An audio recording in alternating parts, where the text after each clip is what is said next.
You're listening to Braves Country Baseball. Please like and subscribe today. YouTube.com, Armchair Quarterbacks 1, Armchair Quarterbacks Radio.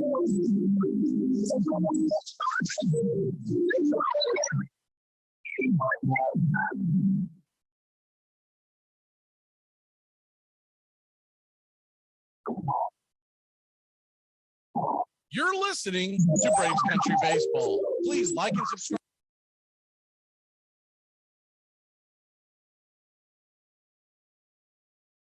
You're listening to Braves Country Baseball. Please like and subscribe today. YouTube.com, Armchair Quarterbacks 1, Armchair Quarterbacks Radio. Living in an era of baseball where the impossible is unfolding right before our eyes. Salvador Perez, the 2-2.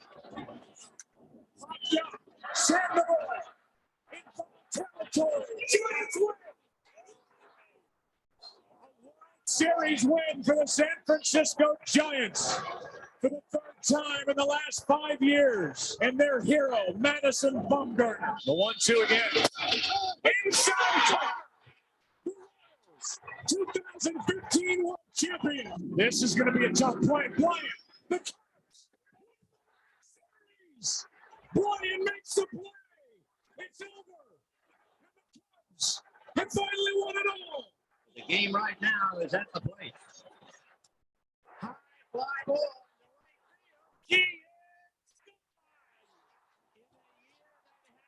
so impossible. The impossible has happened. Armchair.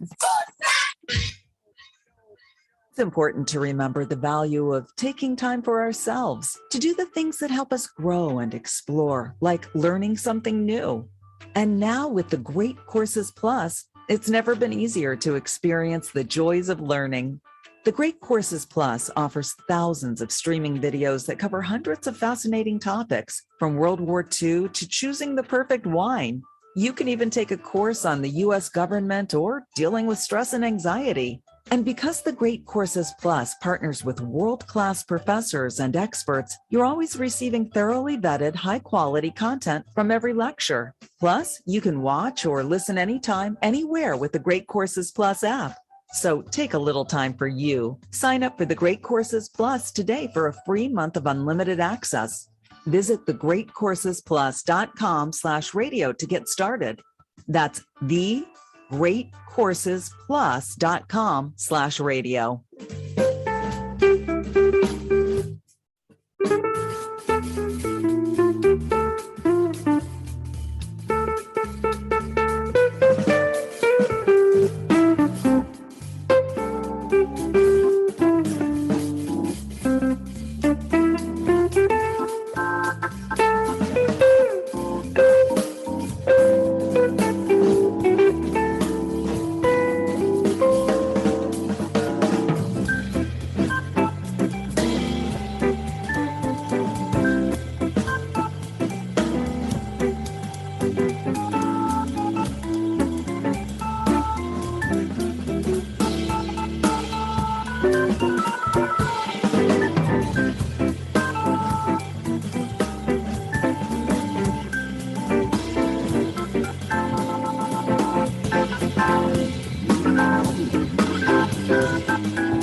Tom has been a teacher for over 40 years. One day, I think one of the students had asked the question and he didn't remember the answer. And I also noticed that he was letting his class out earlier than they were supposed to let out. I was really starting to worry. Levi and I talked about how it would change our lives, but he was there beside me.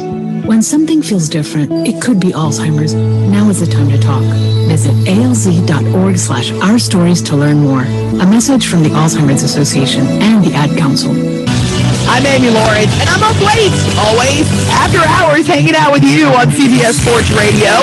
Check it out, 2 a.m. Eastern, 11 p.m. Pacific. Enjoy sun-drenched stays, epic stays, and plenty of room to roam in Greater Fort Lauderdale. Our hotels, attractions, and restaurants have taken the Visit Lauderdale's Safe and Clean pledge, so you can relax and explore with confidence. You're ready for that well-deserved staycation. Our 23 miles of golden beaches await. Find wide open spaces to hike, bike, kayak, and paddleboard. Visit your favorite attractions, then dine out in style on waterfront patios. Learn more at sunny.org. To protect his family from disaster, Steve used his camera phone. By taking pictures of his important documents, Steve can always have them stored online. Learn more simple disaster prep tips at ready.gov. A message from FEMA and the Ad Council. Radio. Please have the line at the door stamped on in, so you can listen again later.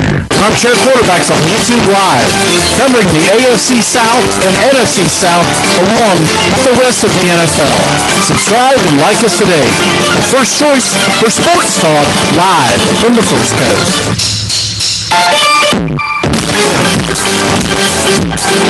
I'm not audible. I'll use... Red Polly! Blue Poncho! Dilly! Rambo! Give me first ball here, Listen to the Armchair Quarterbacks. Hey, Richmond, New York! Richmond, Florida! Sally, Buffalo! Hey, short ox! Do the Fighters! This portion of the show is brought to you by the best things in life, which are still free with no purchase at participating dealers. Trying running to the post office? Stamps.com brings post office and UPS services right to your computer. Send letters, ship packages, and get up to 40% off USPS and up to 62% off UPS rates. Nearly 1 million small businesses use Stamps.com to save time and money. It's a no-brainer. So skip the post office and visit Stamps.com. Hi, this is Britney Spears.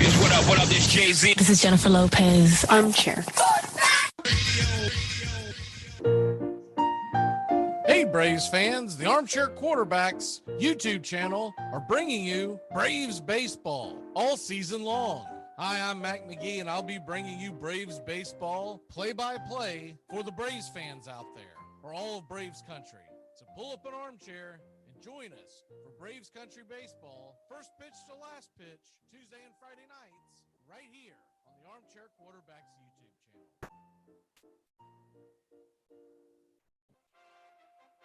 Armchair Quarterback Radio, the gunslingers of sports talk.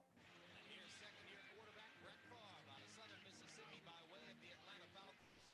They are hopeful he can succeed in the NFL. Here, Brett Favre going to Jack Fox.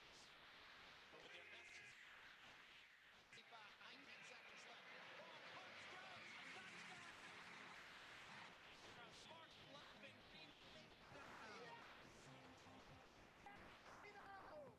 Here's Marino, wide open field, throws for a touchdown. It is number 37. This season breaks the all-time NFL record. Deep and open.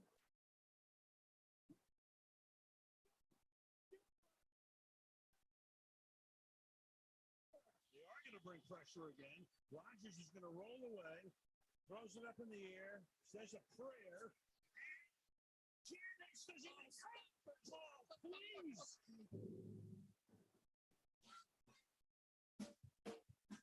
TGIF on the Armchair Quarterbacks. Justin Waller and Mac McGee are back at it 6 p.m. Eastern to 7 p.m. Eastern every Friday evening right here on the Armchair Quarterbacks YouTube channel and your local CBS Sports affiliates. We're talking the NFL, Major League Baseball, Southern football, so grab you a cold one. It's finally Friday on the Armchair Quarterbacks, 6 p.m. Eastern to 7 p.m. Eastern. Waller and McGee getting you ready for your sports weekend.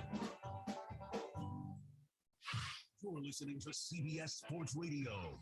We are all sports 24 hours a day, 7 days a week. Strong opinions and your phone calls. Expect it here. CBS Sports Radio.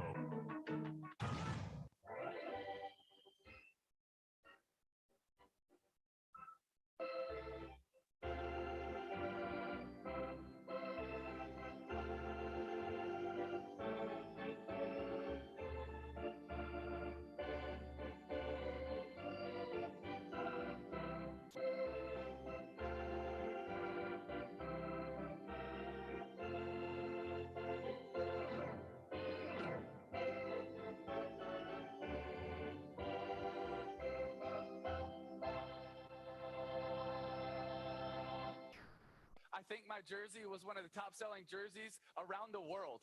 It was like Kobe, LeBron, and then I was right behind them, and I didn't make a dollar from it. But nor did I want to, because I knew going into college what it was all about. I knew going to my dream school where I wanted to go, the passion for it. And if I could support my team, support my college, support my university, that's what it's all about. But now we're changing it from us, from my university, from being an alumni where I care, which makes college football and college sports special, to then, okay, it's not about us, it's not about we, it's just about me. And yes, I know we live in a selfish culture where it's all about us, but we're just adding and piling it onto that, where it changes what's special about college football. We turn it into the NFL, where who has the most money, that's where you go. That's why people are more passionate about college sports than they are about NFL. That's why the stadiums are bigger in college than they are in the NFL, because it's about your team, it's about your university, it's about where my family wanted to go. And you're taking that away so that young kids can earn $1. And that's just not where I feel like college football needs to go. Armchair. Hey, Braves fans, the Armchair Quarterbacks YouTube channel are bringing you Braves baseball all season long. Hi, I'm Mac McGee, and I'll be bringing you Braves baseball play-by-play for the Braves fans out there, for all of Braves country. So pull up an armchair and join us for Braves country baseball, first pitch to last pitch, Tuesday and Friday nights, right here on the Armchair Quarterbacks YouTube channel.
teacher for over 40 years. One day, I think one of the students had asked the question and he didn't remember the answer. And I also noticed that he was letting his class out earlier than they were supposed to let out. I was really starting to worry. Levi and I talked about how it would change our lives, but he was there beside me. When something feels different, it could be Alzheimer's. Now is the time to talk. Visit alz.org/ourstories to learn more. A message from the Alzheimer's Association and the Ad Council.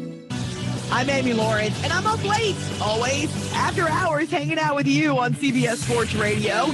Check it out, 2 a.m. Eastern, 11 p.m. Pacific. Enjoy sun-drenched days, epic stays, and plenty of room to roam in Greater Fort Lauderdale. Our hotels, attractions, and restaurants have taken the Visit Lauderdale's Safe and Clean pledge, so you can relax and explore with confidence. When you're ready for that well-deserved staycation, our 23 miles of golden beaches await. Find wide-open spaces to hike, bike, kayak, and paddleboard. Visit your favorite attractions, then dine out in style on waterfront patios. Learn more at sunny.org. To protect his family from disaster, Steve used his camera phone.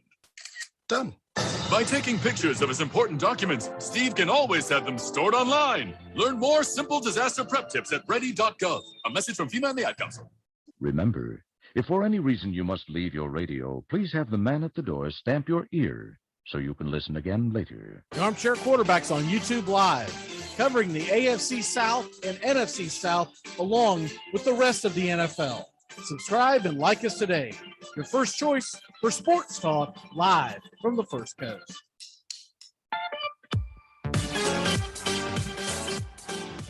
You come at the king, you best not miss. I might audible. If I audible, I'll use Omaha!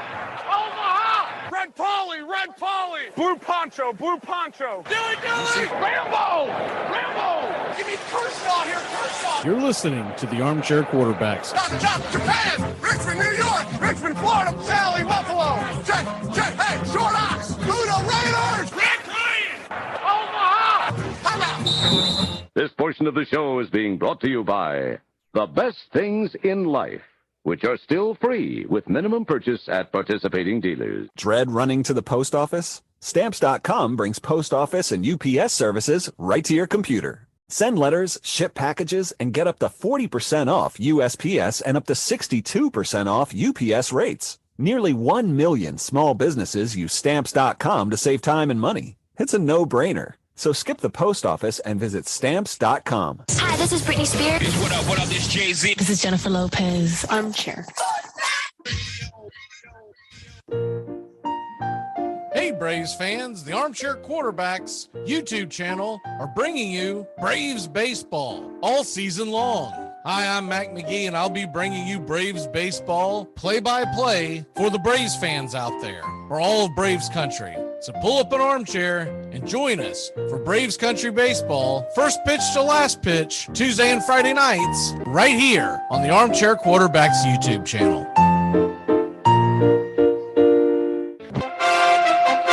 Armchair Quarterback Radio, the gunslingers of sports talk. And here's second-year quarterback Brett Favre out of southern Mississippi by way of the Atlanta Falcons. They are hopeful he can succeed in the NFL. Here, Brett Favre, you want a challenge? Try this one. So with the best receiver out of the game from the 35, 19 seconds left. Ball punch goes, touchdown! Is there a spark of life in Green Bay? Yes! Danny Marino! There's Marino, wide open field, goes for a touchdown. It is number 37 on the season, breaks the all-time NFL record. Going deep and open. Touchdown, Mark Duper. Duper has returned, and he is super. They are going to bring pressure again. Rodgers is going to roll away, throws it up in the air, says a prayer. Janis does not stop it! Oh, please!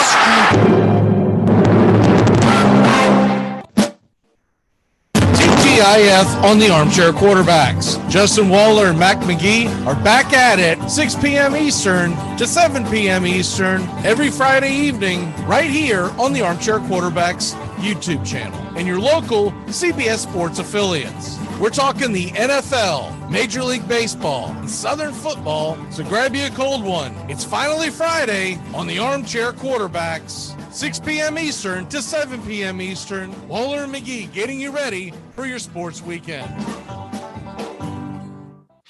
You're listening to CBS Sports Radio. We are all sports 24 hours a day, 7 days a week. Strong opinions and your phone calls. Expect it here. CBS Sports Radio.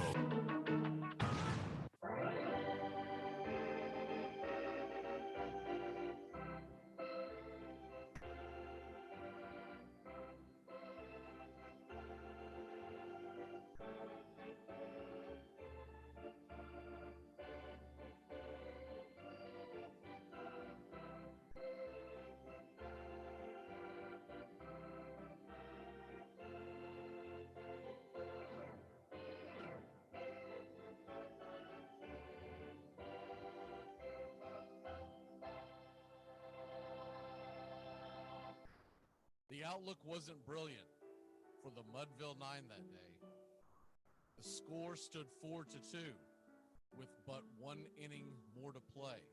And then when Cooney died at first and Barrows did the same, a pale-like silence fell upon the patrons of the game. A straggling few got up to go in deep despair. The rest clung to hope which springs eternal in the human breast. They thought, if only Casey could but get a whack at that, we'd put up even money now with Casey at the bat. But Flynn proceeded, as did Jimmy Blake. And the former was a hoodoo, while the latter was a cake. So upon that stricken multitude, grim melancholy sat, for there seemed but little chance of Casey getting to the bat. But Flynn let drive a single to the wonderment of all. And Blake, the much despised, tore the cover off the ball. And when the dust had lifted and men saw what had occurred, there was Jimmy safe at second and Flynn a hugging third.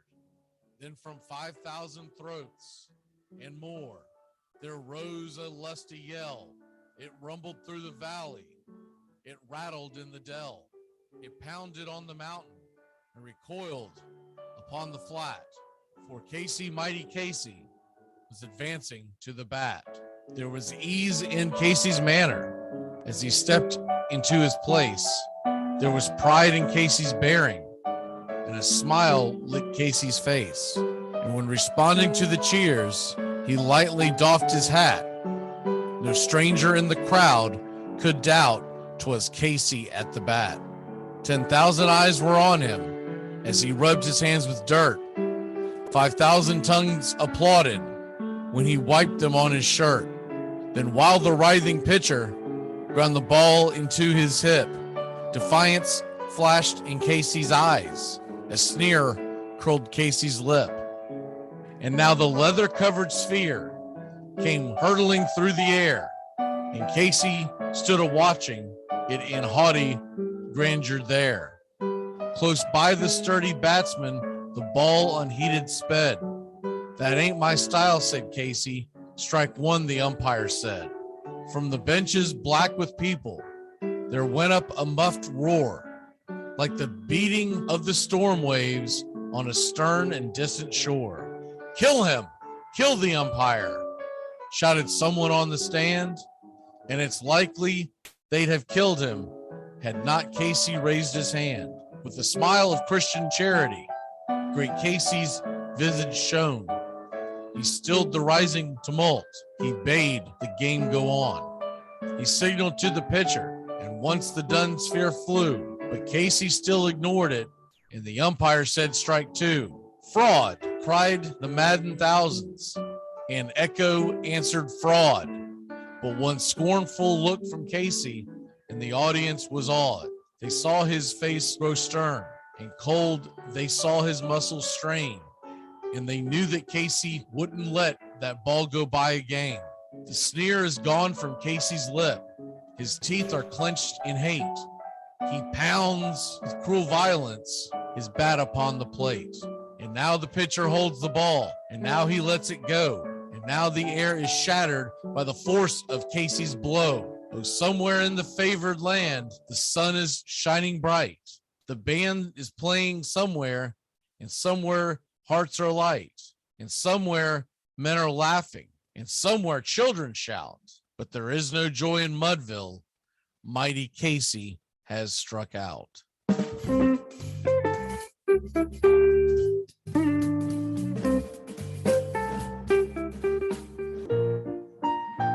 Hey, Braves fans, the Armchair Quarterbacks YouTube channel are bringing you Braves baseball all season long.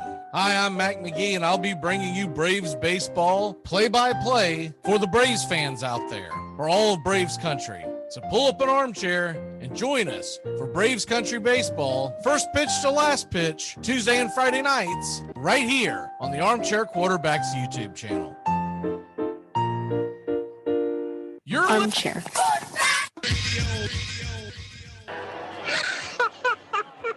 We have been hoodwinked, bamboozled, and flat out deceived. Armchair. YouTube Live. CBS Sports Radio Station.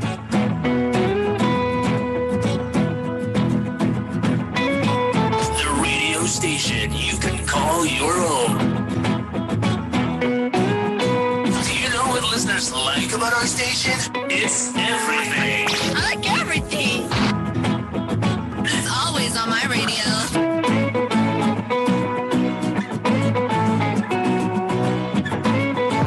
We never stop the music, except for now, when I talk.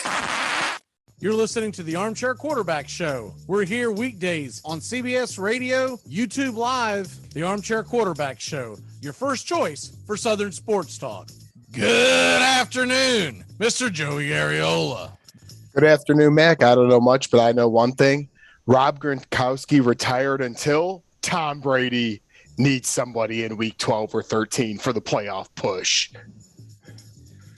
Hi, I'm Mac McGee, and I don't know much, but I know one thing. Rob Gronkowski retired until he remembers that he sucks at TV, and he'll be right back. You're listening to the Armchair Quarterback. Armchair. Community Access Channel. He's the armchair quarterback. He's full of beer and he's full of snacks. The all-American man with a groove in his teeth. Yeah, howdy, hi, and how the hell are you? Welcome to the Armchair Quarterback Radio Show. Mac McGee sitting alongside the brothers Ariola. Tones, how the hell are you, sir? Are you okay? Has anyone checked on Tones? Is he okay? I'm breathing. I'm doing all right. I'm repping my Brady Gronk, make Tampa great again, sure. And I'd love if he does come back. That'd be fantastic. But I'm surviving with our tight end core right now. I think if we bring in a veteran tight end, we're living decent still. So not as upset as I would have been if a couple other guys retired. As much as I love Gronk, as much as he's done in these 2 short years here, it's a hole that can be patched, and you never know. He might wiggle his way back into the thick of things. So we'll see what happens. But a lot of sports to talk about. Looking forward to it as always, fellas. Who's this guy? Is it Brait? I think Brait, and then we got 2 tight ends in the draft as well, Cade Otton and Coke Keith. So you hope one of them really step up and make an impact. You know, I didn't realize till just recently that OJ I want to call him OJ Anderson. What the hell's his name? Howard, OJ, the Juice Man Howard. OJ Howard went to Buffalo. That's interesting. Of course, he was a bust, but if anyone can turn him around, it would be the rifle arm of Josh Allen. So, and you wonder if Gronk would have retired earlier, if that would have changed what happened to OJ Howard at all or not as well. I don't know. Sometimes a player just needs a different scene. I mean, it's very obvious that he wasn't getting it in Tampa for whatever reason. I know injuries played a part of it, but it doesn't ever seem like he never really gelled with Brady. Now he had parts of a good year with Winston, but then, you know, as we just said, the injury really knocked him out. I don't know. When they drafted him, I really thought he was going to be a superstar because he was so talented at Alabama, and I don't know if his talent just did not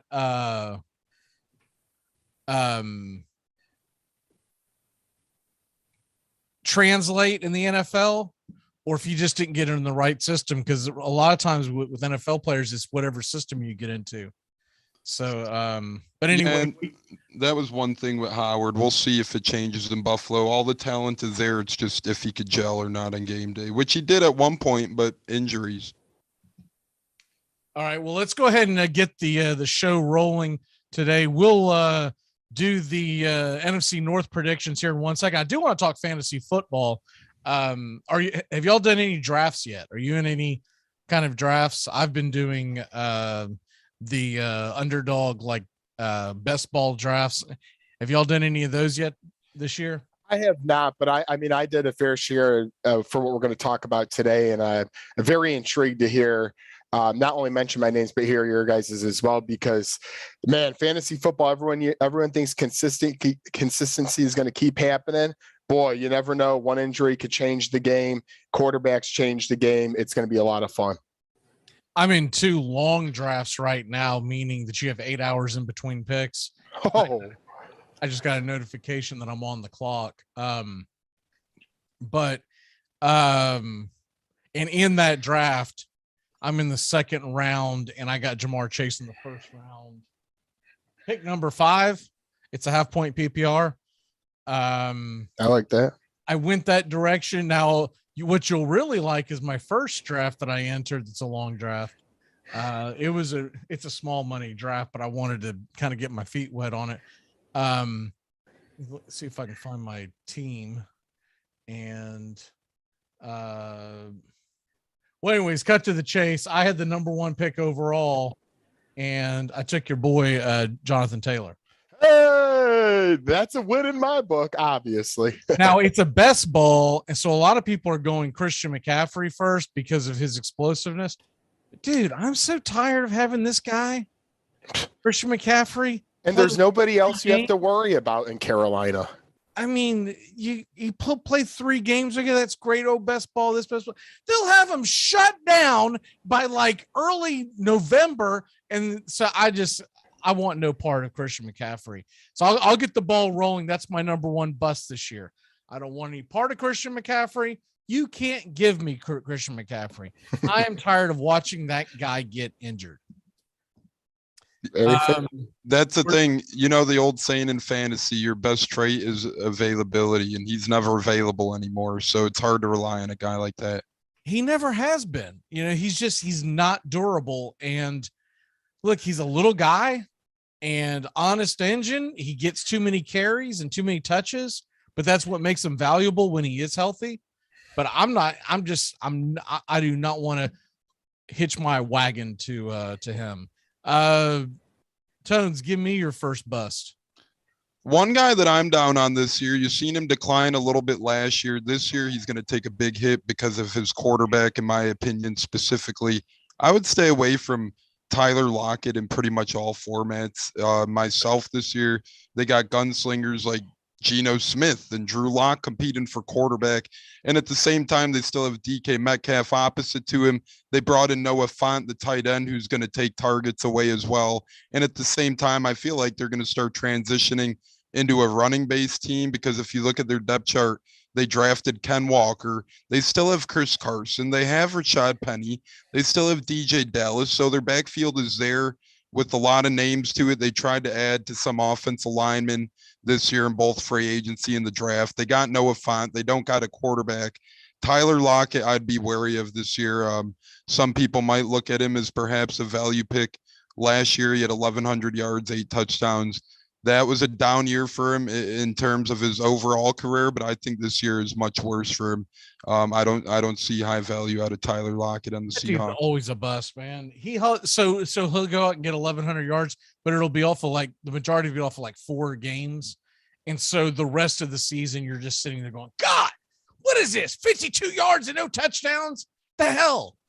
There'll be some games where we'll be in the fourth quarter and go, is he injured? Like, where is this guy? You know. Joey, what say you? You know, unless they make a move for a quarterback, I'm down on another receiver, and that's DJ Moore. Not really to his own. What's up? Did you say DJ Moore? DJ Moore. Okay. Moore of Carolina, just because you can't trust the quarterback. I can't believe they're going in, and I get it. There's not a lot of options, but they had drafts, they had free agents and trades, and you're still going to end up and tell me that between Sam Darnold, Matt Corral, who is a project, and then PJ Walker, who came over from the XFL before that ended, are your options. And as we talked about McCaffrey already, they're all going to be keying on him, but you don't know. You could get 3, 4, 5 games. We've seen that with Barkley year after year now. We could get that with McCaffrey, and then all that's left is DJ Moore. And I really don't know why, if you're any defense in the National Football League, if McCaffrey cannot be on the field, there is not anybody else you really have to worry about, in my opinion, outside of DJ Moore. So unhappy with what they did overall, Carolina, and I think that leads to a DJ Moore down season. And just for folks who know what we're talking about, when we say bust, we mean you don't draft him as high as everyone else is drafting. So obviously, if CMC was like sitting in the 3rd round, you grab him. Yes. Right? But I'm not drafting him in the 1st round, and he's going top 2, top 3 in most drafts, and that's where I draw the line.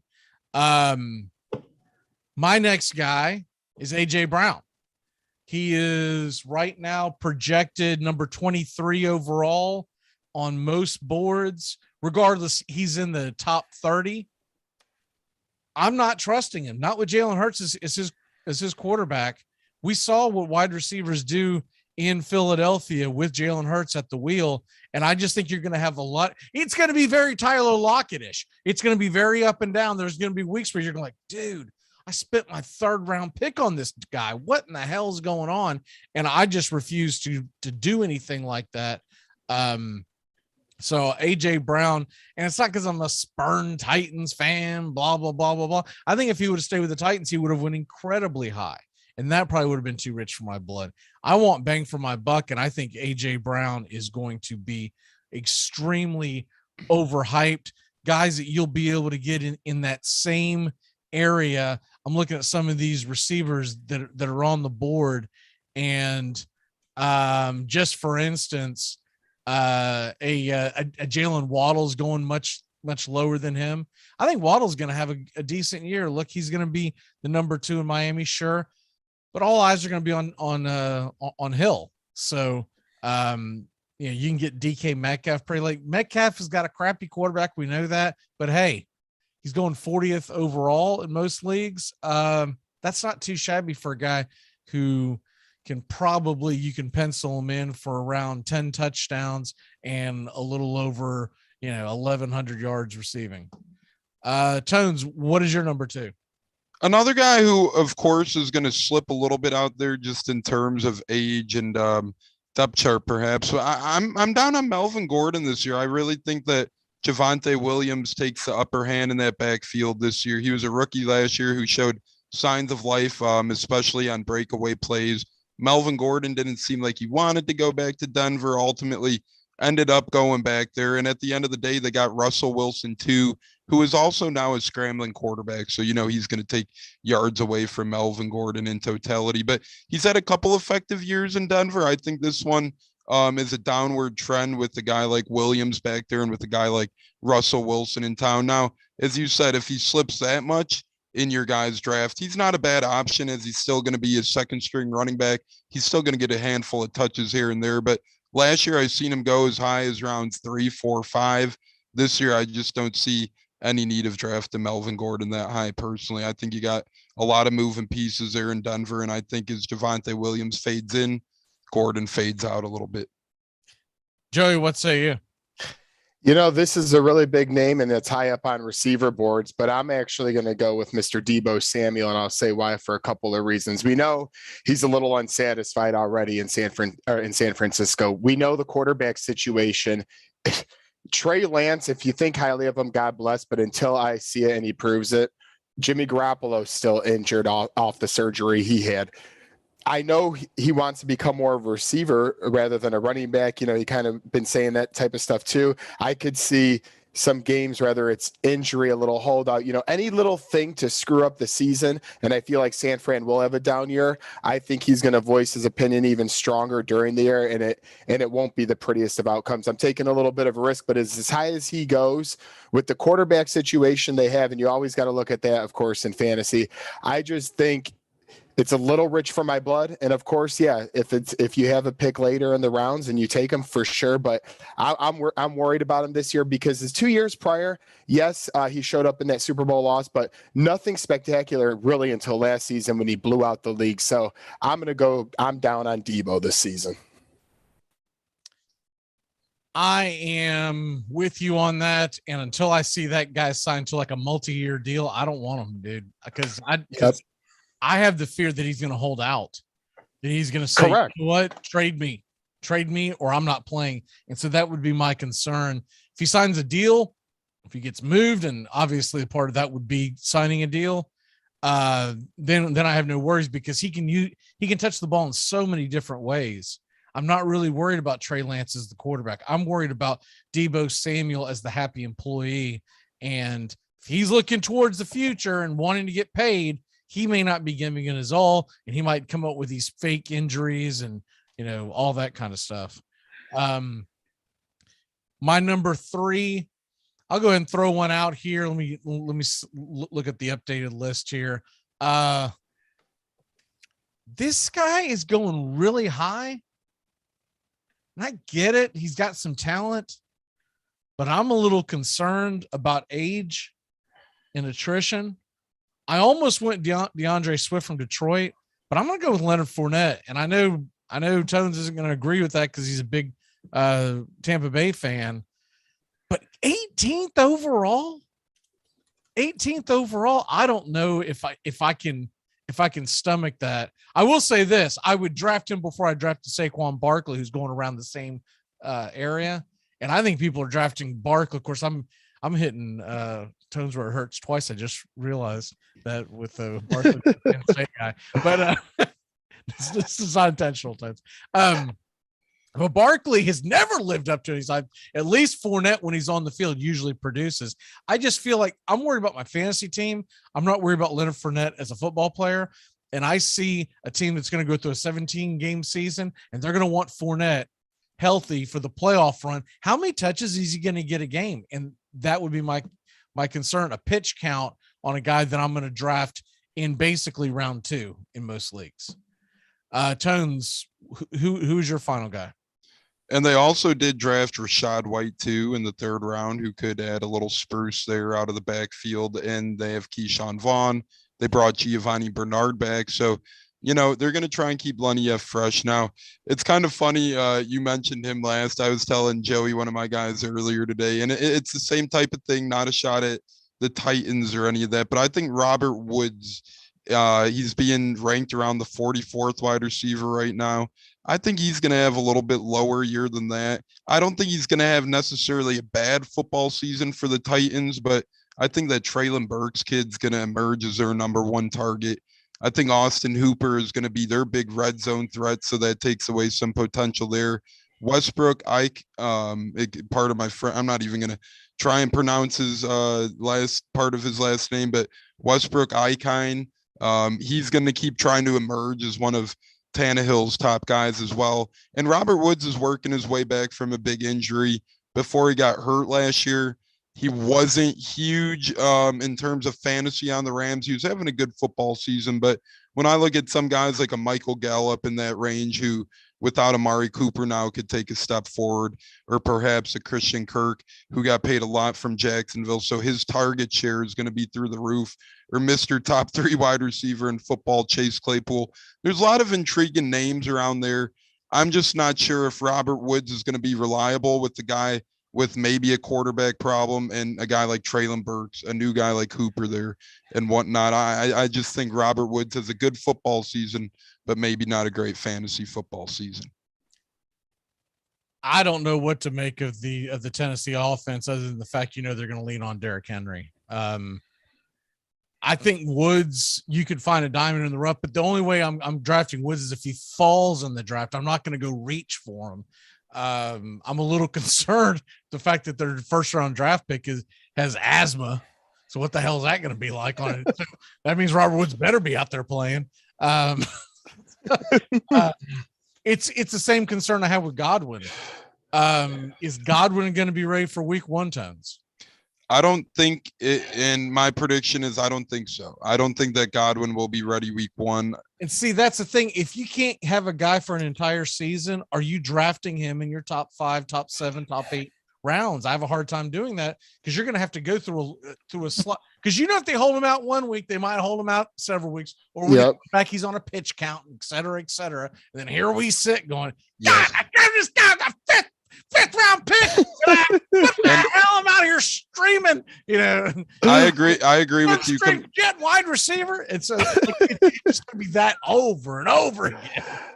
I agree with you completely. Whether it's fantasy baseball or fantasy football, I generally try and stay away from guys with an injury designation. I mean, heck, if they slip that much, you get Godwin in around 10, 11 or whatnot, or, sure. But anything higher than that is always a risk for injured guys. Like you said, teams are cautionary nowadays with 17 games too. A lot of tricks could happen. I see Tony chiming in. Good to see you, Tony. We haven't seen you in a while. Football season getting close. We'll be doing that Saturday show. Announcement on that, by the way, we're doing a super long Saturday show is what we're doing. We are done with the Sunday shows, mainly because we're trying to get, wives and girlfriends not to leave us. So we're going to cover NFL and college on Saturday. So it'll free up these guys on the weekend, and I've got a really busy schedule, and I'm trying to do some things with the play-by-play and other things going on, as well as a full-time gig. So it looks like right now, tentatively, it's going to be a long show. It's going to be 9 a.m. to noon is what we're looking at Eastern time. And I'll get with everybody about the hours that they prefer, what works out best for you. But I'm just going to do a long show on Saturday. And there may be some Saturdays that it's going to get messed with because, I'll deal with that later on down the road. But basically, my schedule might conflict with it. But the best thing to be able to get the most coverage is going to be able to do a long show on Saturday. So we're going to do college football, and we're going to do a lot of fantasy football, getting you prepped for Sunday. So looking forward to that, and that'll be starting here in the near future. I got to get with everyone to see what Saturdays they can meet up for, and we'll go from there. Let's go ahead and we're going to do this really quick because kind of talked a little too much fantasy. Let's get into, we're doing what, NFC North today? Yes, sir. Yes, sir. So real quick, give me your 1 through 4 NFC North, and then we'll go back and debate them. Okay. So Joey, I'll start with you. What is your 1 through 4 NFC North standings this year? Let's do it. And real quick, don't overdraft Cordell Patterson. That was my last word on a fantasy guy. That would be my last one. NFC North style 1 through 4, though. Let's hit it running. Green Bay is going to take it again. I can't take them out of that top position. I think they'll finish with 11 or 12 wins. They drafted heavy on defense, already had a good defense. Yes, I know they lost Devontae Adams, but they still have, they drafted Christian Watson. They got Sammy Watkins. So there's still pieces there for Aaron Rodgers to play around with. And I really think they rely on the defense more than the O. Vikings, I'm going to go at 8 or 9 wins, finishing in second place. They do have a lot of talent, especially offensively. But, with Kirk Cousins at the helm, new coaching and stuff, I just fully can't buy in and trust them as I've wanted to the last couple of years, but I can't get myself to. And then in third and fourth place, I both have them at the same record with 7 wins, the Bears and Lions. Now, for those two teams, you could say 7 wins is honestly better than most could say when we get to the other guys here, but I just don't think they have enough to push the needle towards 500. So in order again, Aaron Rodgers leads at Green Bay, Vikings second, Bears and Lions tied for third and fourth with 7 wins a pop. All right. Tones, what say you? Yeah, a little bit of the same. I got Packers at 11-6. I don't think they're a powerhouse by any means in terms of depth chart wise, but anytime you got Aaron Rodgers and anytime you got some notable defenders like a Jaire Alexander like they have, I think that you're in good hands. And I think that you could push the needle for NFC Championship. So I think they easily win the North at 11-6. I don't think they really have much pressure at all there. And Matt LaFleur looks to continue to build his early legacy in Green Bay. Secondly, I got Minnesota. I got them with 8 wins. I got them finishing at 8-9. I think that their offense is set up for success. Obviously, you got a lot of star power with Thielen, Cook, Jefferson. You got a Kirk Cousins and a lot of investment in him. And you got a new offensive-minded head coach opposed to a defensive-minded head coach. So I think we could see the Vikings offense propel more this year. And they still got some good guys on defense too, like the Harrison Smiths of the world. They signed Zadarius Smith from Green Bay. So they made some good moves there. I got Sean O'Toole's Detroit Lions finishing in 3rd place, the Fighting Dan Campbell's. I got them in the 6-7 win range. I went through their schedule, and honestly, if Jameson Williams gets healthy sooner rather than later, I think their offense could be interesting. Now, Goff isn't anything to write home about, but they have one of the better running back tandems in the North, if not the best in the North. They got Armon St. Brown and Jameson Williams at wide receiver. They got TJ Hawkinson, and then they've been drafting a lot of defensive guys high. So I like what they're doing there. It's just if, Goff could right the ship. And then I got Bears finishing in last at 5-12. I actually really do like what the Bears did on defense in terms of free agency and draft. A lot of people think they went too defensive heavy with new head coach Matt Eberflus, former Colts defensive coordinator. I'm opposite. I think the Bears made some really good moves there, in terms of defense. But I just don't think their offense is enough. Nothing to write home about there. So it's going to put him in trouble. Justin Fields still doesn't have an offensive line that's going to hinder him greatly. And I forgot as well, the Lions got DJ Chark. So I'm impressed with the Lions offense, impressed with the Bears defense, not impressed with the Bears offense, not impressed with the Lions defense. We'll see what happens. But I got Packers 11-6, Vikings 8-9, Lions 6-7 wins, and Bears in 4th with 5. All right. So I think we all can agree Packers are the class of the division. I'm a little concerned that Minnesota traded out of all their draft picks and went down, and it was almost like a rebuild mode, right? And Detroit was a lot more aggressive, I thought. And I kind of liked what they're doing. I know that they don't have the big sexy quarterback that everyone's in love with Jared Goff. I'm going to take the Detroit Lions to finish 2nd in the division and have a winning record. So I'll save face and say 9-8, but I'm really believing more like 10-7. I think that the Vikings will be close by, but they're going to be behind the Lions. And then the Bears are the Bears. I don't feel like they have set Justin Fields up well. I feel like that this is almost like rookie year part 2 for him. Correct. I'm not ready to give up on him. No. I would just like to see some development out of him before I go out there and put my name on the Bears doing better than last place in the division. So that's kind of where I'm at with it. I think I don't see a scenario where the Bears are able to put up enough points week in and week out to win more than about 5 or 6 games. And I think the Lions are feisty. I think what concerns me about the Vikings is there are a lot of weeks where it just seems like that. Now we'll see because they've got a new head coach. Yep. There are a lot of weeks over the last several years where they just kind of seem disinterested and they don't show up on certain Sundays. I don't think we saw that out of the Lions. So I'm rolling with the Lions to finish 2nd in the division. And I may even put them in the playoffs, but Like some kneecaps. What's that? And they'll be eating kneecaps this year, like Dan Campbell. It's like getting some W's.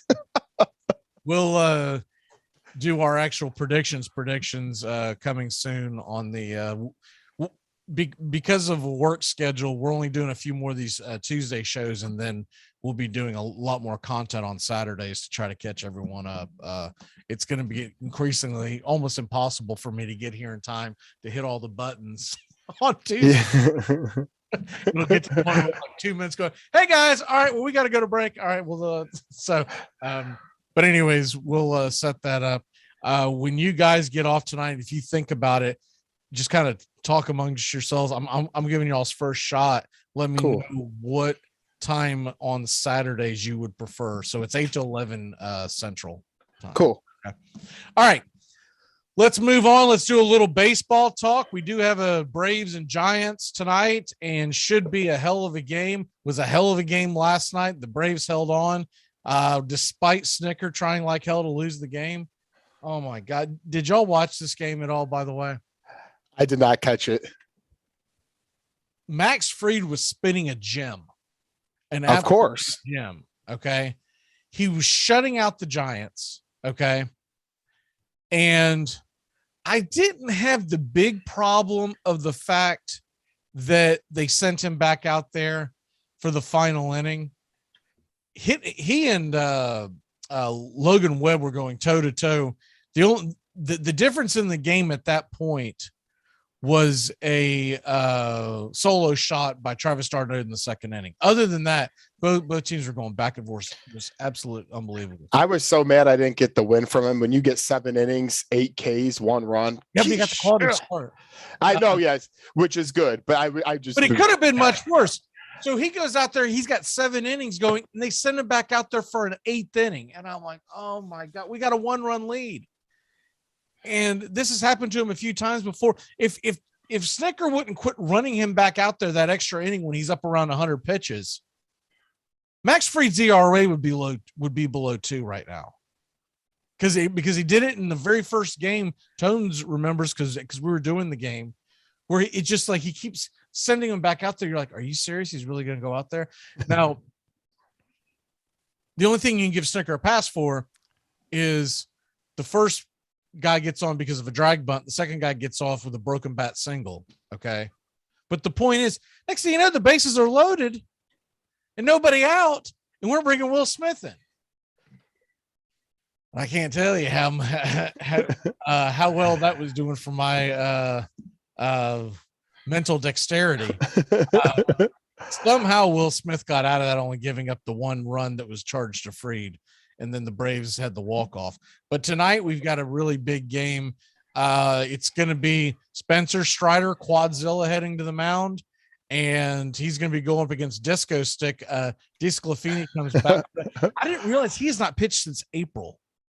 So this is his first. So I'm thinking he's only going to get a few innings. This may be more like a bullpen game for San Francisco. But looking at that, I'll do the lineups here in a minute when we get closer to first pitch. But looking at that and looking at the actual Major League Baseball standings right now, man, they're only a game apart, the Braves and Giants. Right. The Braves are in second place in the wild card standings. They're only 2.5 back of San Diego because of the huge run that Atlanta has gone on. They were like weeks behind a couple of these teams not too long ago. But in the East, the Braves are 5.5 back of the Mets, and they got a chance to make up some ground if they can somehow hold serve in Atlanta. If you can go out and win 2 of the next 3 games, the Mets are on the road taking on the Astros the next 2 nights. And then they're going to go to Miami. Now, they just took 3 or 4 from Miami, but Miami normally plays pretty well at home. So I think the Braves have a chance to make up a game or 2 this week if they play well. But the Braves are at home against the Giants, at home against the Dodgers. Not an easy slate, but at least it's at home. And they should be able to, beat DeSclafani tonight. He had a couple rough starts to start the year. He's been out a while, so it could be one of those starts where he's trying to warm back into things. And isn't it crazy? We're already at the point in baseball where guys are returning from the 60-day injured list like he did. That is just, the season's going quick, so enjoy it while you can. Yeah, it's we're getting dangerously close to the halfway point. Yes, we are. We're about 65, 70 games in. Yeah, so we'll be at the halfway point in less than 2 weeks. And I think the Braves are in pretty good shape across the board. I think they're going to make the playoffs if they don't win the division. I do believe. Now, interesting fact tonight, Max Scherzer pitches in minor leagues in Binghamton. They're called like the Rumble Ponies or something like that. But anyways, if all goes well, they're expecting him to actually pitch Sunday against Miami. Wow, and there's a couple of big names in baseball that could return this weekend. I've seen that Wander Vision for the Rays, a much-needed bat. He could be returning this weekend as well. Yeah, they're playing the Bulls. Unfortunately, they're playing them in Durham. If they were playing them here in Jacksonville, I might have had a chance to go check them out. We are coming up on the end of the show. Real quick, though, in the world of baseball, looking at some of the games tonight that are going to be going down, you got the Braves and Giants, which we just went over, but you've got some intriguing matchups. Yankees are at the Rays, Brewers and Cardinals, and you've also got Cubs and Pirates. Blue Jays at White Sox. I'm just kidding. Blue Jays at White Sox. That's an interesting along with the Mets Astros. I mean, I really want to keep it on that. And honestly, Phillies Rangers is at least a little fun. Now, not the best game, but that's intriguing. It should be high scoring, if nothing else. Correct. Exactly. And I mean, hell, Philly's been pretty damn hot. They're keeping pace with the Braves. They could have easily been left behind the pack if they hadn't gotten hot themselves. Joey, what's your quick walk off? My walk off is like, I'm ready for training camp. When you get to the point where Stanley Cup and NBA Finals end and your baseball team not only stinks but doesn't have any really too cool of prospects up, get me to training camp. I can't wait because it's going to be a long season for the Cubs, and hopefully next year we make some big moves in the off season. So can't wait. Love that we're talking football. Tones, what say you?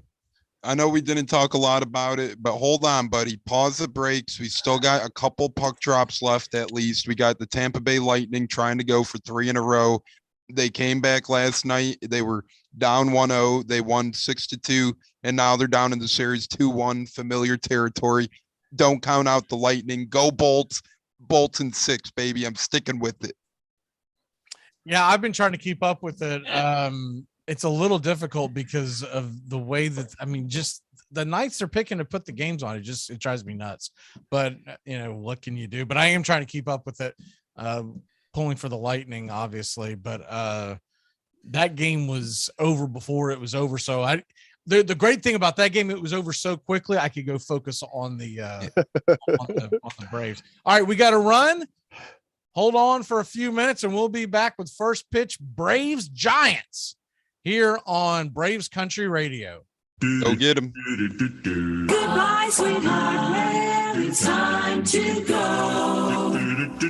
We're back tomorrow with another show. Well, unless we're fired, we'll talk to you then. Goodbye, sweetheart. Goodbye. Goodbye. Guys and gals, it's time to go. We'll see you on the next show. Same bat time, same bat channel.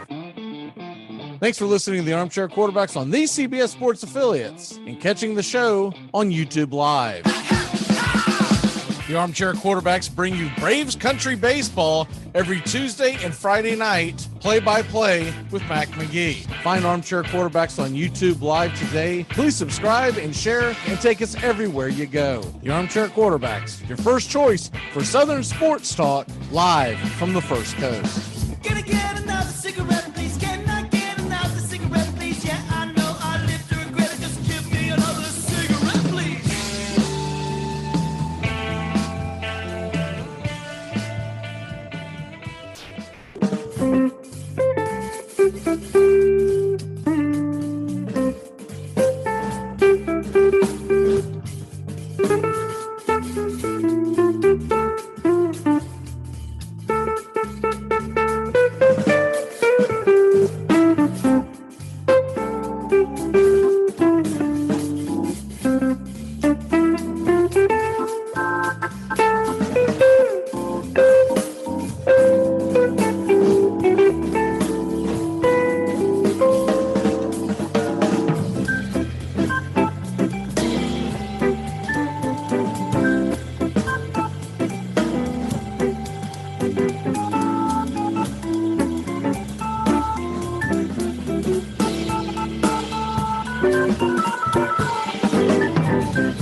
Hey, Braves fans, the Armchair Quarterbacks YouTube channel are bringing you Braves Baseball all season long. Hi, I'm Mac McGee, and I'll be bringing you Braves Baseball play-by-play for the Braves fans out there, for all of Braves country. So pull up an armchair and join us for Braves Country Baseball, first pitch to last pitch, Tuesday and Friday nights, right here on the Armchair Quarterbacks YouTube channel. There's something kind of about a kid that's never played baseball. If baseball is about caring, about loyalty and rivalry, Baerga is 0 for 3. Left center field. Grissom on the run. The team of the 90s has its world championship. There's a very peaceful thing. It was created and played in pastures and meadows. There's grass, there's outdoors, there's everything that people thought was American and feel about America. You get in a ballpark, and it's the wonder of walking through that dark tunnel and seeing a huge open space where men play the little boy's game.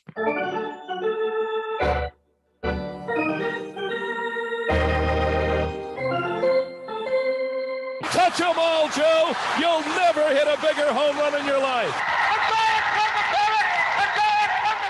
A room in right center. If he hits one there, we can dance in the streets. The 2-1.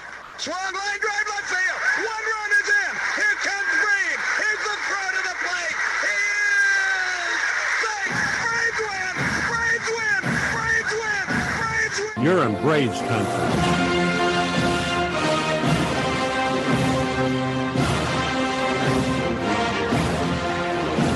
We're down to one strike here. Gurriel, the last hope for the Houston Astros.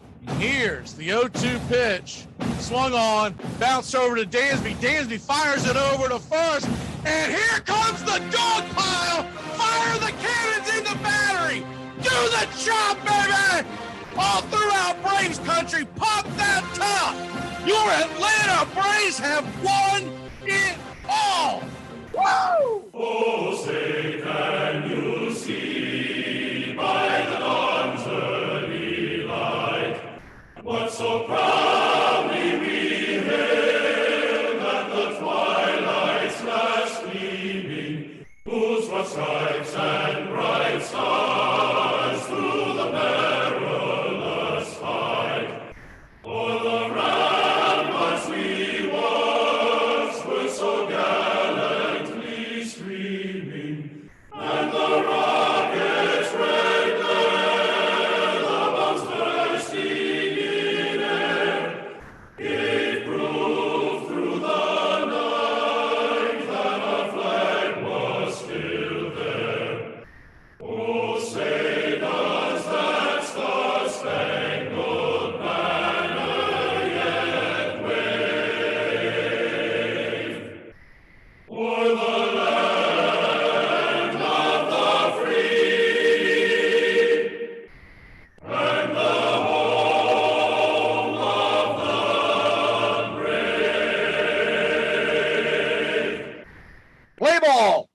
Hey, I'm Mac McGee. Before we get going tonight, we're going to take a listen to the interpreter for Orlando Arcia responding to not only having the game-winning walk-off hit, but also losing Ozzie Albies and giving himself more playing time. And right after that is a clip from Brian Snicker talking about last night's win. As we get ready for Braves Country Baseball. I told the boys I'm going to kill it.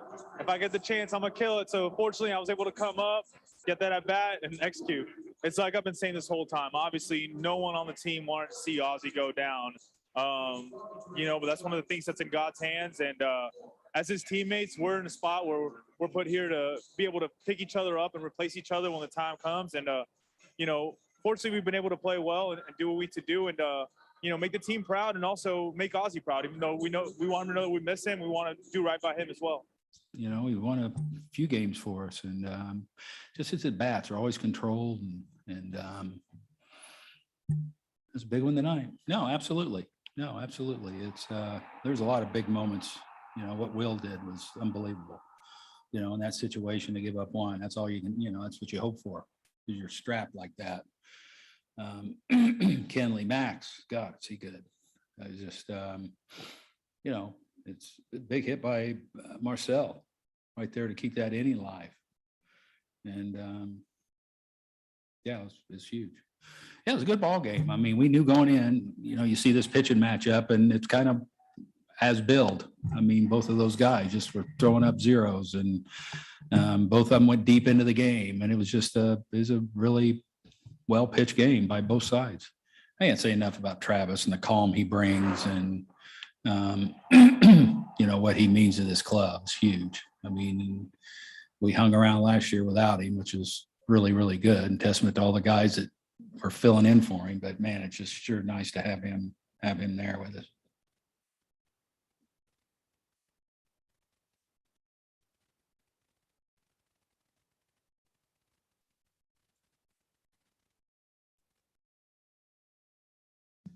Hey, howdy, hi, and how the hell are you, Braves country? Pull up an armchair, boys and girls. It's time for Braves baseball. Hi, I'm Mac McGee, and we are live. The scene is Truist Park in Atlanta, Georgia, and we are getting set for the 39-29 Atlanta Braves squaring off against the 37-29 San Francisco Giants. Braves are one game in front of the Giants in the wild card race. Braves have the number 2 slot of 3, as they are 2.5 back of the San Diego Padres. And going into tonight, the Braves are 5.5 back of the New York Mets. The Mets will have their hands full. They are heading to Houston for a 2-game set. That game starts in about an hour, so we'll keep you up to date on what's going on there. Tonight, Spencer Strider takes the hill, and Spencer Strider is 3-2 this year with a 2.45 ERA, 44 innings pitched, 68 strikeouts, and 21 walks. But more impressively, in the month of June, 15 and a third innings, 3 earned runs, 24 strikeouts, and 8 walks. 5 of those 8 walks came in a start at Coors Field. Teams are batting 170 against Spencer Strider, and his whip is down to about 110 for the month. So he will be going head to head against Anthony DeSclafani. They call him Disco Stick, so you'll hear me reference that quite a bit tonight. The Disco Stick, well, he's only had 3 starts, has not started a game since April 24th. He's 0-1 with a 6.08 ERA, but was a very good pitcher last year. And we don't know how long we can expect him to go this year, but we will see as the game progresses. And I'm expecting him to go a few innings, and then the Giants most likely are going to be relying heavily on that bullpen. So it could be a bullpen game, getting just a few innings from DeSclafani. And Atlanta, their starting lineup, looking into the outfield from left to right, it will be Adam Duvall, Michael Harris, Acuna, Dansby Swanson, and Arcia, your double play combination at short and second. On the corners, you'll have Riley and Olsen, and Travis d'Arnaud is behind the plate once again. Strider is on the mound, and looking at the starting lineup of the San Francisco Giants, it's Gonzalez in right. He's leading off.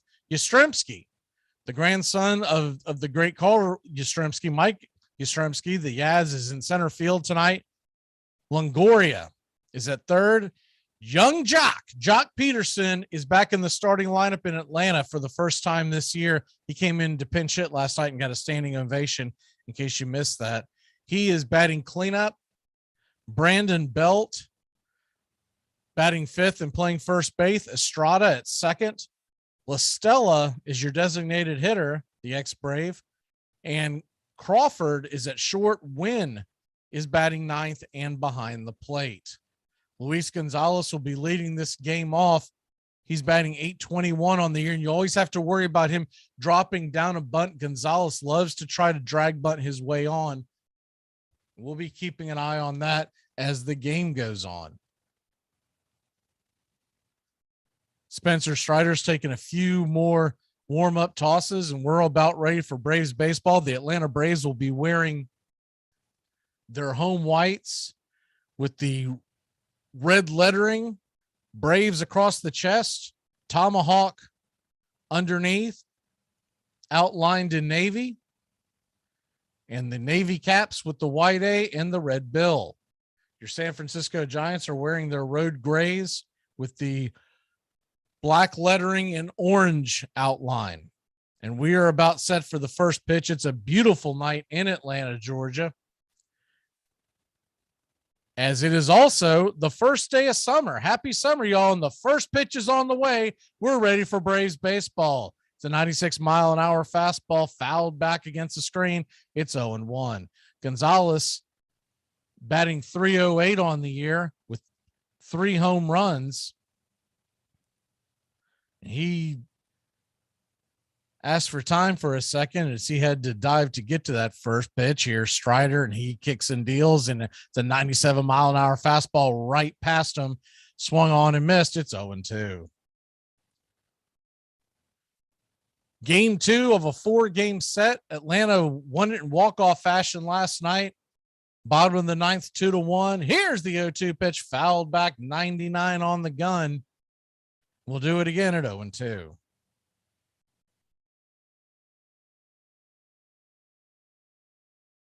Braves nothing, Giants nothing. If you're just joining us here in Atlanta, Georgia, here's the 0-2 pitch, and slider swung on and fouled down the first base line.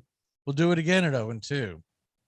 There was a heat advisory earlier today in Atlanta, Georgia. It's now gone down to 93 degrees. As the game goes on, it's expected to get into the low 80s. So I'm sure the players and the fans are looking forward to that as the shadows start to cast over the stadium. The 0-2 pitch is a 99-mile-an-hour fastball on the outer edge, taken for a ball, and that's 1-2. See the fans out, literally the fans in the stands and the fans in their hand. Here's the 1-2 pitch, and it's high, ball 2, evens the count with a 98-mile-an-hour fastball. Spencer Strider is yet to go 6 innings this season. See if they can get him to that mark as the 2-2 misses on the outer edge. It's a full count at 3-2.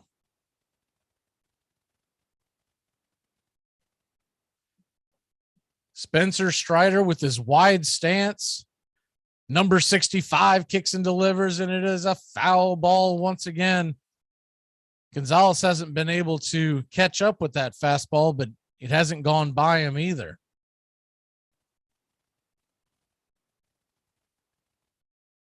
You'll expect to see a heavy dose of fastball from Spencer Strider.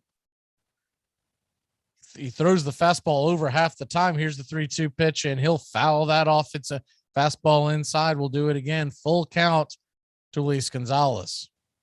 Gonzalez got things going in the 9th inning last night for the San Francisco Giants, dropping down that drag bunt attempt.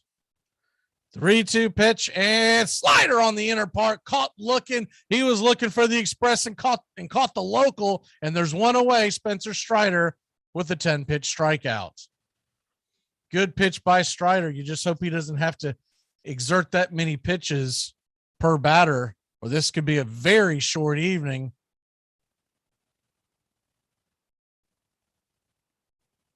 Gonzalez, I think he thought it was a ball, but that ball was definitely over the plate. He flipped the bat like he was heading to first, but that was more wishful thinking. Here's Yastrzemski batting .257 on the season, and it's a 98-mile-an-hour fastball at the knees for strike 1. It's 0-1. The Yaz has 6 home runs, 23 RBIs on the year, and the 0-1 delivery is high for a ball, 97 miles an hour. It's 1-1.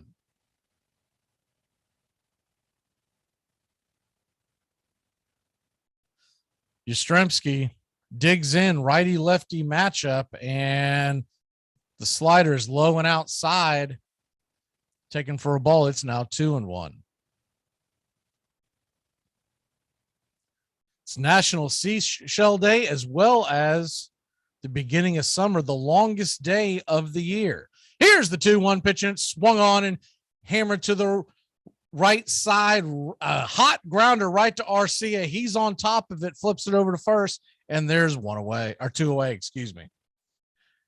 Hot shot right at Arcia, and he was placed perfectly. That was a worm burner.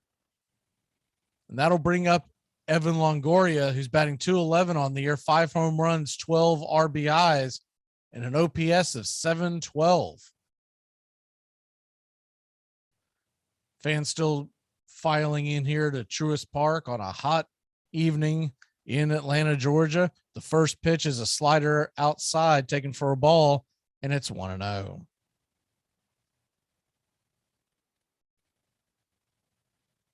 The Giants starter tonight, Disclafini, making that first start. He's had an ankle injury. The 1-0 pitch misses outside, and it's now 2-0. So he was on the 60-day IL coming off of that. He was a big part of their 100-plus win season last year. They hope to get him back to that same mark to where he was. He had a slow start, but some of that might be attributed to the injury, as it's now 3-0 to Longoria. Longoria steps out of the box as that 99-mile-an-hour fastball about clipped him.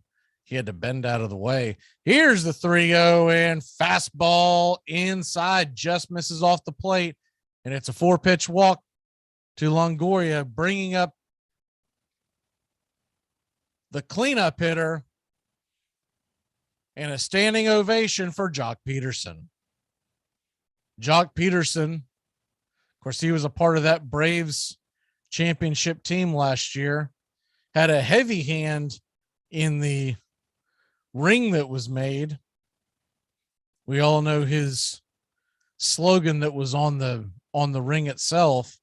And then, of course, they made sure to put one pearl in there to represent the pearl necklace that Jock Peterson wears, and he is wearing tonight. So number 23 digs in, batting .271 on the year, 14 home runs, 36 RBIs. And the first pitch from Strider is a fastball outer edge, 96 miles an hour, and he's not giving an inch. It's 1-0. Your home plate umpire tonight is Shane Livensparger, and we know we've had some battles with him this year already. He can pinch the zone quite a bit. Expect more of the same, as the 1-0 delivery is swung on and popped up to third. It's a can of corn to Austin Riley. He's underneath it, and that'll end the inning. So the Giants put one on, but can't do any damage. It's 0-0 as we head to the bottom of the first. Today we are discussing crazy stats from Jamie Moyer's career. Over his career, he had 33 complete games and 10 shutouts. He is the last pitcher to log a shutout in 4 different decades. His last shutout was with the Phillies on May 7, 2010. With that shutout, he became the oldest pitcher to record a complete game shutout, a record that still stands. One not so great record that he holds is most home runs allowed in Major League history. Over his 25-year career, he allowed 522 home runs. When he had retired in 2012, he had faced 8.9% of Major League Baseball hitters ever. By the time he retired, about 19,000 different hitters had played in the majors, and he had faced roughly 1,700 of them. He pitched in 50 different ballparks. He was selected to his first and only All-Star game in 2003 at the age of 40. He never threw much harder than 82 or 83 miles per hour, according to Fangraphs. His changeups were clocked in the mid-60s during his career. One player described his changeup as throwing feathers. You don't think the ball can stay in the air that long. When he made his debut, the major league minimum was $60,000. Alex Rodriguez made more than that every time he stepped up to the plate from 2001 to the end of his career.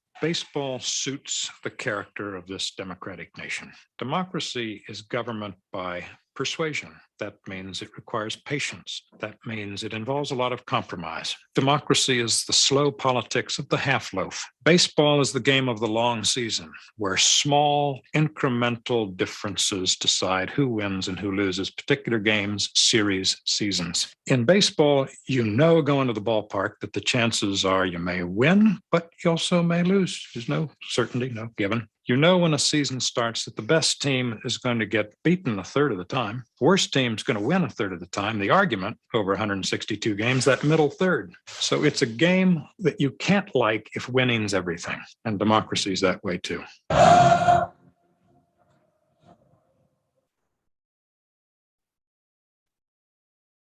Welcome back here to Braves Country Baseball. Ronald Acuna Jr. is going to be your leadoff hitter with an 812 OPS, followed by Dansby Swanson, Austin Riley, Matt Olson, Travis d'Arnaud.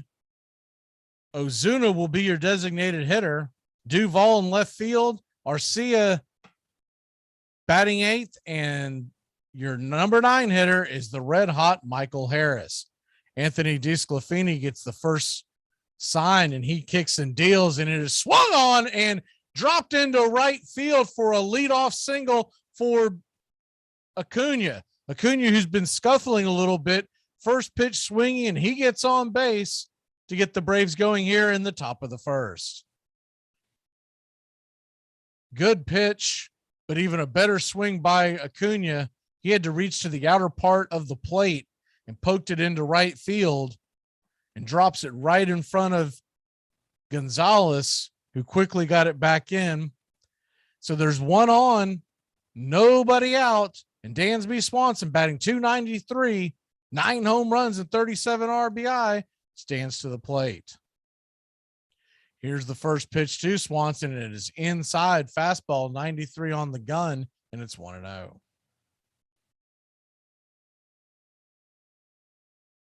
The Giants are playing Dansby to pulse, so Estrada and the entire infield are deep. Estrada is just over second base to the left.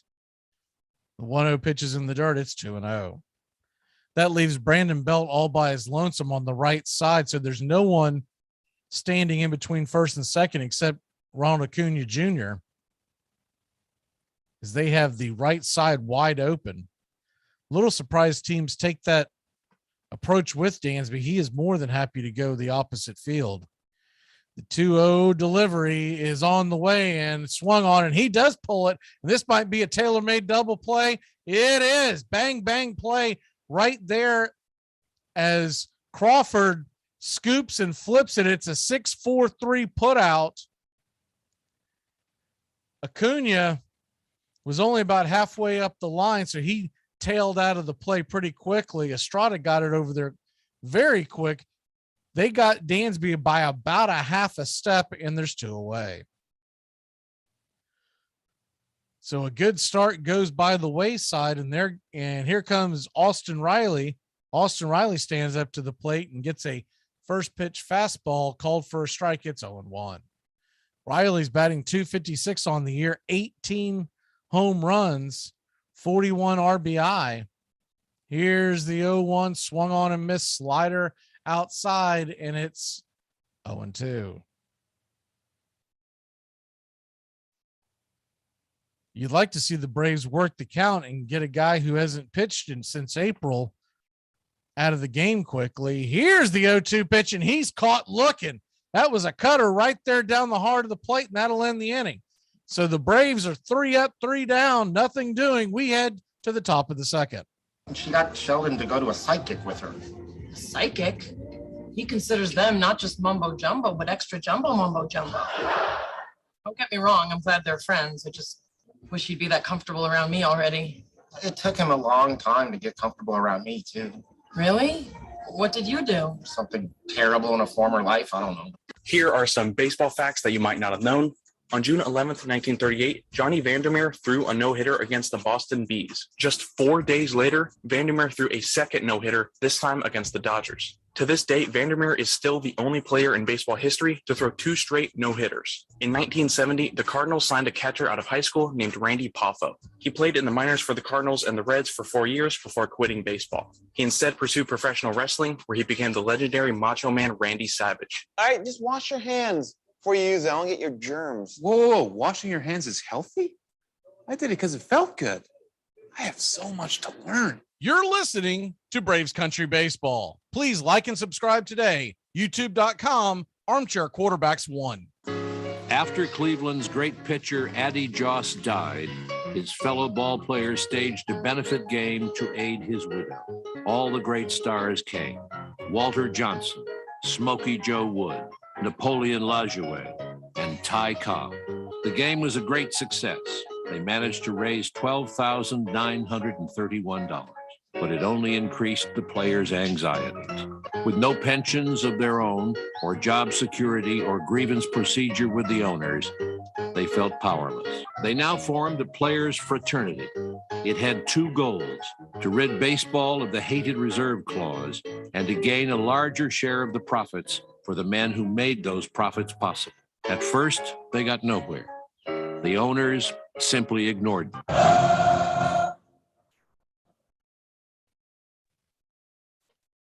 Welcome back here to Braves Country Baseball. The Atlanta Braves, San Francisco Giants are scoreless.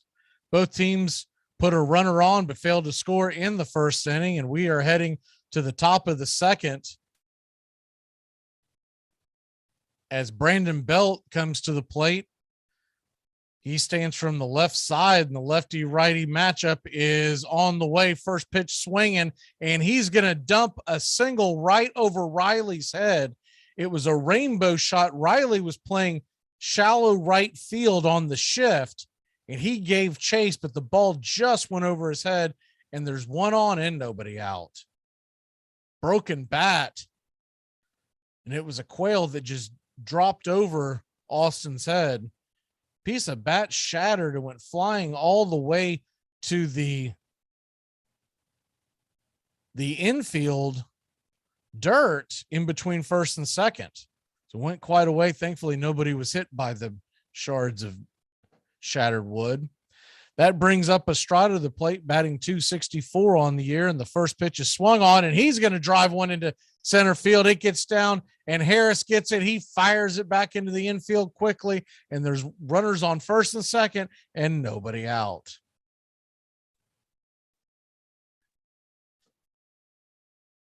Giants seem to be first pitch fastball hunting on Strider. Not trying to do too much with it, just sending it back where it went. Great job by Michael Harris to be able to get that ball back into the infield and keep Belt from going first to third. So that'll bring up the left-handed bat of Tommy LaStella, who's batting .243 on the year. The designated hitter has 2 home runs and 8 RBI, and the first pitch is a fastball right down the pipe, and it's 0-1.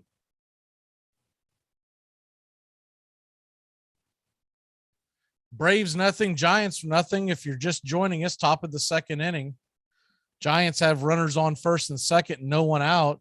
The 0-1 pitch from Strider as he gets set and kicks and deals, and it's a fastball fouled back out of play, 96 miles an hour, and it's 0-2. Tonight in minor league baseball, Max Scherzer is going to take the hill for the Mets AAA squad in Binghamton. He's expected to pitch between 60 and 70 pitches, and if all goes well, he will be back with the Mets by Sunday. 0-2 pitch from Strider is in the dirt, and it hits LaStella around the ankles, and that's going to load the bases with nobody out. Strider can't believe it was a slider, just got away from him. Of course, if you're going to get hit by Strider, that's where you want to get his, with the slider. It's 86 on the gun, so it's not going to be fun for anyone to get hit with that, but could have been worse with the fastball. Goes straight into, got him on the top of the foot, on his plant foot. Left instep, and he heads down to first. He looks like he's going to be okay. And Strider has pitched himself into a mess. Bases are loaded, nobody out. And here comes Brandon Crawford. Lefty-righty matchup. Crawford coming to the plate, batting .224, 5 home runs, 29 RBI, and a .665 OPS. The number 8 hitter of the San Francisco Giants digs in, and Strider lifts his glove, kicks and deals, and it's a fastball, outer edge, just missed the plate. It's 1-0. Definitely looks like Shane Livensparger is going to have a tight strike zone tonight. Braves are playing the left side of the infield halfway in. Here's the 1-0 pitch and fastball. That one looked like it hit the outer part of the zone, and Strider is not happy, nor should he be. Livensparger's blowing call after call. It's 2-0.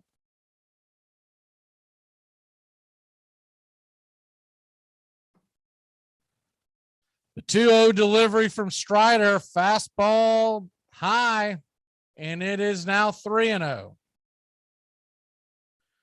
Living on the outer edge of the plate, Strider's about to walk in a run. You got to figure when you get the bases loaded, nobody out in the second inning, you need to just go after outs.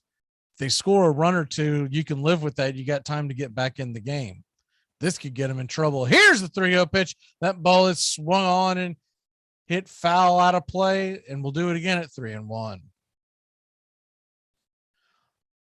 A little surprised Crawford was given the green light there, with Strider missing the strike zone as bad as he has the last several pitches. Thought he might be taking all the way. Crawford does have 5 grand slams in his career. The 3-1 delivery, as they set up outside again, he kicks and deals, and it's a fastball right down Main Street, swung on and missed, and it's 3-2.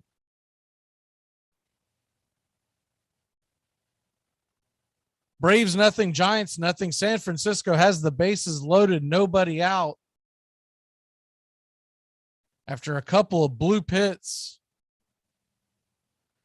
and a hit by pitch, here's the 3-2 pitch, and swung on and hit into left field. Going back is Duvall. He's got it. He turns and fires it down to third to keep the runners at first and second. The runner will come across to score as Belt crosses the plate to make it 1-0. But good defensive play by Duvall to keep the runners at bay. And there's one away.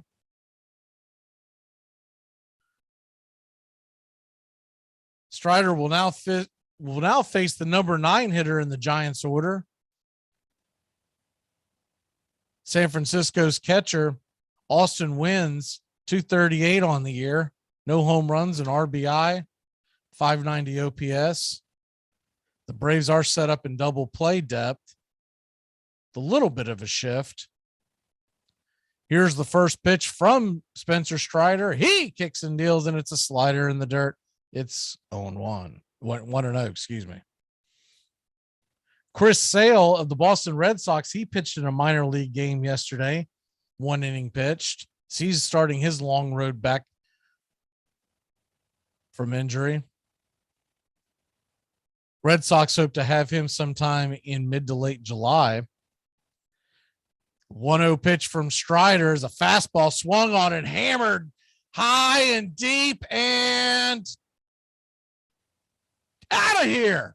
That ball just stayed inside the line. Spencer Strider gives up a 3-run home run, and it's 4-0 San Francisco. He hit it hard. The question wasn't whether or not it was going to get out. It was whether it was going to stay fair. Looking down the line, it probably stayed fair by about 10 feet. Was hoping it had curved foul. It was a get me over fastball in the inner heart part of the plate. And the catcher was sitting on it dead red. Now looking at the replay, it's probably closer to 5 feet before it hit the pole. So a really close home run makes it 4-0 San Francisco. First pitch to Gonzalez is a slider inner part of the plate, and it's 0-1.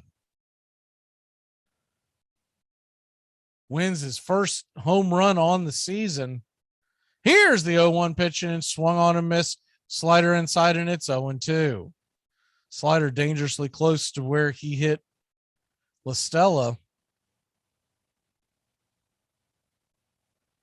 Gonzalez is 0 for 1 with the strikeout in the first.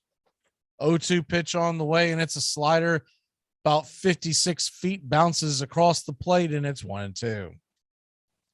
So Braves are going to have to put some runs up tonight, not like last night where they won it 2-1. Tonight it's going to have to be runs on the board. 1-2 pitch from Strider. He kicks and deals, and it's a fastball swung on and missed, strike 3, and there's 2 away. 96 miles an hour up around the top of the zone.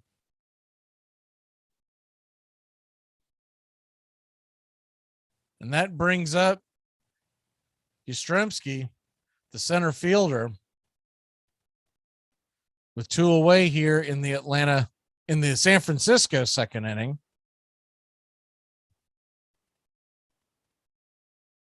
Here's the first pitch on the way from Strider, and he misses low. It's 1-0. Strider's now messing around with the mound. Looks like he's trying to get his footing, and 1-0 pitch misses again. It's 2-0. He's bounced a couple of pitches at the plate. You wonder if everything's okay. Here's the 2-0 pitch. Fastball swung on and hammered to the right side. Olson's got it. He flips it to Strider covering first, and that'll end the inning, but not before San Francisco puts a 4 spot on the board. The Atlanta Braves will grab the bats. Heart of the order on the way. Today, I'm going to show you how to tie a tie with the help of my gay nephew, Peter Piscitello. Gay? I'm not gay. What are you talking about? Of course you are. No, I'm not. Why would you think I was gay? You ever hear yourself talk, Peter? You're gay. What are you talking about? This is how I talk. Peter, you got nothing to be ashamed about. The whole family supports you. Excuse me, the whole family? Here are some baseball facts you might not have known. In the early days of baseball, some hitters would choose to use a flat bat. Batters felt that utilizing a flat bat allowed them to bunt easier. But Rule 1.10a was instituted stating the bat shall be a smooth, round stick.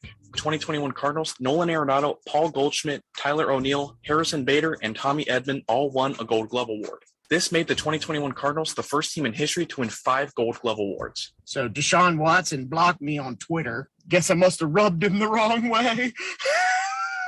You're listening to Braves Country Baseball. Please like and subscribe today. YouTube.com, Armchair Quarterbacks 1. In 1914, a band of rich businessmen hoping to get in on the baseball action formed their own league, the Federal League.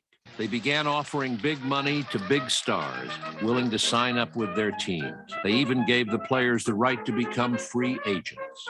81 players were lured to the new league, including Three Finger Brown, Joe Tinker, and Chief Bender. Old ballparks were renovated and new ones built, including one on Chicago's north side that would one day be called Wrigley Field. But the upstart league was a direct challenge to Ban Johnson, who resented the interlopers just as National League owners had resented him when he launched the American League in 1901. Johnson denounced the competition as pirates and threatened to blacklist any players who jumped to the new league. But to stem the flood of deserting players, he and his owners also raised the salaries of remaining stars and pledged to do better even by average players in the future.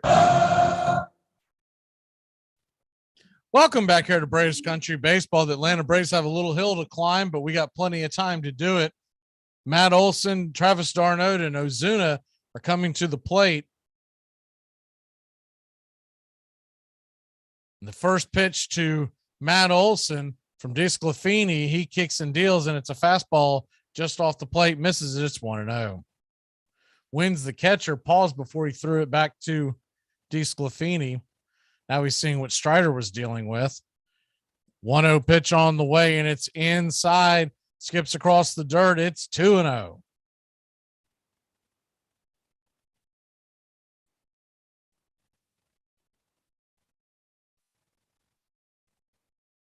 The 2-0 pitch to Matt Olson, batting .248 on the year, and slider inside. It's 3-0. When you got a umpire who's calling a tight game like this, you tend to get high scores, and that's what his stats have shown The 3-0 pitch is a fastball outer edge. Olsen taken all the way. It's 3-1. On average, Livensparger games average 1.6 more runs than other umpires average. The 3-1 pitch is swung on and just got a piece of it. Fouled back into the catcher's glove. It's now 3-2. Philadelphia is in Texas tonight. They'll be getting started here soon. Here's the 3-2 pitch swung on. That ball is hammered to the right side. We're right into the shift. Olsen's running down the line, but they'll beat him by about 2 steps, and there's one away. That'll bring Travis d'Arnaud to the plate. Travis d'Arnaud batting .257 on the night. He was one of the heroes from last night, hitting the solo shot in the second inning, giving the Braves a 1-0 lead for most of the game, till the Giants put one on the board in the 8th, and Atlanta broke the tie and won the game in the bottom of the 9th. Orlando Arcia with a walk-off single. Here's the first pitch from DeSclafani, and it is a fastball at the knees and taken for a strike. It's 0-1. A little strange that was a strike. Here's the 0-1 pitch, and it's a slider inside, taken for another strike. It's now 0-2. Left-handed batters seem to be getting a wider strike zone than the righties. Here's the 0-2 pitch to d'Arnaud, and it is in the dirt. Ball 1, 1-2.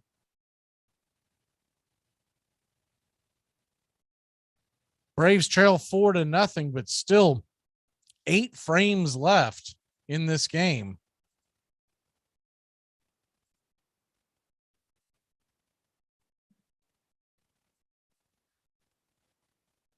One-two pitch getting set for d'Arnaud as he fouls that one away, and we'll do it again at 1-2.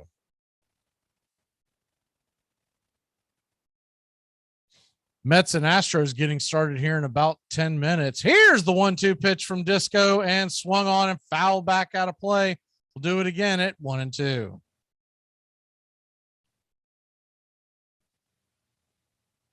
If you're just joining us, San Francisco got on top last inning with 4 runs. The big dagger was a 3-run home run from the catcher Wins. Here's the 1-2 pitch, and it's in the dirt. Slider missed, and it's evens the count at 2-2. DeSclafani, it's his first start since April 21st. So his pitch count may not be that deep into the game. The guesstimation by most of their writers was around 75 pitches, but we'll see what Gabe Kapler has in mind. d'Arnaud asks for time. We'll reset here. The 2-2 pitch to Travis d'Arnaud as they set up outside, and it's way off the plate. Fastball misses. Full count to Little D. d'Arnaud batting .257 on the year. Gets set for the payoff pitch. And Disco kicks and deals. That ball swung on and broken bat, and it's going to drop down for a single. So the Braves get a 1-out single in the same fashion that the Giants got in the last half inning. A broken bat. This one drops in to left field. Jock Peterson on the chase and gets it back into play. That ball shattered right in d'Arnaud's hands. He finished the swing, and the only thing left was the handle. The barrel made it about halfway through the infield. That brings Marcell Ozuna to the plate. Ozuna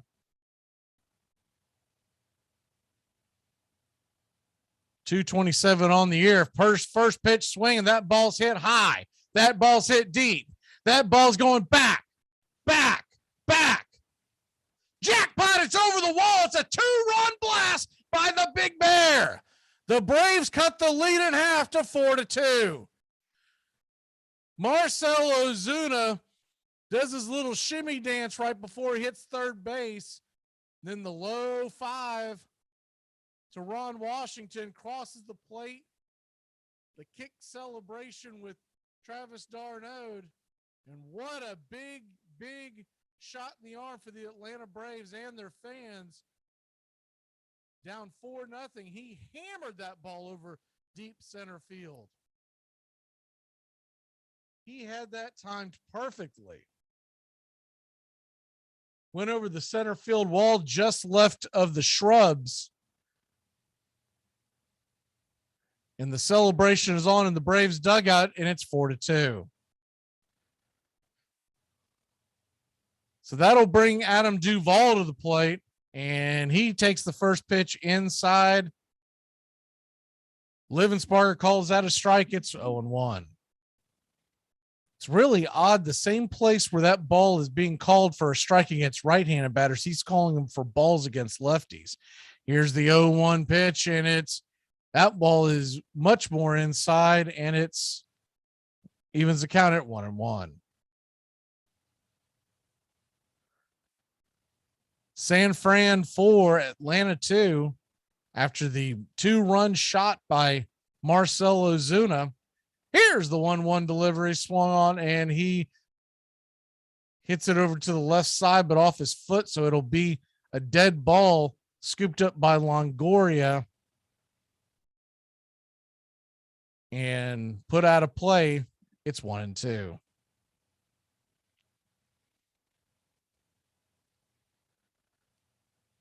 Adam Duvall needed a second to kind of regain himself. Here's the 1-2 pitch, and it's slider inside taken for, or outside taken for a ball. It's now 2-2. That ball skipped across the dirt just in front of the plate. Duvall batting .206 on the year. Arcia, the man of the hour from last night, stands on deck. If they can get anything going, Harris in the hole. Here's the 2-2 delivery, and low and outside. Looked like the cutter. Might have been his sinker. He mixes that in every once in a while, but it's a full count to Adam Duvall.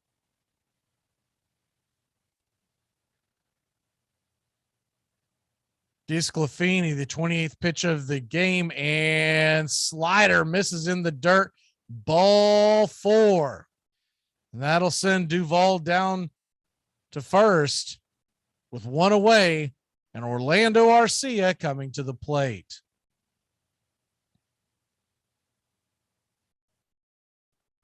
Orlando Arcia hit that sharp single bottom of the 9th last night, sending Phil Gosselin, who was pinch running for Matt Olson at the time, from second to home. Here's the first pitch to Arcia, and it's down below the knees. It's 1-0. Appreciate you spending your Tuesday night here on Braves Country Baseball. We're here every Tuesday and Friday night. This week, we also have a pop-up game we'll be doing Thursday afternoon. It's an early start, 12:20 Braves Giants, the last game of the series. The 1-0 pitch is outside, misses for ball 2. It's 2-0.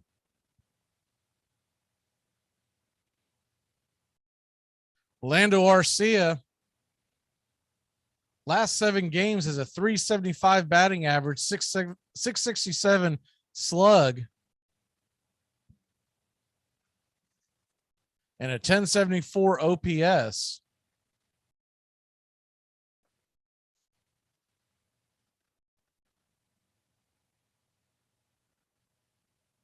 And the 2-0 pitch, as DeSclafani needs a second, as he and Longoria were kind of having a quick powwow on the mound, might be going over the defense, how they want to set this up for double play depth.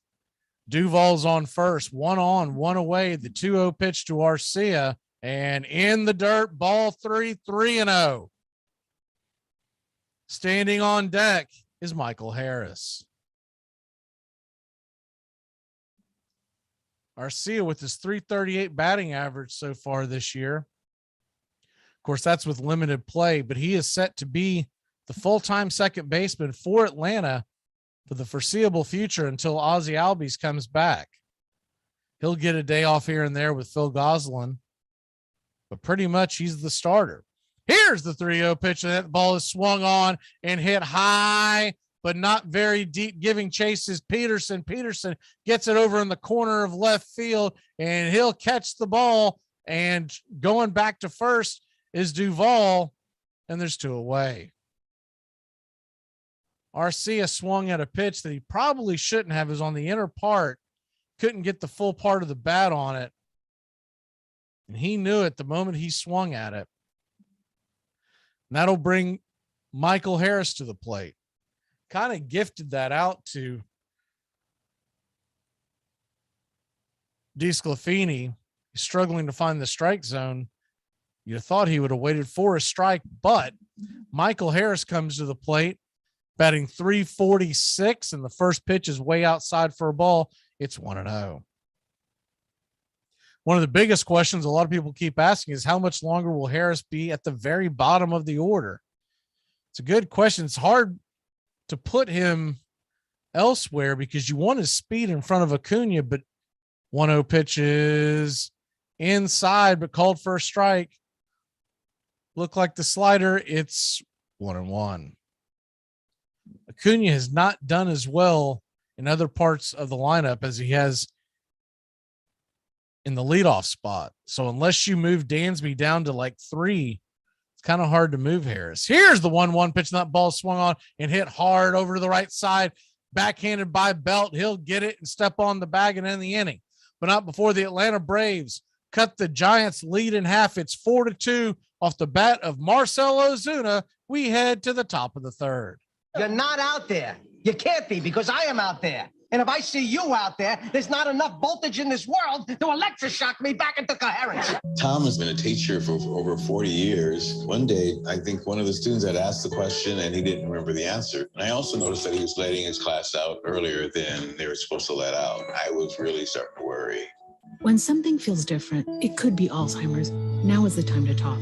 Visit alz.org/ourstories to learn more. A message from the Alzheimer's Association and the Ad Council. Here are some baseball facts you might not have known. Hall of Famer Larry Walker was a big fan of the number 3. He wore the number 33 for his entire career. His first contract with the Expos was $3 million, and the most stolen bases he had in a season was 33. He also got married on November 3rd at 3:33 p.m. His career batting average with the Rockies was .333, and he was the 333rd member of the Hall of Fame.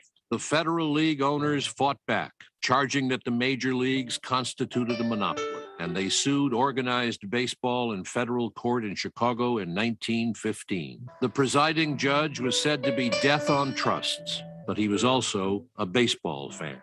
He refused to rule quickly, and the months dragged on. Finally, Federal League owners, increasingly strapped for cash after 2 shaky seasons, gave up. The new league collapsed. So did Van Johnson's promises of better pay. Chris Speaker's salary was cut in half. The players were as powerless as they had been before, and still the federal judge had not ruled. Do you realize that a decision in this case may tear down the very foundations of this game? Any blows at the thing called baseball would be regarded by this court as a blow to a national institution. Judge Kennesaw Mountain Landis.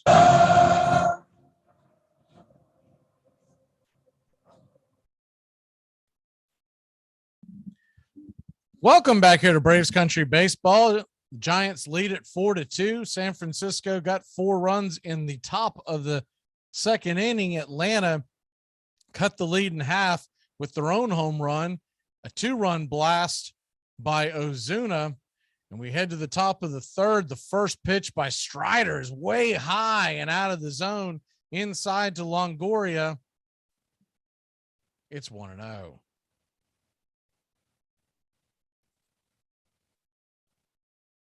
The 1-0 pitch from Strider, he kicks and deals, and it's a fastball, pipes it right by him, 96 miles an hour upstairs, evens the count at 1-1. Longoria, first plate appearance, he walked, batting .211, 5 home runs. The 1-1 is outside, ball 2. Fastball missing. Strider doesn't appear to have the same stuff he normally does.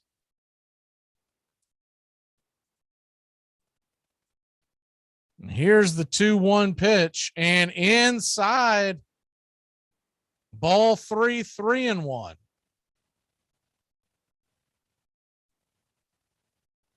Missing on the command quite a bit here on the early part of the game. That's how he got in trouble last inning. Here's the 3-1 pitch, swung on and bounced to the right side. On it is Arcia. He flips it over to Olsen, and Olsen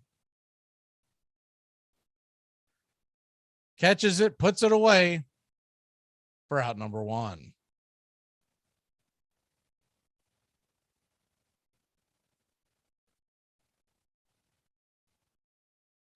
Atlanta on a big 7-game homestand. Then we'll have Monday off, and then 20 consecutive days without a day off before the All-Star break. The first pitch to Jock Peterson is taken for a strike. It's a slider on the outer part of the edge. It's 0-1. 0-1 pitch from Strider is a slider inside, and it evens up the count at 1-1.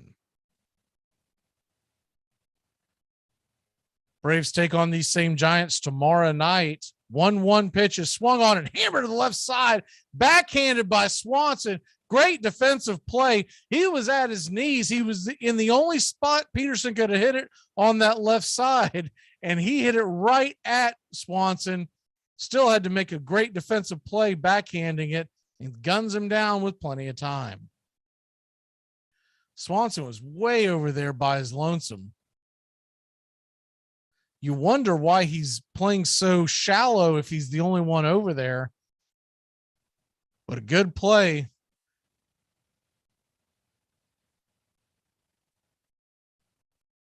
And there's 2 away. Brandon Belt comes to the plate, takes a fastball in the outer part of the plate right at the knees for a strike.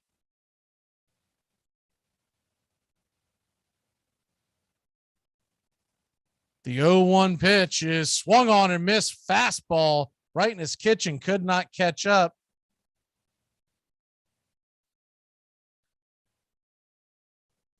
And it's 0-2. Brandon Belt singled in the second and scored a run. The 0-2 pitch just misses off the plate, 98 miles an hour. We'll do it again. It's now 1-2. Strider would like a quick third inning here as his pitch count is up to 52 on the night. Fastball way high and way outside, evens the count at 2-2.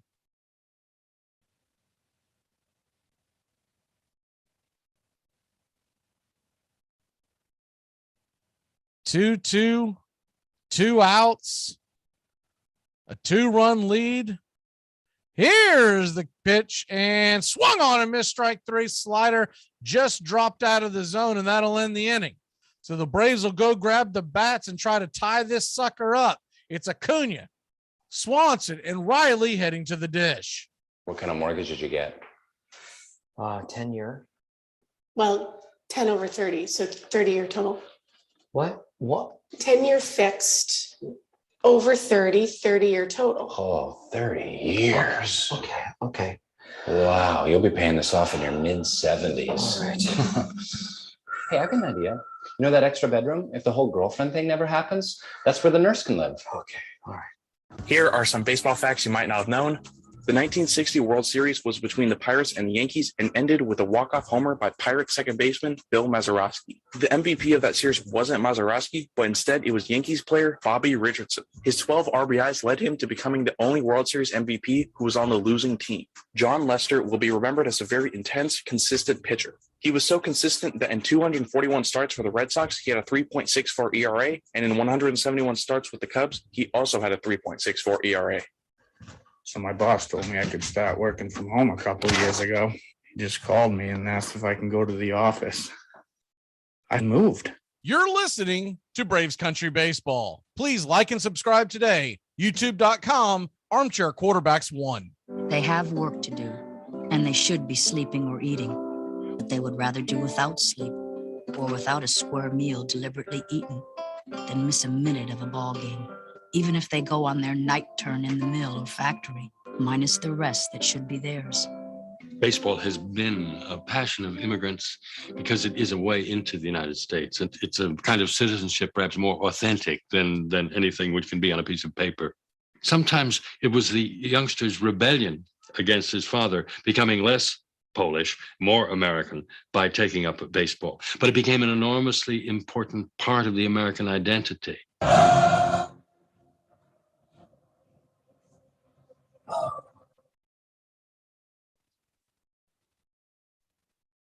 Welcome back here to Braves Country Baseball. The Atlanta Braves trail by 2. It's 4-2 as we head to the bottom of the third inning. Atlanta will have the top of the order coming up. And Ronald Acuna Jr., who's 1 for 1 on the night. First pitch at the knees by Disco, and it's taken for a strike. It's 0-1. Acuna was first pitch swinging his first time up, singled into right field.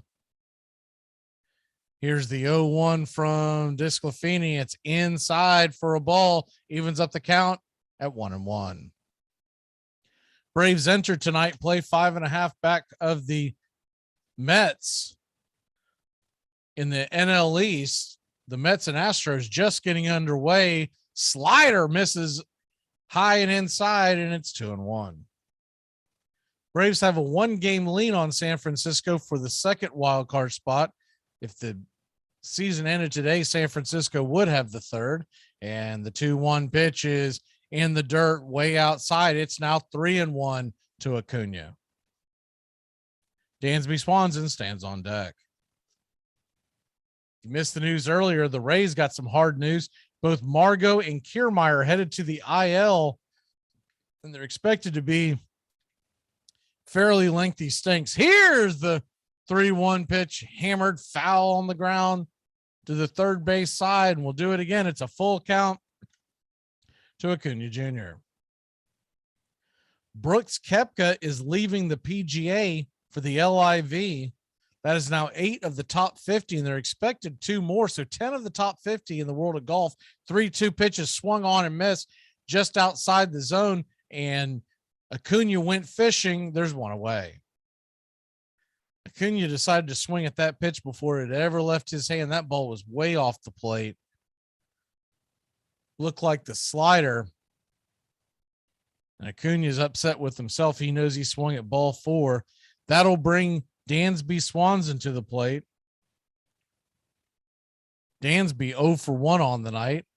First pitch is fouled into the screen behind home plate. It's 0-1.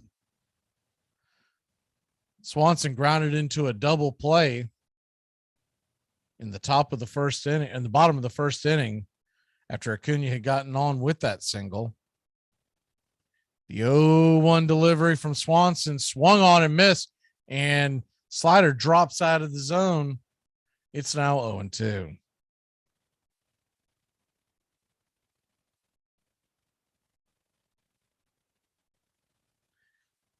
Austin Riley stands on deck, 1 away here in the bottom of the third. Houston and the Mets have gotten underway at 0-0 in that one. Here's the 0-2 pitch. It's off the plate outside, taken for a ball. 1-2. Keeping an eye on that, on Disclafini's pitch count. He's about to fire the 45th pitch of the night, and the 1-2 misses low. It evens up the count at 2-2.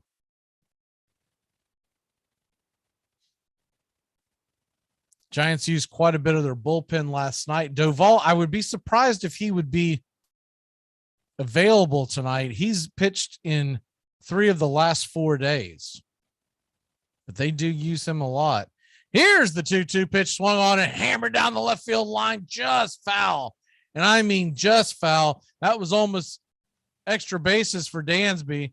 We'll do it again at 2-2.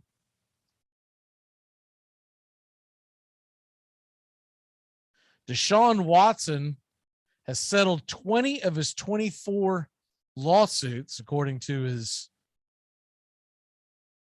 lawyer today. Sure, a hefty suspension's heading his way. Here's the 2-2 pitch, and that ball's fisted into right field. Will it drop? It does drop down for a base hit right in front of the right fielder. Gonzalez gave chase, but it dropped in front of him about 10 feet. And it's a bloop single to get things going here for the Braves in the bottom of the third.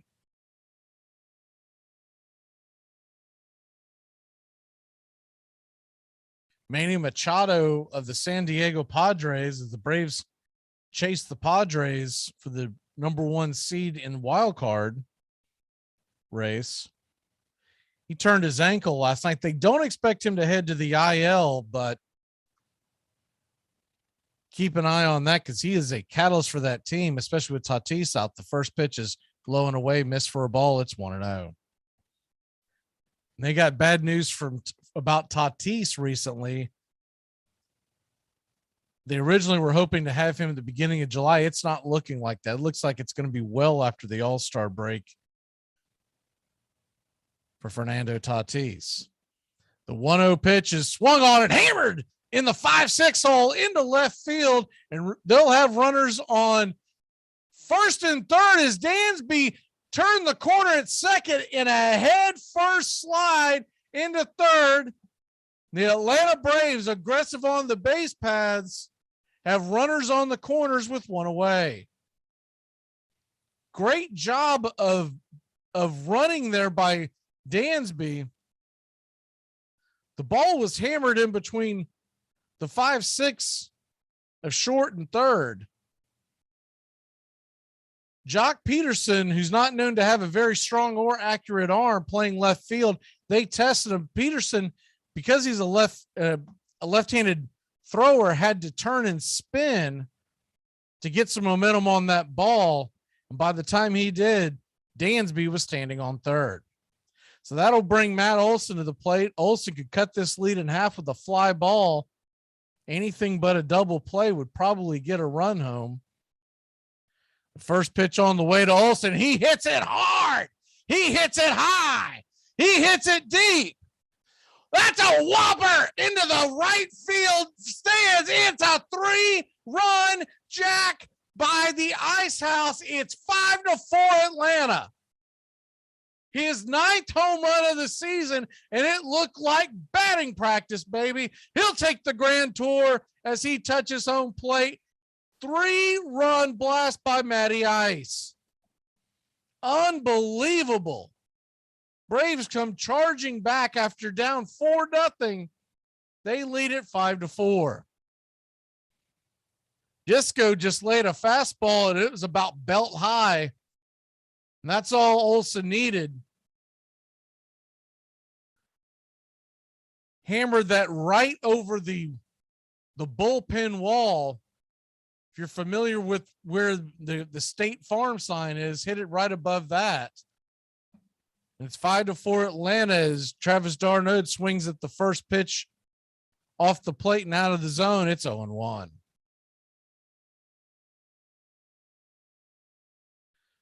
d'Arnaud 1 for 1 on the night.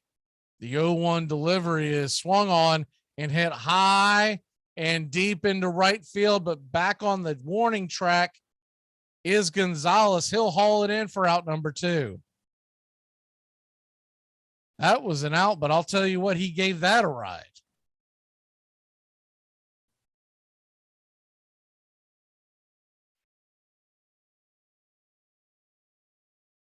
Braves 5, San Francisco 4. If you're just joining us, Atlanta down 4-0 after the top of the second.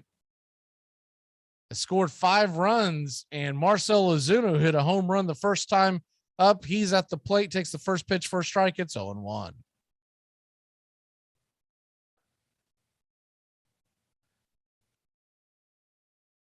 The 0-1 pitch to Ozuna, and fastball, top of the zone, taken for a strike. It's now 0-2.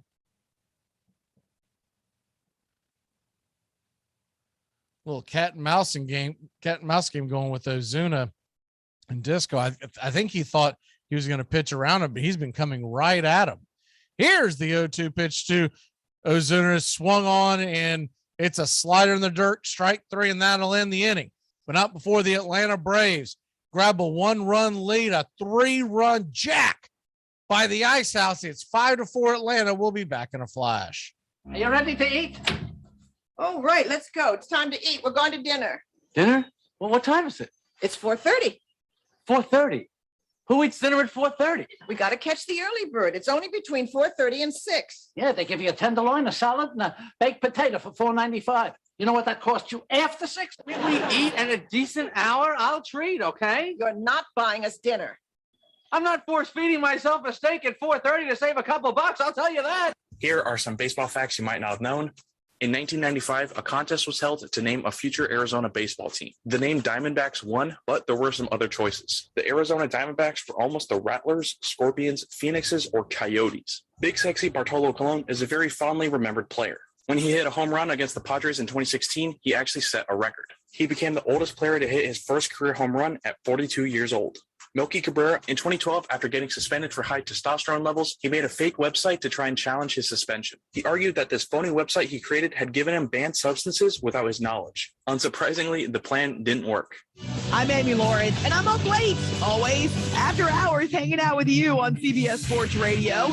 Check it out, 2 a.m. Eastern, 11 p.m. Pacific. You're listening to Braves Country Baseball. Please like and subscribe today. YouTube.com, Armchair Quarterbacks 1. Companies of every kind promoted baseball for their workers. Management believed it encouraged teamwork, provided a healthy way to fill spare time that might otherwise be devoted to labor agitation, and taught immigrant workers how to be real Americans.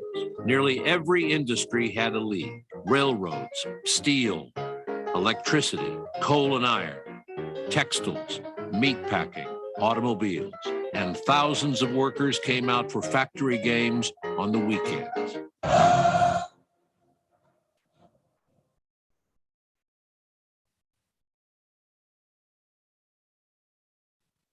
Welcome back here to Braves Country Baseball. Atlanta leads at 5-4.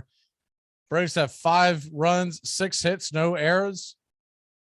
San Francisco, 4 runs, 3 hits, no errors.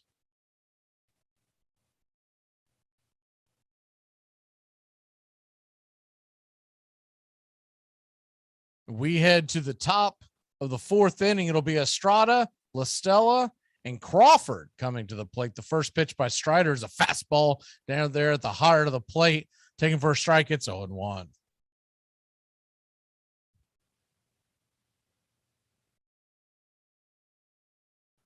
Oh, 1 pitch on the way, slider at the knees, and it's 0-2.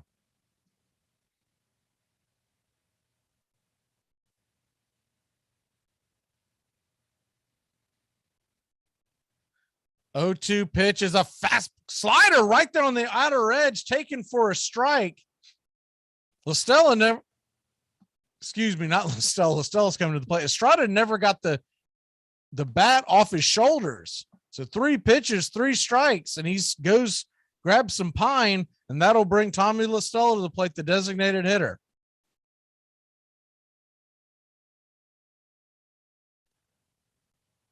La Stella was hit by a pitch. It was a gift. It was a slider in the dirt that hit the top of his shoe. The first pitch is a fastball outside, taken for a ball. It's 1-0. The 1-0 delivery to La Stella off the plate wide. It's now 2-0. Seeing Strider consistently trying to live on the outside part of the plate, but he is not hitting his mark. And to compound it, Livensparger's calling a tight zone. Here's the 2-0 pitch, and that ball's hammered into right field. A deep Acuna was not being able to get to it, so he'll corral it and get it back into the infield. There's 1 on and 1 out. With Brandon Crawford coming to the plate. Acuna playing really deep.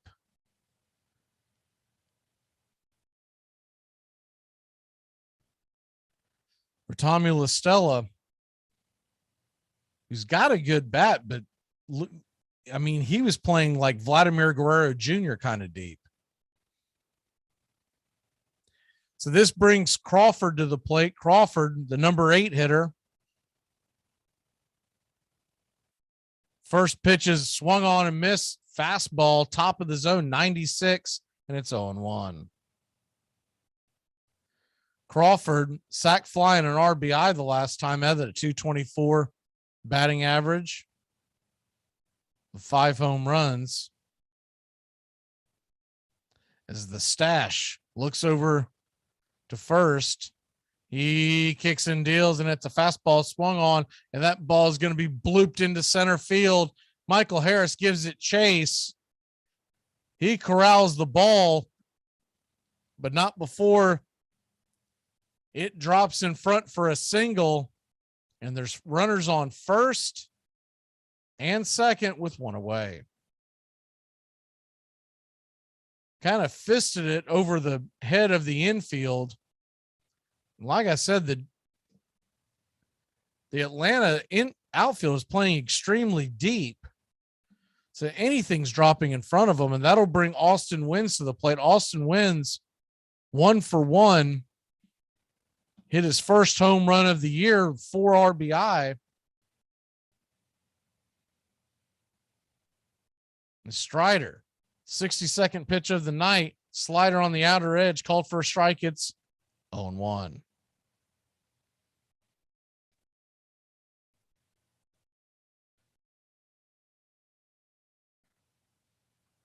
Braves 5, Giants 4, top of the 4th inning. Here's the 0-1 pitch, and is slider at the knees, taking for a strike. Again, it's 0-2. It was an inside fastball that Wins took to the house last time up. So they've started them off with 2 straight sliders. Be interesting to see if they continue this route. And Darnode flips the sign, and it's a ball in the dirt. He gets in front of it. Runners will stay at first and second. It's 1-2.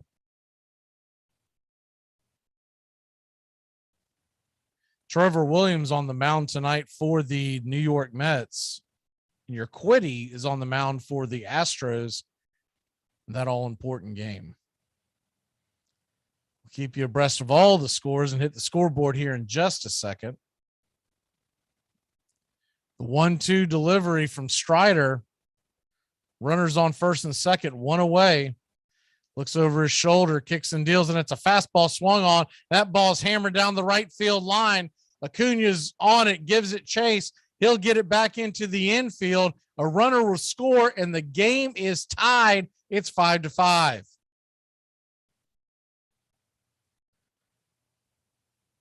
Wins absolutely roasting Strider so far. A home run, a double, now 4 RBI. You have him in your DraftKings lineup, you're cleaning up. He poked that ball just down the right field line, just inside the chalk. By the time Acuna got over to it, had no chance of throwing the runner out at home. So that'll bring Gonzalez to the plate. Gonzalez is 0 for 2. And the first pitch is a fastball high, taken for a ball. It's 1-0.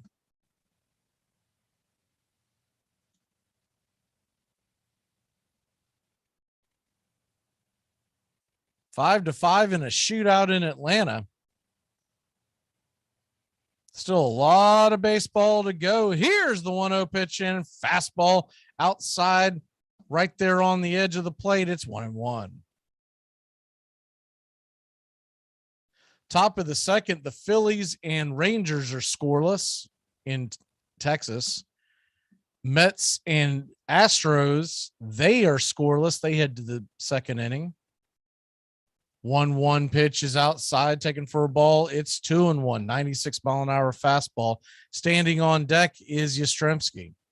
So you got lefty here for the next 2 batters for the right-handed Strider, and a 2-1 count for Gonzalez.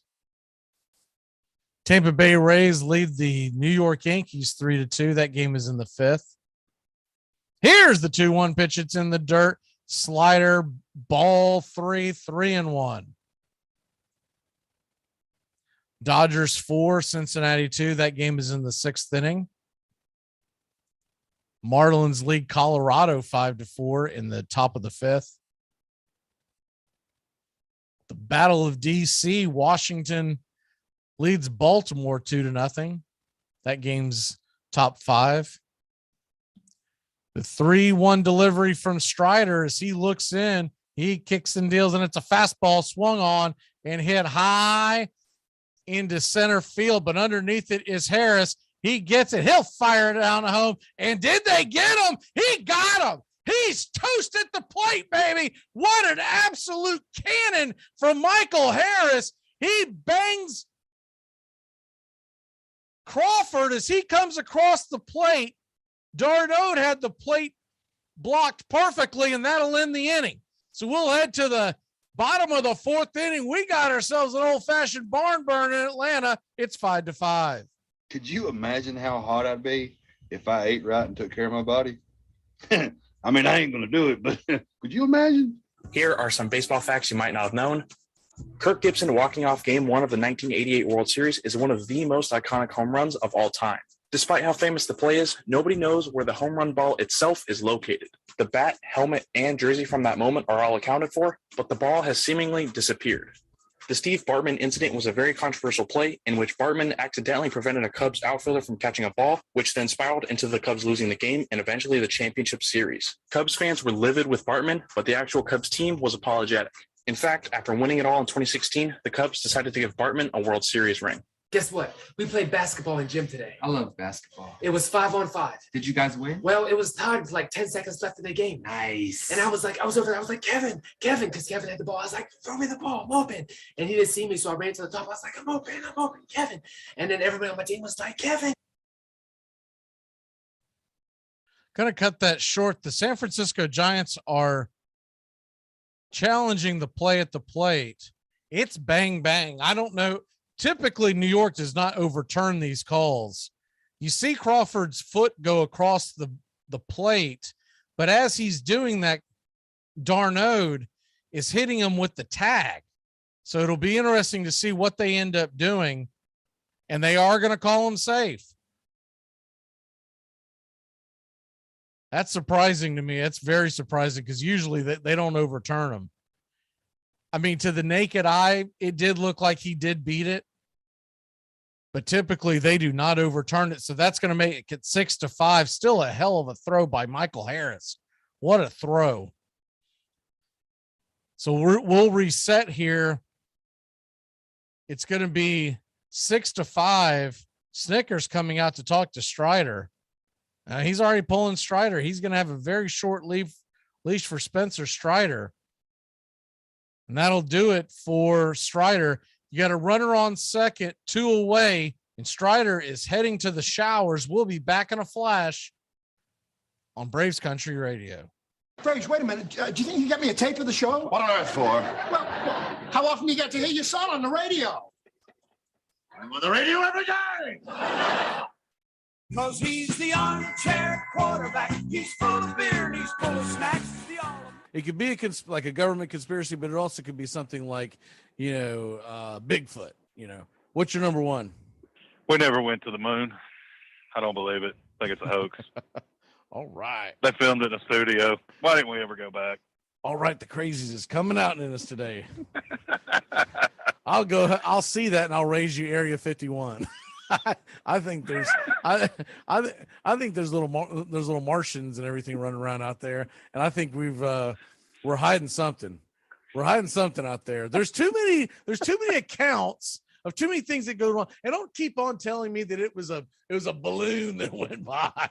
The balloons aren't that big, okay? They don't go by that often. It's a little strange we haven't seen one in the last 30 years since technology's gotten better. There's been too many times where they've interviewed guys who were out there and they say, when they ask them, can you say what you've seen? And he goes, no, I'm sworn to secrecy. Well, why are you sworn to secrecy if nothing happened out there? Something went down. Armchair. I'm Amy Lawrence, and I'm up late, always, after hours, hanging out with you on CBS Sports Radio. Check it out, 2 a.m. Eastern, 11 p.m. Pacific. On February 2nd, 1876, at Manhattan's Grand Central Hotel, a group of club owners, eager to tighten their control of the game, restore its respectability, and most of all, to ensure greater profits, started a new association. They called it the National League of Professional Baseball Clubs.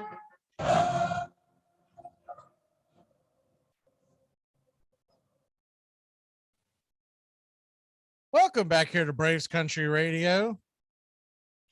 The Atlanta Braves trail 6-5 after a play at the plate was overturned. And that'll chase Strider out of the game. They're going to go to Dylan Lee out of the pen. Lee, the left-hander, will face Yaz. Strider, 3 2/3, 6 earned runs, 6 hits, a walk, 4 Ks, and he is responsible for the man on second. So there's 2 away. Runner at second. The fastball misses for Lee. It's 1-0. Very interesting that Snicker was quick to grab Strider out of the game. Here's the 1-0 pitch, and it is a slider in the dirt, bounces away. Darno gives chase. The runner will stay at second. It is the catcher. And it's 2-0. Very short leash for Strider.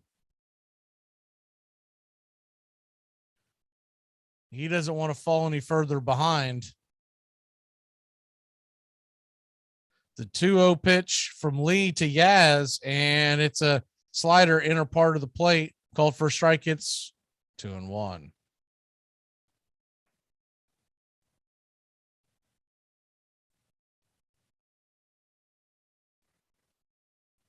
Giants 6 runs, 6 hits, no errors. Braves 5 runs, 6 hits, no errors. The 2-1 pitch is swung on and popped up. Duvall in shallow left field has it, and that'll end the inning. But not before San Fran scores a couple of runs and they take the lead. We're in a seesaw battle in Atlanta. It's 6-5 Giants over the Braves. Big news in the big games covered in the Big Ten by the Armchair Quarterbacks all year long. Third down and about 22. Smith drops the ball. He's got it tied in. But he's got Carter. Michigan leads the game with a first touchdown. The Carter, 71 yards. Cal State's lead 7-3.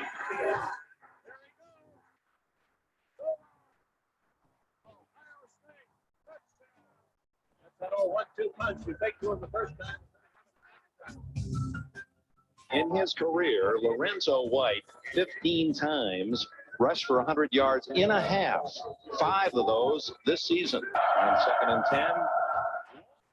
Throw to Ryson, and he's open. All the way to the 6-yard line. Big Ten football covered in the Southeast by the Armchair Quarterbacks.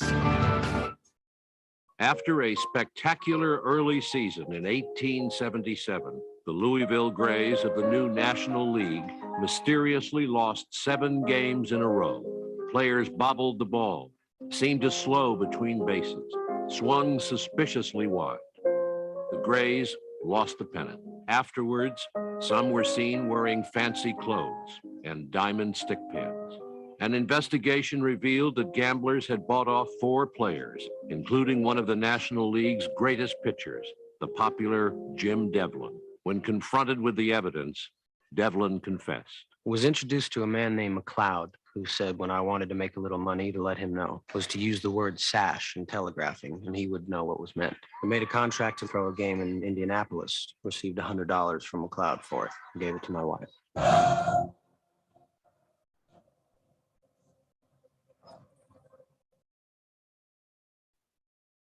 Welcome back here to Braves Country Baseball. Zach Liddell is into the game for the Giants, so Disco's night is over.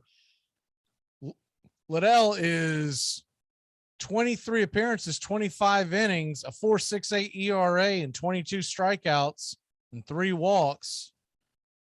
William Flores is also in the game to play second.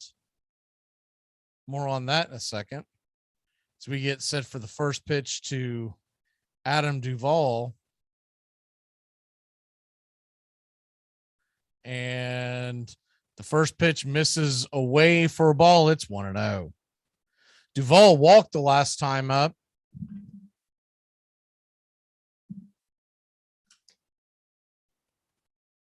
The 1-0 pitch from Littell is below the knees, but called for a strike. It's 1-1.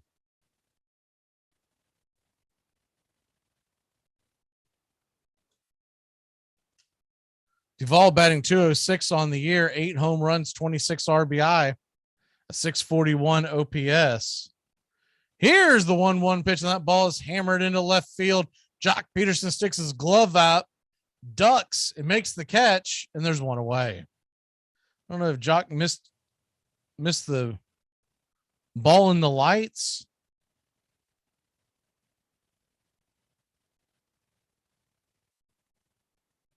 He had to kind of wince when he made the catch. He turned his head towards the wall. An awkward play, but gets you out. There's one away. First pitch to Arcia is a strike right there at the knees. It's 0-1.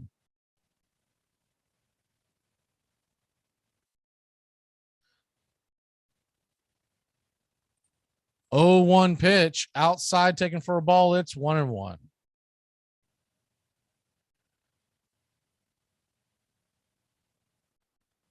The 1-1 delivery is swung on and bounced off the plate for a foul. It's strike number 2.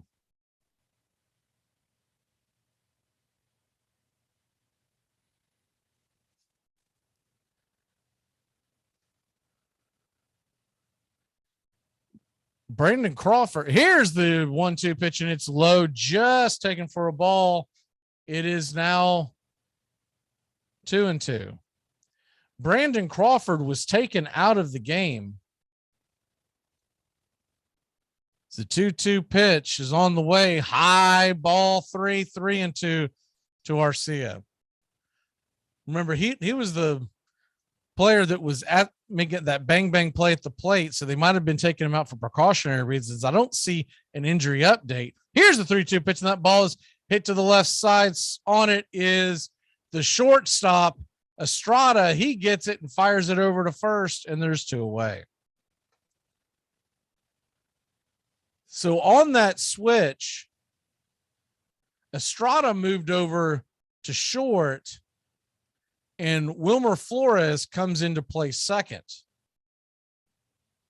That brings Michael Harris to the plate. Michael Harris is 0 for 1, the ground out in the second inning. First pitch to Harris is swung on and missed. 95-mile-an-hour fastball out of edge, and it's 0-1.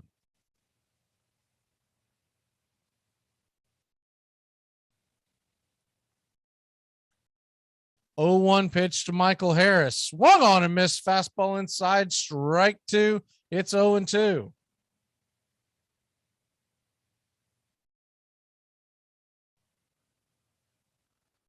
Giants are in a shift. So anything to the left-hand side would be at least a single, probably a double for Harris. Here's the 0-2 pitch, and he fouls it back against the screen. We'll do it again at 0-2. Most of these pitchers have been pitching Harris outside. You got to figure they're going to start going inside to get him out. And that's the second pitch of this at bat that has been inside. Make no mistake about it, Harris can turn on an inside pitch. And there's the 0-2 pitch. It's in the dirt, and it bounces off of Harris, and he'll head down to first by a hit by pitch. And there's 1 on, 2 away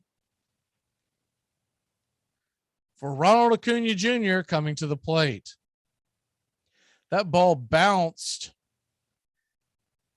and popped up and hit Harris in the helmet, just grazed him, just enough to move the helmet. He's fine and didn't actually make contact with him. He heads down to first base. And Acuna comes to the plate representing the go-ahead run. The first pitch to Acuna swung on, and that ball is hammered high. That ball is hammered deep. It's going back, back, back. He'll take the grand tour with light tower power. It is 7-6. Your Atlanta Braves take the lead.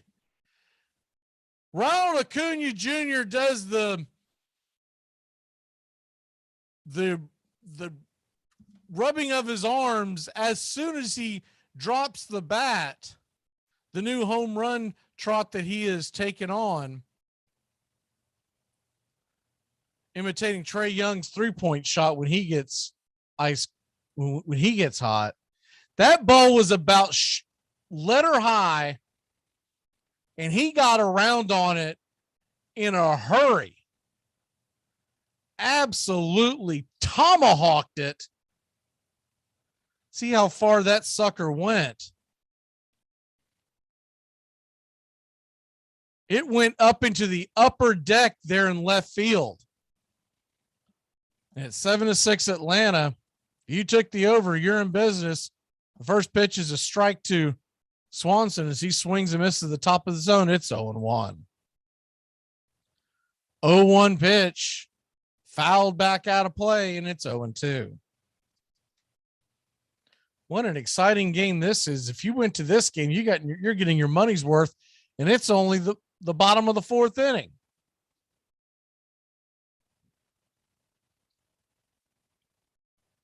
Oh, 2 pitch to Swanson is off the plate, misses wide. It's 1-2. If Dansby can get on, Riley stands on deck. Here's the 1-2 pitch, and just off the plate. Wins really wanted that call. It's now 2-2.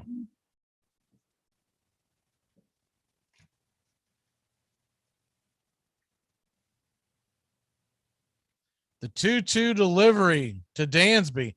Swung on and hit high into right field, but going back on it, and I think he's got it. He does. The right fielder Gonzalez will put it away, but not before your Atlanta Braves take a 1-run lead. We're in a shootout in Atlanta.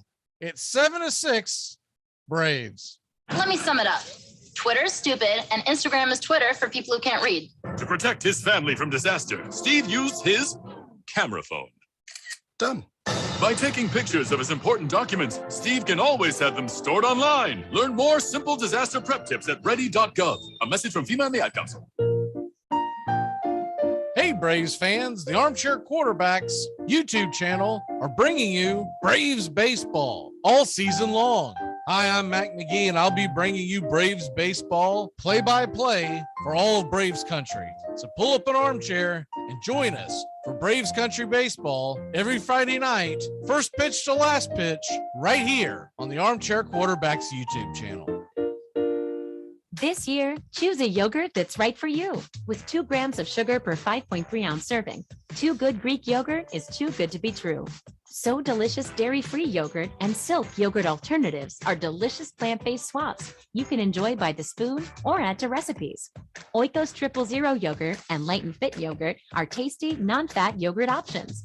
So many flavors, varieties, and possibilities. Elevate any recipe and your everyday with yogurt. The magnitude of the conspiracy stunned the baseball world. The Louisville Grays suspended the accused players, who claimed they had only done it because their owners had failed to pay them their wages. Devlin was brought before National League President William Hulbert.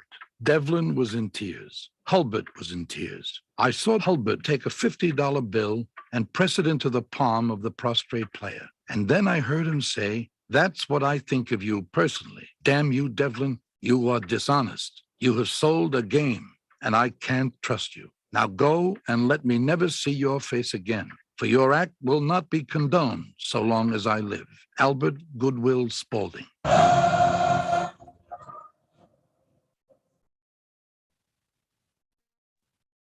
Welcome back here to Braves Country Baseball. The Atlanta Braves lead at 7-6. 7 runs, 7 hits, no errors. The Giants, 6 runs, 6 hits, no errors. We're heading to the top of the 5th. You just joining us, home runs all over the park. And the first pitch from Dylan Lee is high for a ball. It's 1-0. Evan Longoria is 0 for 1 on the night.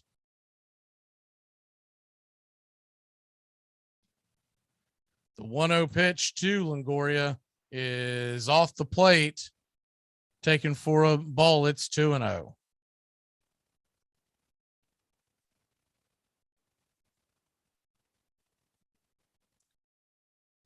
Dylan Lee came in for Strider. 2-0 pitch is swung on and hit high, but not very deep. Underneath it is Acuna. He'll glove it and make the out, and there's one away. So Lee comes in with 1 out left in the 4th. You got to figure they would really love to get possibly to the 7th inning before they relieved Lee. At the same token, if you're a manager, you just don't want these runs to go to waste. So you've put 7 on the board. You really want to get that win. So we'll see when he starts deploying the back of the bullpen. You know, the night shift's getting warm. First pitch to Jock Peterson is off the plate. Slider missed away. It's 1-0. Jock Peterson's 0 for 2 on the night. He got a hold of one last night. It went foul, but it absolutely was a moonshot.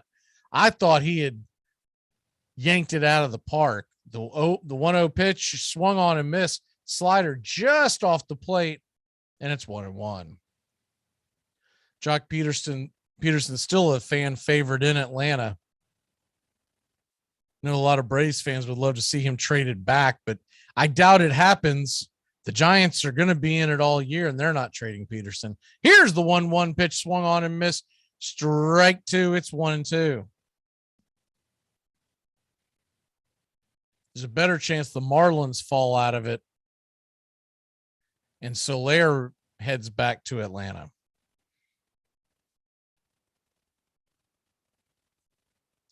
Here's the 1-2 pitch. It's in the dirt, taken for a ball. About a 55-foot slider, and it evens the count at 2-2.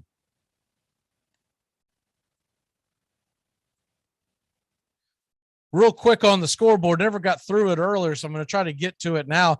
Philly and Texas, they're tied at 0 apiece. That game's in the top of the 3rd.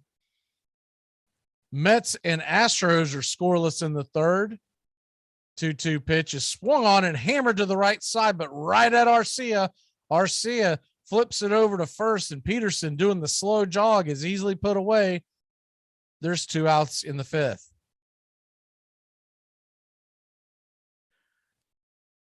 Rays lead the Yankees 5-2, top 6. It's like a news bulletin nowadays with the Yankees actually behind in a baseball game. Dodgers 4-2, top 7 in Cincinnati.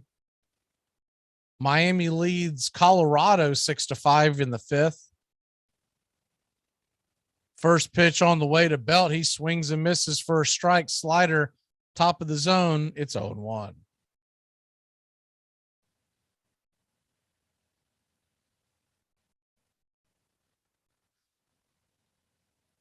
Nats over the Orioles 2-0 in the 6th inning.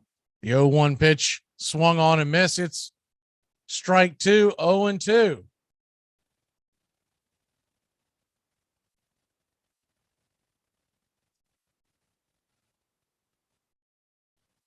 The 0-2 to Lee, from Lee to Belt. He kicks and fires, swung on, and he's going to dribble it down the third base side. Swanson backhands it, ball gets away. I don't know if he would have been able to get Belt anyway. He had a long way to go.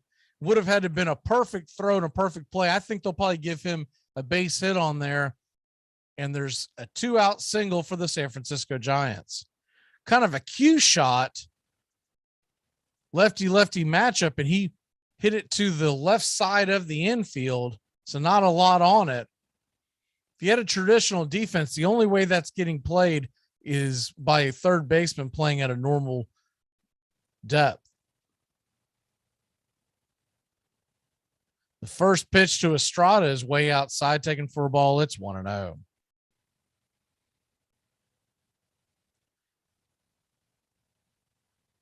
Pirates 6, Cubs 1. That game's in the bottom of 5. Red Sox 4-3 over the Tigers in the 5th. Here's the 1-0 pitch, and that ball is hit hard and high into center field. Giving chase is Harris. He's underneath it for out number 3, and that'll end the inning. So Atlanta finally holds San Francisco scoreless and holds the lead. We'll head to the bottom of 5 at 7-6. Your Atlanta Braves. Imaginary hat. What is this? What are we doing? So dumb. It's the Armchair Quarterbacks pregame show all summer long. Armchair Quarterbacks are doing play-by-play right here on YouTube, Tuesday nights, Thursday nights, and Friday nights. And we're jumping on early with the Armchair Quarterbacks show, getting you caught up in the world of sports and ready for the first pitch. It's the Armchair Quarterbacks pregame show all summer long, right here on the Armchair Quarterbacks YouTube channel and your CBS Sports affiliate.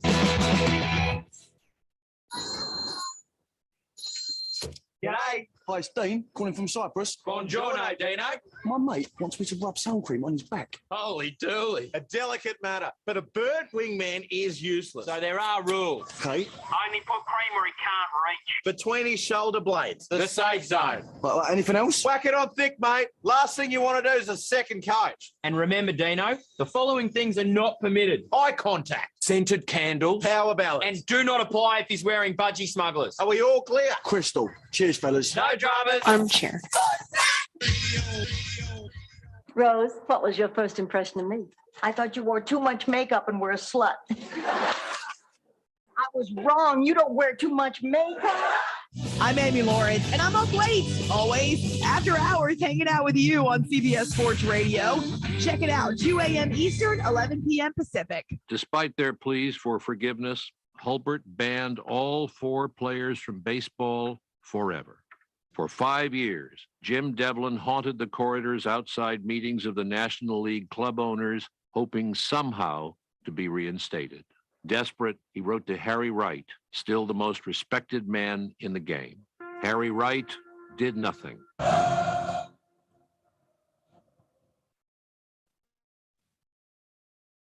Welcome back to Braves Country Baseball. The Atlanta Braves lead at 7-6 in a barn burner in Atlanta. We head to the bottom of 5. It'll be Riley, Olson, and Darnode coming to the plate. Austin Riley batting .257 on the year with 18 home runs. And the first pitch from Tyler Rogers, the Submariner, is a ball inside. It's 1-0. Rogers' 31st appearance on the year has a 5.34 ERA, 9 walks to 10 strikeouts. Here's the 1-0 pitch, and that ball is hit foul back out of play. Evens the count at 1-1.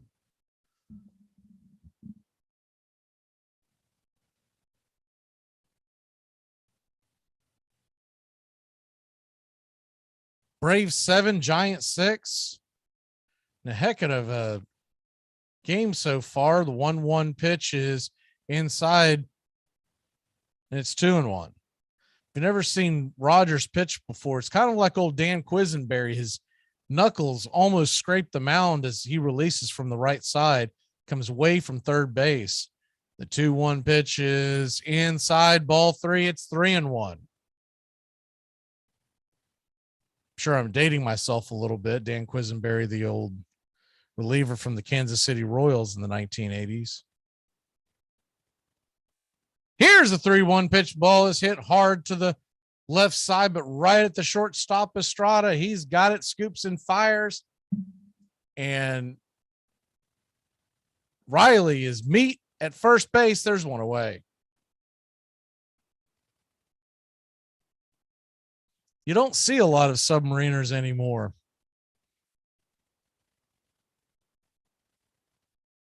Even the sidearm pitchers have kind of gone away. Moylan was a sidearm, but he wasn't really a submarine pitcher. Rogers is a true submariner. 1-2 pitch to Olson is top of the zone, called for a strike, 83 miles an hour.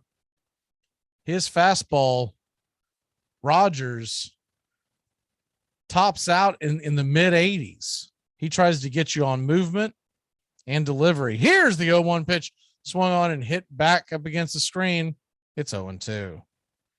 Olson, his last time up, took Disco yard, mammoth 3-run bomb that he sent over the bullpen in right center field. The 0-2 pitch to Olson is swung on and hit to the left side. Third base Longoria is on it. He'll throw out Olson with ease, and there's 2 away. Notice they don't play much of a shift with Rogers, play more of a traditional defense. I guess with the soft tossing, they don't want players to be able to just point the bat and go. That'll bring up Travis d'Arnaud to the plate. D'Arnaud's 1 for 2 on the night, and he'll face an honest defense as well. And the first pitch is a slider right there at the knees, coming all the way from the dugout and right across the plate. It's 0-1.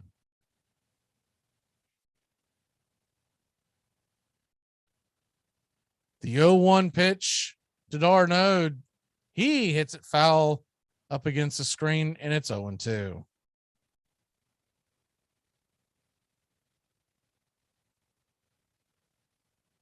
Rogers gets out of this fairly quick. We might see him again next inning with 3 right-handers due up. 0-2 pitch on the way. Just got a piece of it. Stay alive. We'll do it again at 0-2. Astros just took a 1-0 lead. Jose Altuve with a solo blast. Braves lead it here 7-6. 0-2 pitch from Rogers. Kicks and delivers just low. Inside, it's 1-2.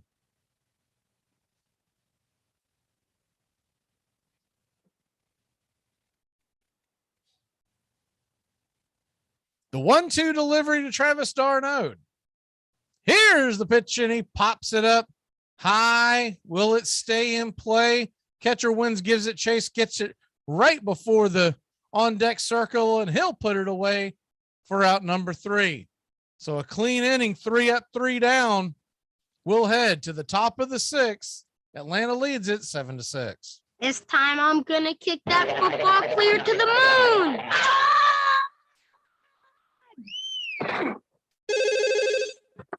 Hello? Hi, is Mark there?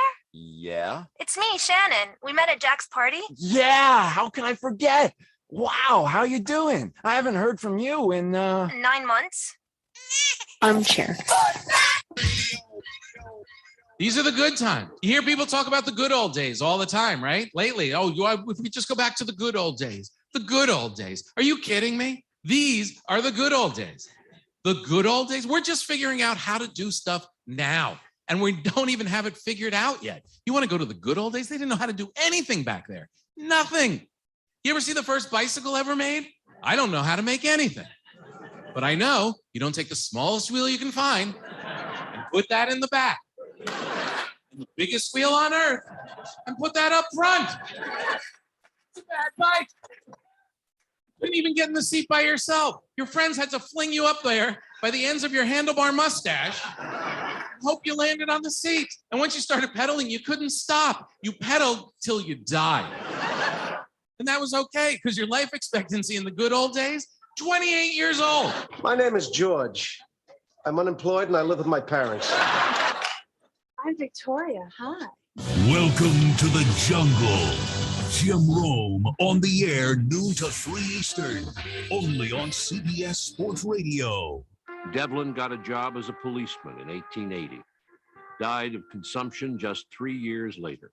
His early death, said a Louisville newspaper, was an instructive example of the fruits of crookedness. The National League had survived its first scandal.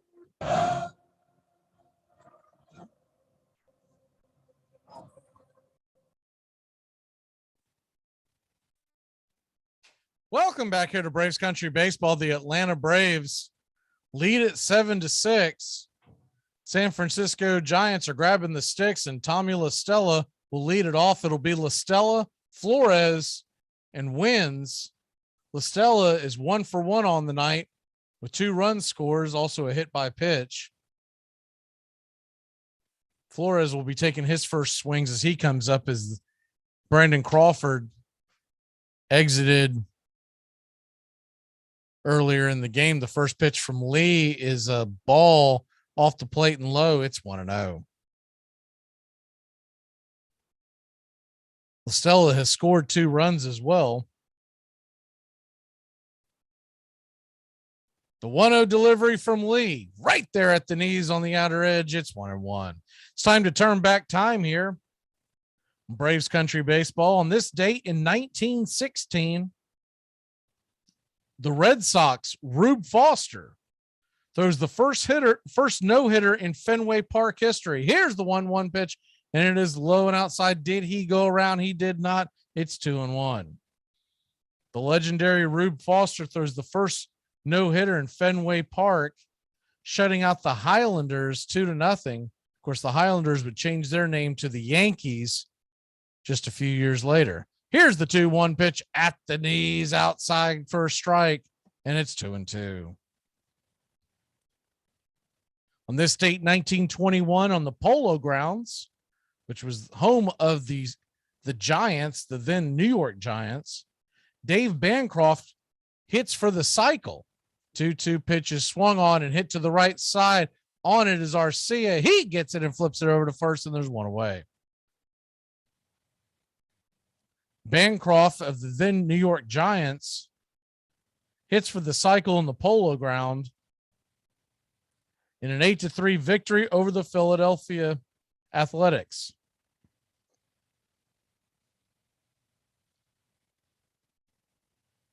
On this date in 1987, Father's Day, the Atlanta Braves and Cincinnati Reds break out in a brawl. Tracy Jones of the Reds and Jim Acker of the Braves get into it after Acker, the relief pitcher, hits Jones and then walks towards home plate after Jones showed disgust. The Braves-Reds brawl would last for 17 minutes, and that was on Father's Day in front of a sellout crowd. You're not missing any action. The Atlanta Braves are heading to the bullpen. They're going to pull Dylan Lee, and he will be replaced by Darren O'Day. Darren O'Day's coming in from the pen. He'll need a second to warm up. So while he does that, we'll go ahead and hit this real quick. On this date, 1989, the great Carlton Fisk passes the great Yogi Berra for the most home runs ever by a catcher at 307 home runs. And that's on this date in 1989. That's on turn back time here in Braves country. Looking at the scoreboard real quick, the Houston Astros lead the Mets 3-0 in the bottom of 3. Braves would love to be able to gain a game on the Mets as they're heading to the top of the 4th.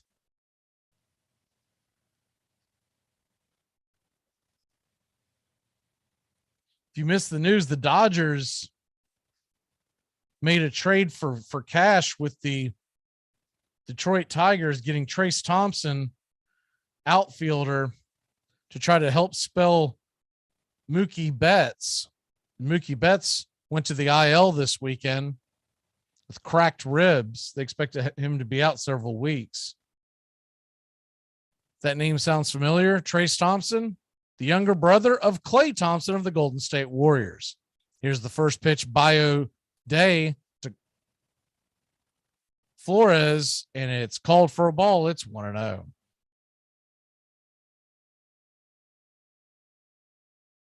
Wilmer Flores, 236 on the year, 8 home runs, swings at the 1-0 pitch and bangs it foul down the third base line. It's 1-1.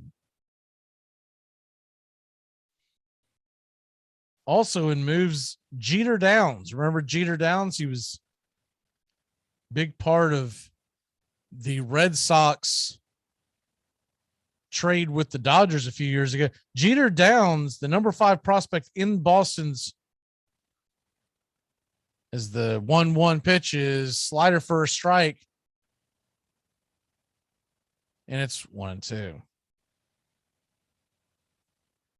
O'Day, he's more of the sidearm as opposed to the submarine style that Rogers has.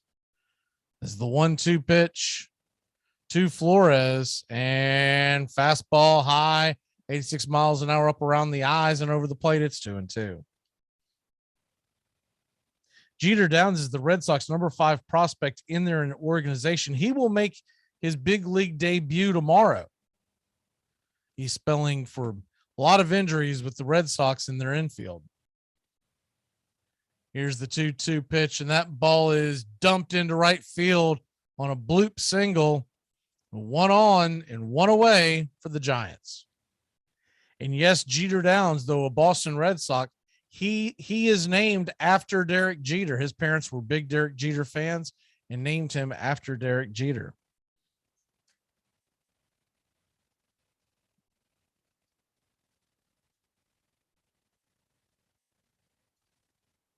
Austin Wynns comes to the plate. He has been a problem all night. He's 2 for 2, a 3-run bomb, a double, 4 RBIs.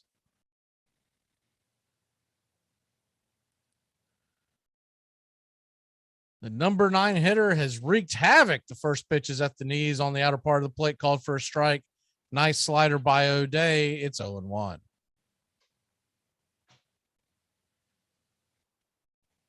Braves playing Wins to pull, so it's wide open on the right-hand side.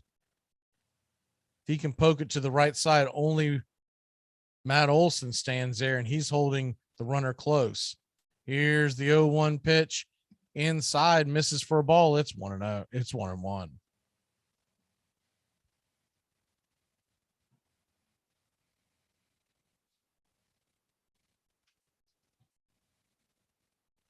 The 1-1 delivery from O'Day.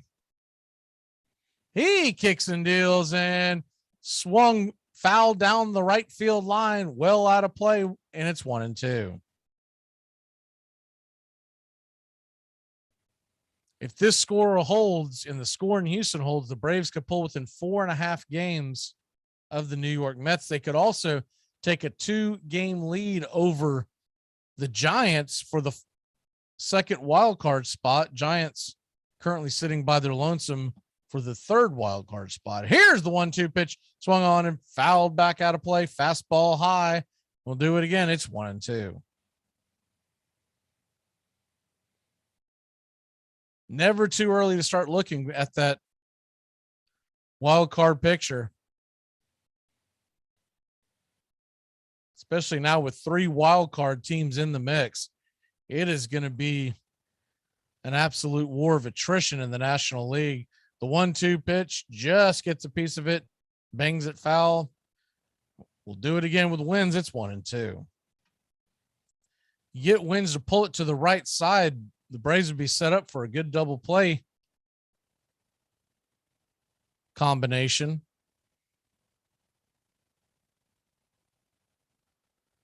But O'Day appears to be trying to get him out via the pop-up. Here's the 1-2 pitch, and that ball is way outside. Try to get him to chase the slider, but that thing was almost in the dugout. And it evens the count at 2-2.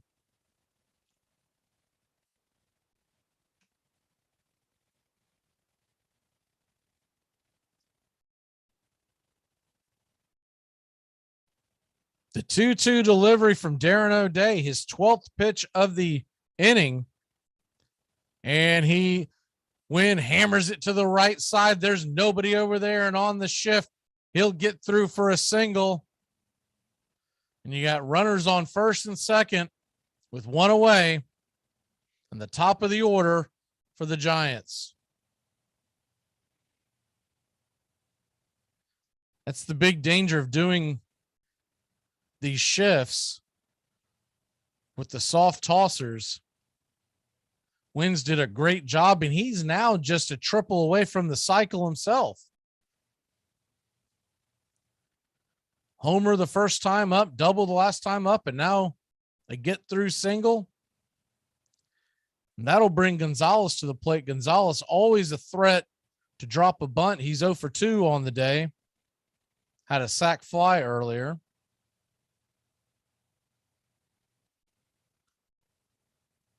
And the first pitch is a fastball, top of the zone.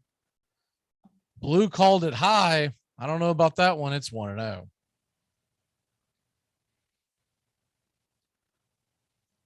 StatCast is showing that it's in the strike zone. And it looked like it was in the zone. Livin Sparger, your home plate umpire. We've seen him several times this year. Here's the 1-0 pitch. That ball is inside for a ball. It's now 2-0. Standing on deck is the left-handed Yastrzemski. So it was a really interesting move for Snicker to go to the righty with all these lefties on the way. We'll see if it pays off. Here's the 2-0 pitch to Gonzalez. He hammers it foul. Just missed putting a charge into that one. It's 2-1. Still 3-0 in Houston. The Astros lead the Mets. Philly and Texas, they have yet to score. That game is in the fourth.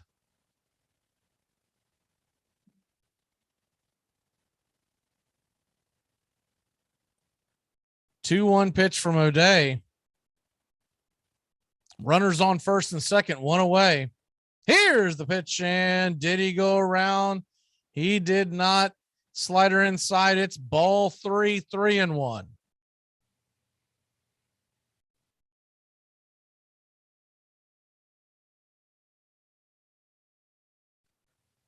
Mike Yastrzemski stands on deck. He is the grandson of the great Carl Yastrzemski. Here's the 3-1 pitch, swung on and missed. Fastball over the plate. Gonzalez just underneath it.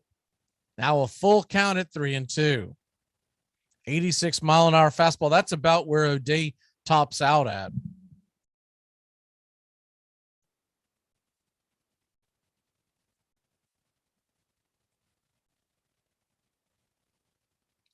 The 3-2 delivery from O'Day swung on and popped up out of play. We'll do it again at 3-2. Missed the news earlier. Rob Gronkowski is retiring from the National Football League for the second time. We'll see if this one sticks. 11 years in the NFL, 4 Super Bowls, 105 touchdown receptions from Tom Brady. The greatest tight end quarterback combination of all time. Here's the 3-2 pitch, and that ball is way outside.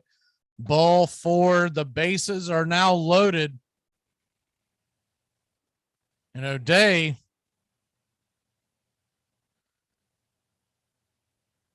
is getting a visit from Snicker.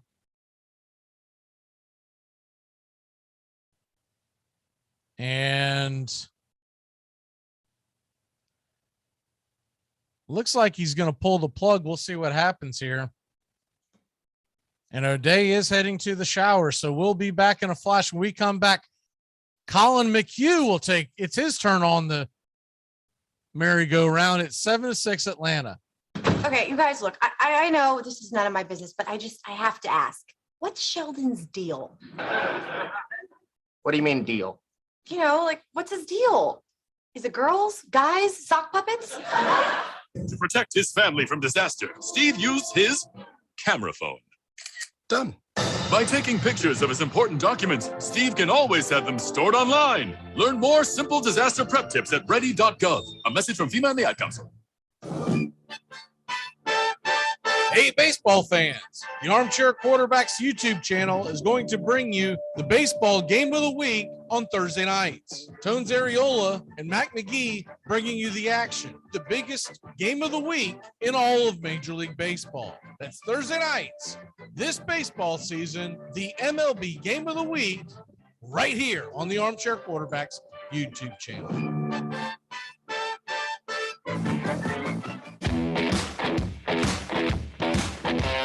Catch the Armchair Quarterbacks pregame show all summer long. Armchair Quarterbacks are doing play-by-play right here on YouTube Tuesday nights, Thursday nights, and Friday nights.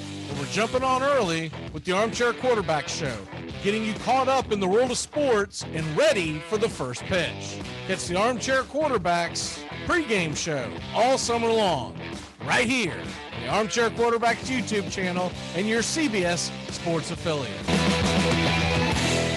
Baseball has these absolutely unique sounds.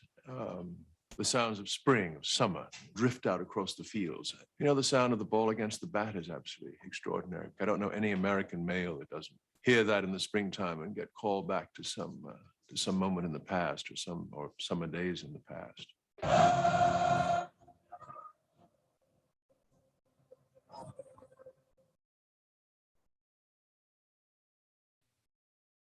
Welcome back here to Braves Country Baseball. The Atlanta Braves lead San Francisco 7-6, but the Giants have the bases loaded with only one away. And Colin McHugh is coming in for Darren O'Day. McHugh set to face Yastrzemski. Righty-lefty matchup. The first pitch from McHugh is high for a ball. 89-mile-an-hour cutter, and it's 1-0. Little surprised they didn't go to the lefty here. You have lefty, righty, lefty due up. They went with McHugh trying to get the ground ball. The 1-0 pitch is the top of the zone, misses again, and it's 2-0.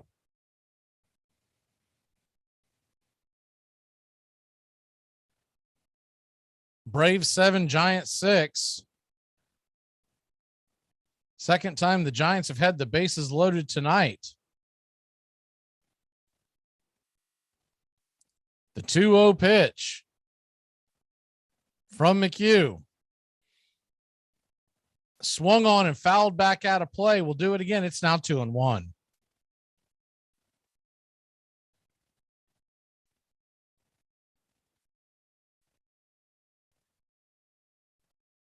New York Mets Jeff McNeil had an MRI today and says that he is day-to-day with his hamstring injury that took place last night. Here's the 2-1 pitch, and that ball is hammered down the right field line. That's going to score at least 2. Acuna gives chase. He fires it into the infield, and the play at the plate, they're going to get him. They tried to score from first to home on Acuna and Dansby. The relay went straight to Dansby, and Dansby gunned him down at the plate. There's 2 away. But on the play, the Giants take a 1-run lead. This one, I don't think they will try to replay this, challenge this one. As he was meat. I don't even know if his foot ever even touched the plate. Acuna fired it down into Dansby on a one-hopper. Dansby, a hell of an athletic play. He had to catch it on the one hop and off balance, turned around, spun, and fired it home. Darno had the plate blocked perfectly. There was no chance of the runner getting into the tag.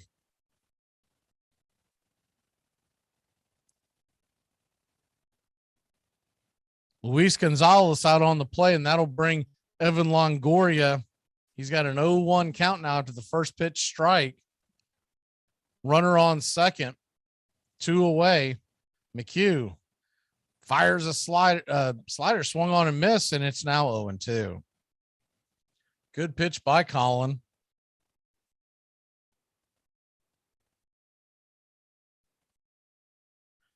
So I'm sure that's a question Snicker will get later in the game, why he went to McHugh.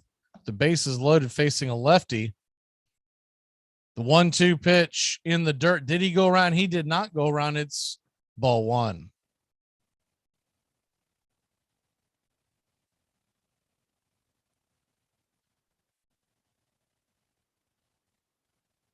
San Fran 8, Braves 7 in a seesaw battle.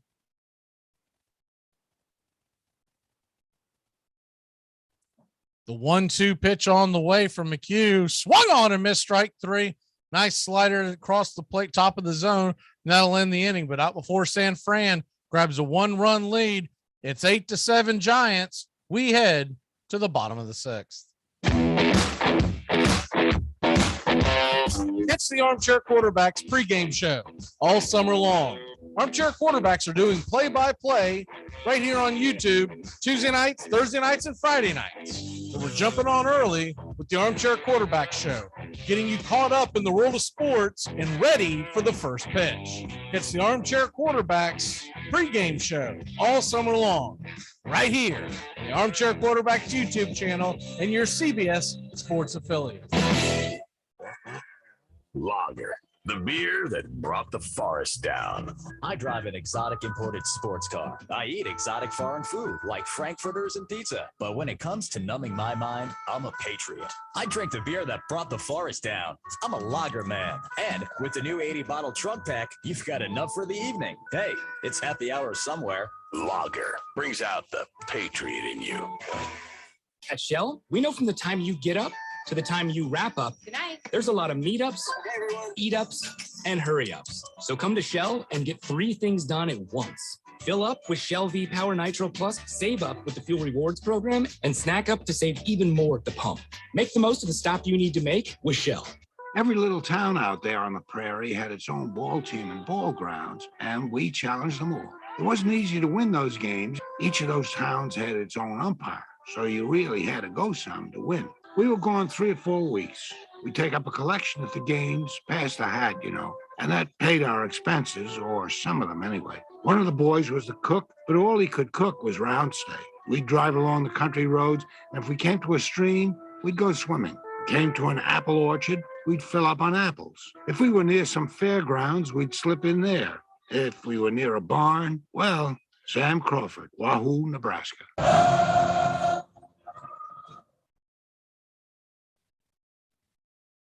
Welcome back to Braves Country Baseball. The Atlanta Braves trail San Francisco 8-7. We're heading to the bottom of the sixth.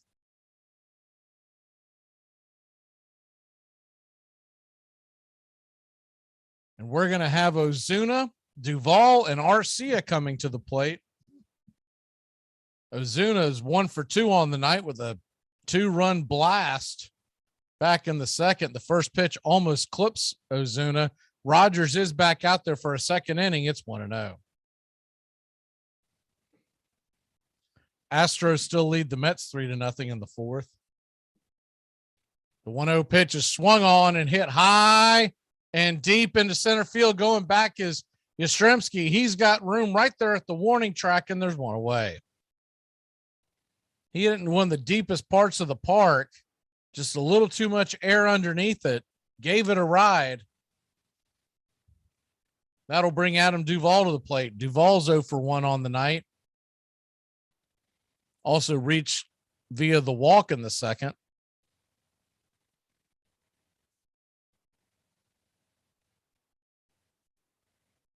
The right-handed Rogers, submarine pitcher, deals the 16th pitch of the night, and it's right there at the knees, taken for a strike with the slider. It's 0-1.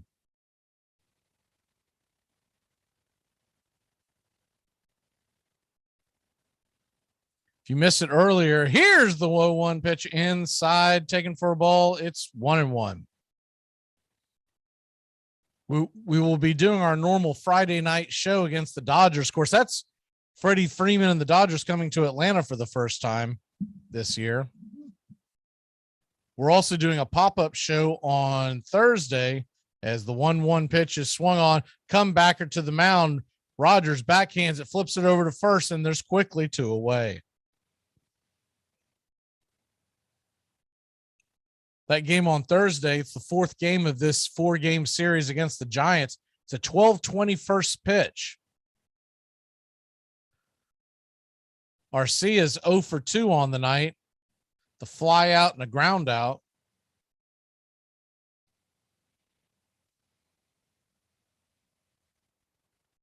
Righty versus righty matchup here, and the first pitch is swung on and fouled over the first base side, well out of play.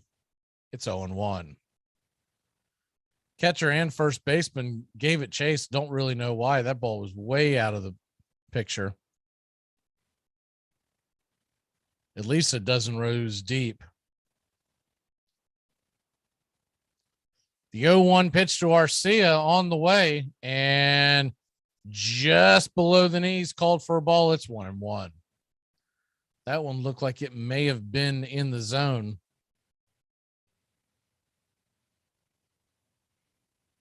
Here's the 1-1 pitch, and a slider banged back foul. It's 1-2 to Orlando Arcia.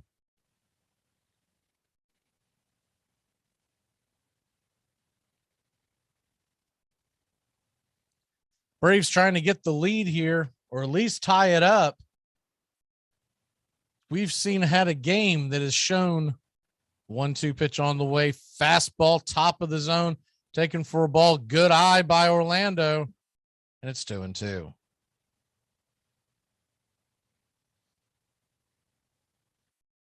Game that has had 5 lead changes.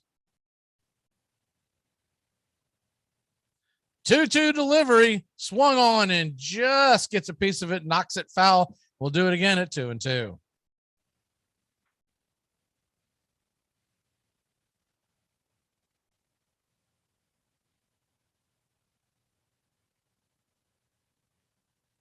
Rogers, the right-hander, about to throw his 24th pitch of the night.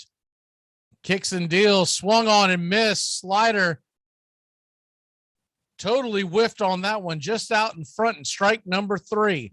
So that'll end the inning. We'll head to the top of the 7th inning. The Braves trail by 1. Bro, Blake, play for the love of the game, man. What's wrong with you, bro? Money should not be a thing. Bro, I'm risking my life. It's not worth it. It's not. You are so going to end up in porno.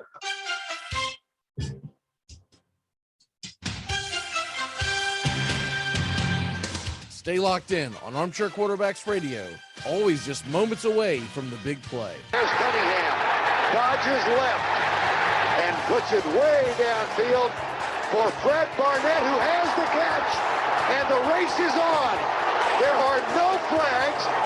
A 95-yard touchdown. The ball just over the goal line of the Cowboys. Dorsett, single setback. Big opening for Tony Dorsett. Look out, he's got great speed. 99 yards and a half. Dorsett down the sideline. Stays in bounds. Can you believe that? 99.5-yard run, I think, is the longest run in the history of the league. Here's Cunningham back to throw it and going deep, and he's got Moss, and there's the flag on the play, and Moss has got the pass, and it's in the end zone anyway. Touchdown. Just throw it as far as you can. Randy Moss is amazing. Randall Cunningham is amazing. Hi, this is Britney Spears. What up, this Jay-Z. This is Jennifer Lopez. Armchair. In 1878, more than 8 million bats were sold in the United States, and players often rode to the ball field in painted carriages, singing team songs. Everybody had a team. At Orting, Washington, the Fats took on the Lean.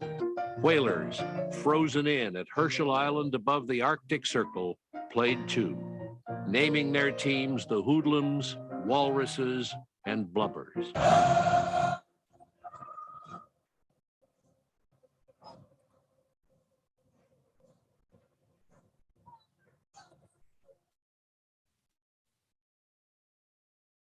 Welcome back here to Braves Country Baseball.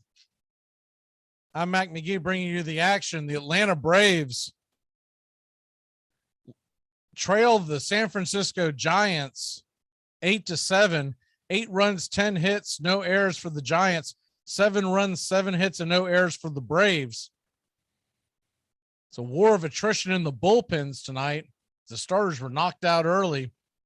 The first pitch on the way from Colin McHugh.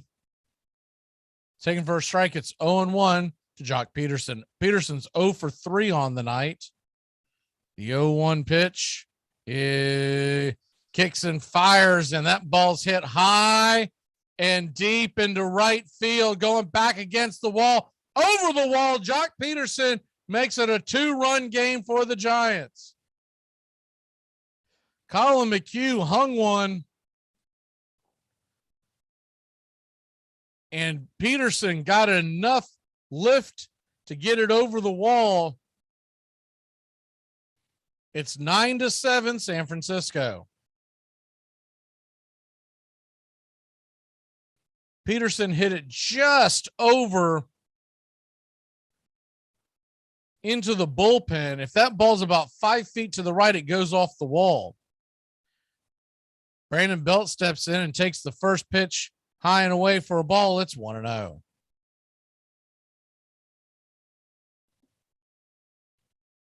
One 1-0 pitch from McHugh.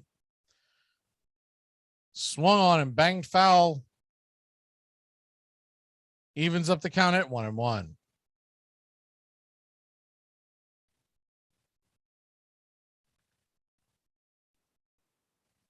Scoring frenzy in Atlanta tonight. Here's the 1-1 pitch from Colin, and top of the zone, taken for a ball.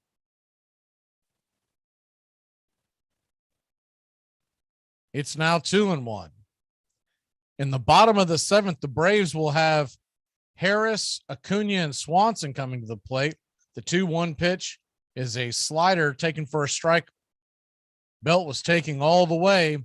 Evens the count at 2-2.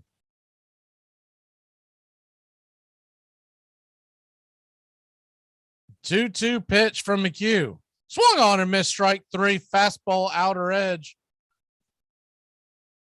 Just could not time it up. And there's one away. That'll bring Estrada to the plate. Estrada, who is now playing second base, now playing shortstop, was originally the second baseman. Slid over there when Brandon Crawford came out of the game. The first pitch is at the knees for a strike. It's 0-1. Nice slider by Colin McHugh.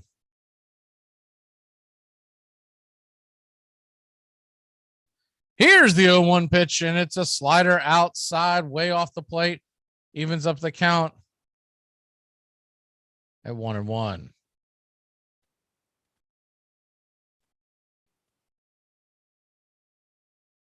The 1-1 delivery from Q. He kicks and deals, and that ball is dragged foul over towards the third base side, and it's 1-2 to Estrada.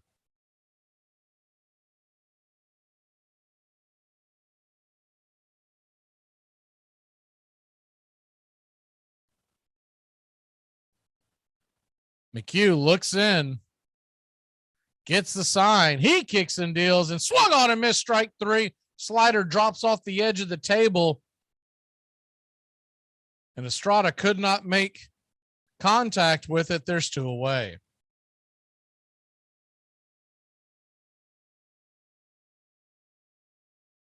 They're just calling Brandon Crawford's injury a lower leg injury, but nothing officially has been. I wonder if it might be the ankle. When he came across home plate and dragged his foot across home plate, it might have bent back a little bit. Here's the first pitch on the way to LaStella. It's a fastball, top of the zone, 89 miles an hour, and it's 0-1.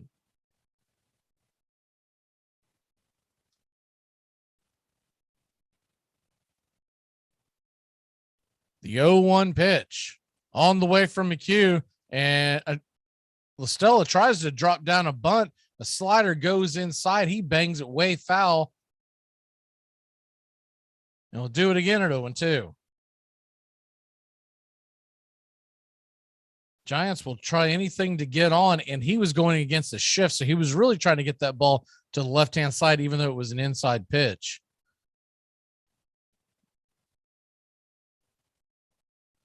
So the 0-2 pitch from McHugh to LaStella, he kicks and deals, and it's a slider just below the plate, taken for a ball. It's 1-2. Good eye by LaStella.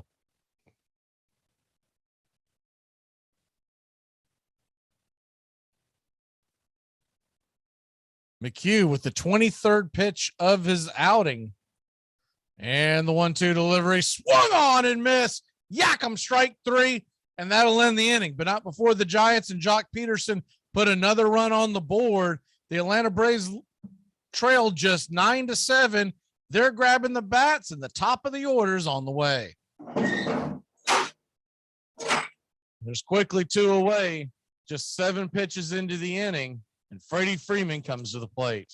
Here's the first pitch to Freddie Freeman, hit high and deep in center field. It's going back. Zip, boom, bam, it's gone. The Braves lead it 5-4. Freddie Freeman comes through in a big way. He takes Josh Hader deep. The Atlanta Braves lead it 5-4 on the bat of Freddie Freeman. The crowd is going bananas. Hey, Braves fans, the Armchair Quarterbacks YouTube channel are bringing you Braves baseball all season long. Hi, I'm Mac McGee, and I'll be bringing you Braves baseball play-by-play for the Braves fans out there, for all of Braves country. So pull up an armchair and join us for Braves country baseball, first pitch to last pitch, Tuesday and Friday nights, and the Saturday afternoon games, right here on the Armchair Quarterbacks YouTube channel. In 1882, owners of Midwestern clubs left out of the National League established a league of their own, the American Baseball Association. Its games cost just a quarter. Its teams played on Sundays, and its ballparks sold liquor. The new Beer and Whiskey League drew bigger, rowdier crowds.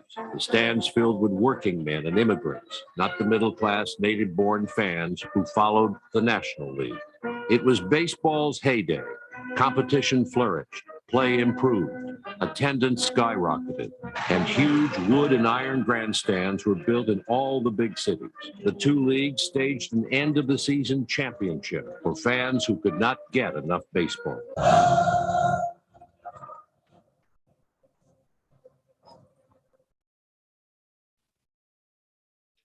Welcome back here to Braves Country Baseball. The Atlanta Braves trail San Francisco 9-7. We're heading to the bottom of the 7th. Michael Harris is coming to the plate. It's birthday time here on Braves Country Baseball. Happy 66th birthday to Rick Sutcliffe, former Dodger and, of course, 1984 Cubs. 171 career wins and a 33.9 WAR.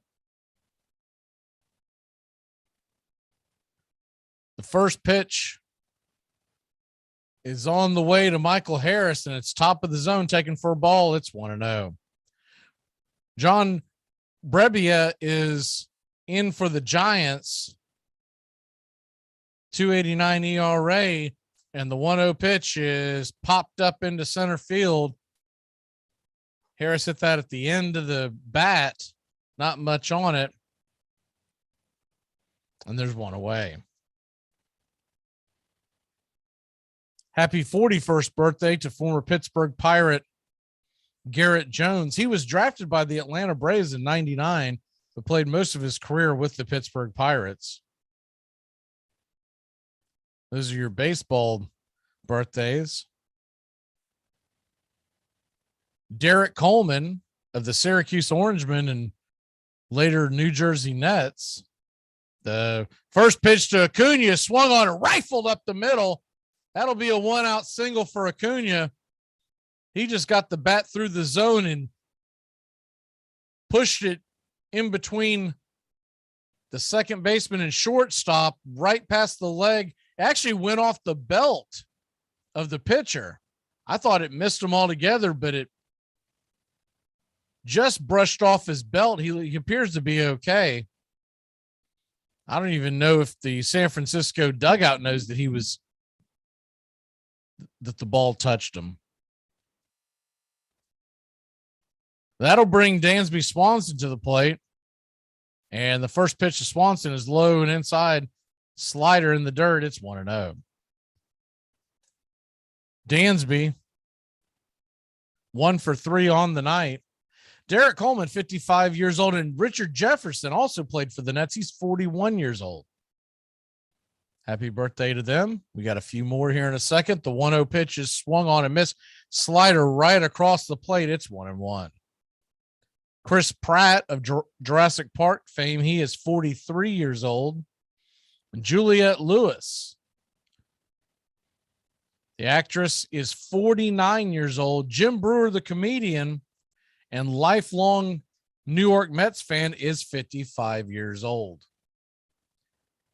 He was Goat Boy in Saturday Night Live, if you don't recognize it. The 1-1 pitch on the way, and Blue calls time. Or did he call time? They put up 2-1, but I believe time was called. So that pitch, right? That pitch will not count. And they have corrected it. It's back to 1-1.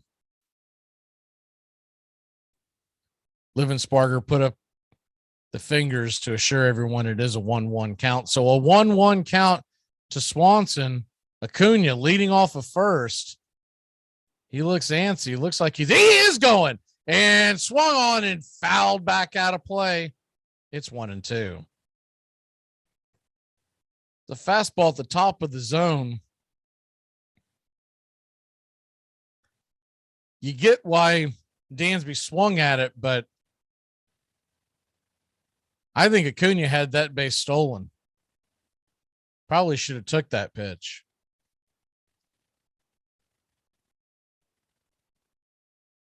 Braves have action in the bullpen. Both Jackson Stevens and AJ Minter are warming up. The 1-2 pitch on the way, fouled back, 95-mile-an-hour fastball. We'll do it one more time at 1-2. 1 on, 1 away. Braves trail by 2. Dansby Swanson representing the tying run.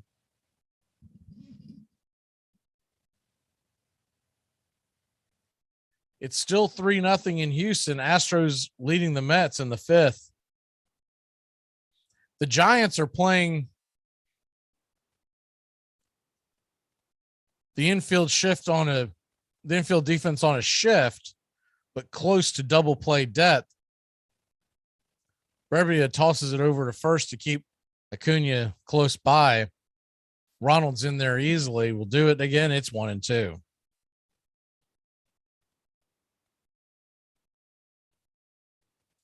A 1-2 pitch.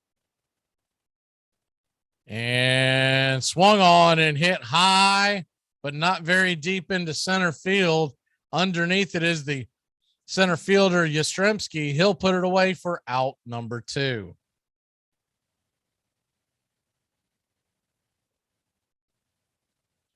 That'll bring Austin Riley to the plate. Austin Riley is 1 for 3 on the night.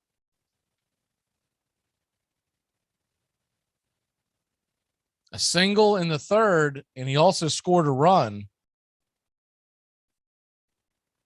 taking his batting average up to 257 on the year. Crawford doesn't seem like that he was limping off the field. They were just re-showing the video. First pitch to Riley is high and out of the zone. It's 1-0. Might have just been precautionary.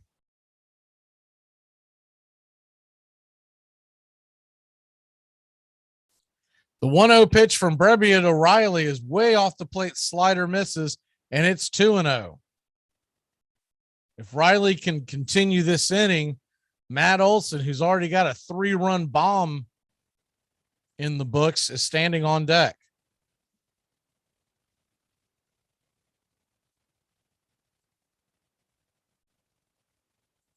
Here's the 2-2, the 2-0 delivery, from Brebbia. And Blue calls time one more time. We'll reset. Dodgers all over the Reds. They beat them 8-2 in Cincinnati.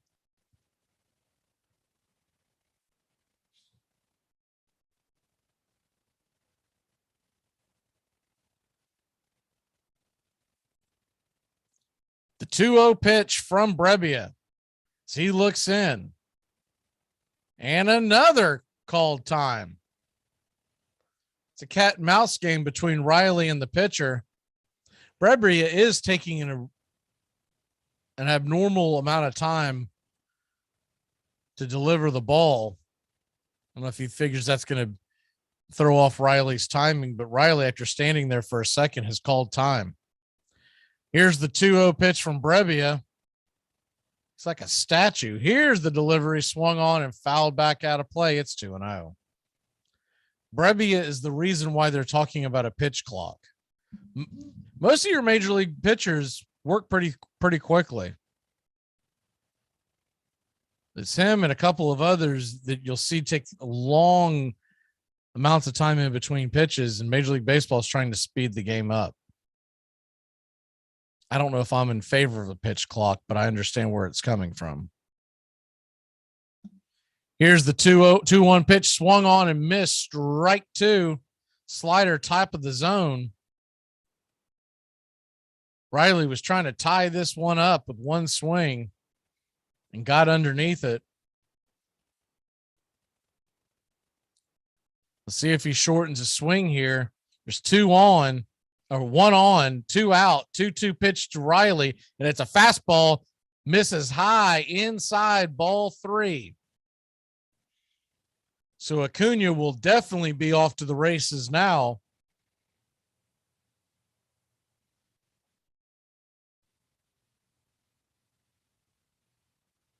We got a full count.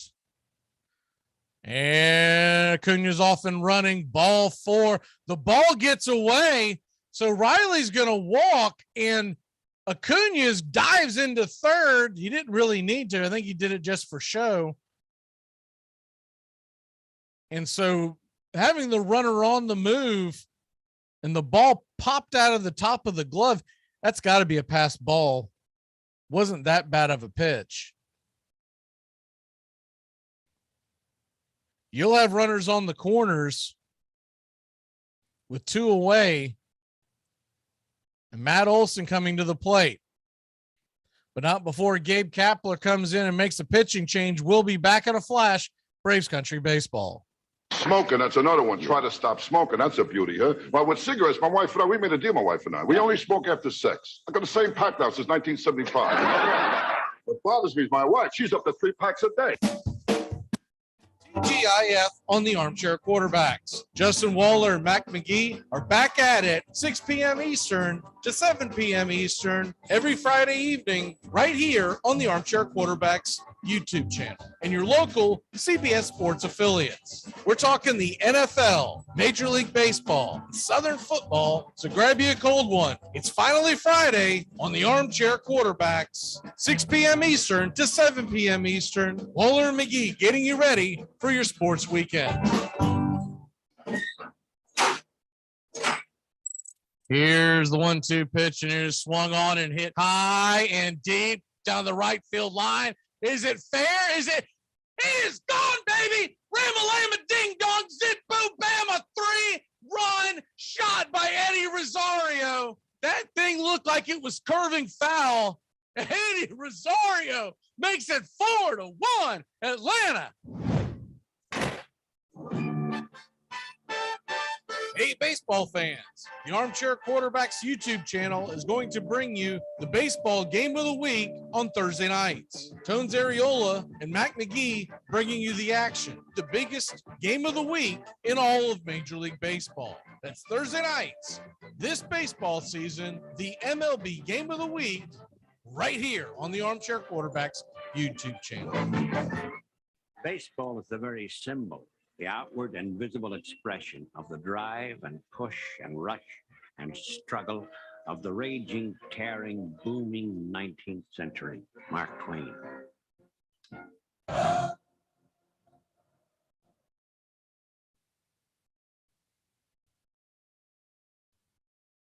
Welcome back here to Braves Country Baseball. The Atlanta Braves have runners on the corners. They're down by 2. It looked like someone actually beat the freeze tonight, by the way. You don't see that every day. Of course, he gives them a ridiculous lead, but you just never see the freeze get beat. Runners on the corners. 2 away.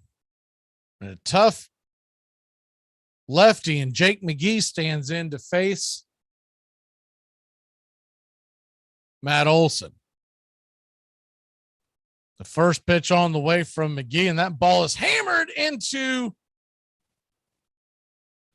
third base. He's going to shovel it to second, and the ball comes out of the glove of Estrada. All he needed to do was catch the ball, and the inning's over. Instead, the ball pops out of the glove, and 2 balls that pop out of gloves lead to 1 Braves run. It's 9-8 San Francisco. Olson hammered that first pitch, and he hit it right at Longoria. Longoria, nothing wrong with the throw. I was rewatching it to see.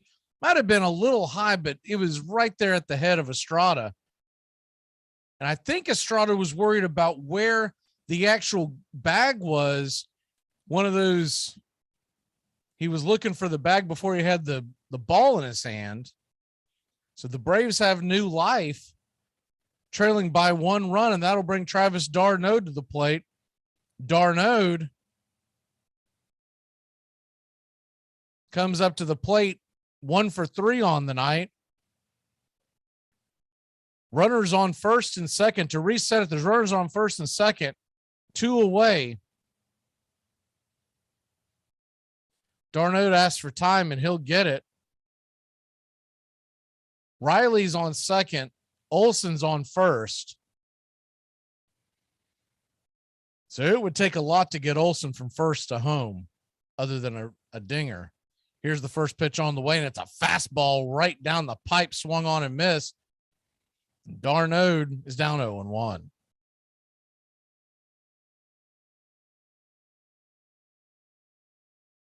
Only shows 1 error on the board, but that's because the pass ball doesn't show up that way. It'll show up in the books, but it won't show up that way. Here's the 0-1 pitch on the way. Fastball high by McGee, and it's 1-1.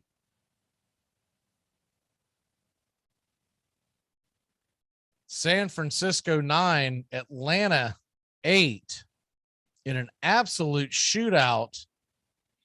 Braves have the tying run on second base, the go-ahead run on first. Lefty-righty matchup. Here's the delivery, swung on and fouled back out of play. 95 miles an hour. d'Arnaud could not catch up. It's 1-2.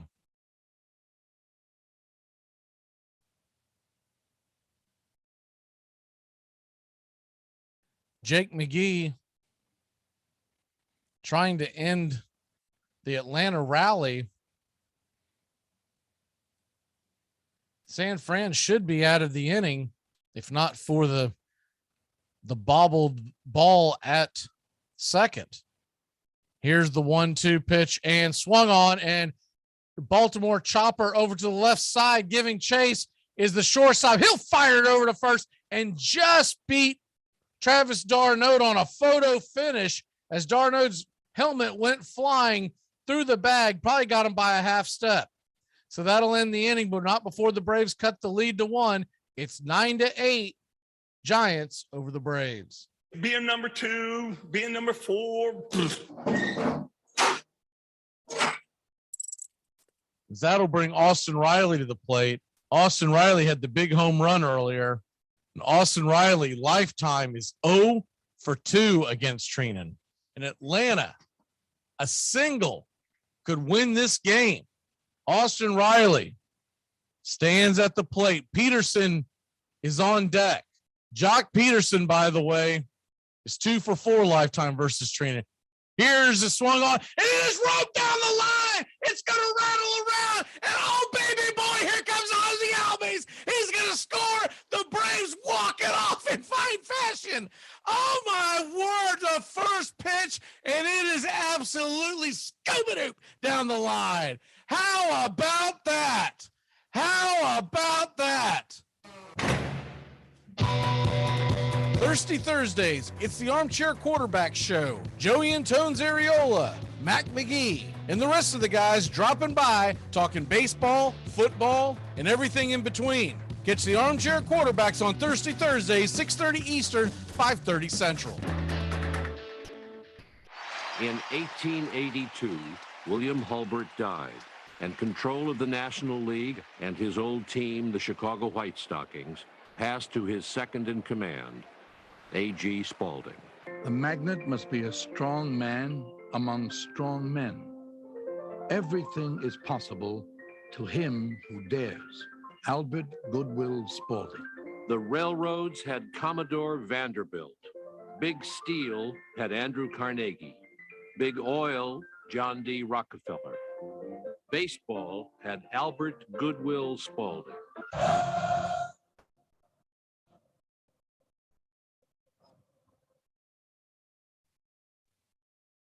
Welcome back to Braves Country Baseball. The Atlanta Braves trail San Francisco 9-8. I'm Mac McGee. Thanks for joining us. We're here every Tuesday and Friday night. We will have a Thursday afternoon pop-up game. Jackson Stevens is coming into the game for the Atlanta Braves. Stevens, 22 and a third innings this year, has a 2.42 ERA. 21 strikeouts in those 22 innings. The big right-hander is set, and he kicks and deals, and it's a slider at the top of the zone to Wilmer Flores. It's 0-1. Flores 1 for 1 on the night. If you're just joining us, Flores is in the game because Brandon Crawford came out, lower leg injury. 0-1 pitch on the way. Slider swung on and missed. It's 0-2. No word yet on whether or not Crawford's injury is serious or not. It looked precautionary. He wasn't really limping away, but you never know what's happened once they got in the dugout. 0-2 pitch from Jackson Stevens, swung on and dribbled up the middle. Arcia is going to have to charge it. He gets it, fires it over to first, and there's one away. Good charging, hard charging play by Orlando Arcia. Had to round up his route to the ball and come digging in as it was a slow roller. That'll bring the man who's had the game so far. Austin Wins, the catcher, the number 9 hitter for the San Francisco Giants, is 3 for 3. A 3-run home run, a double and a single, a triple away from the cycle. He takes the first pitch. It's a 95-mile-an-hour fastball, outer edge, called for a strike. It's 0-1.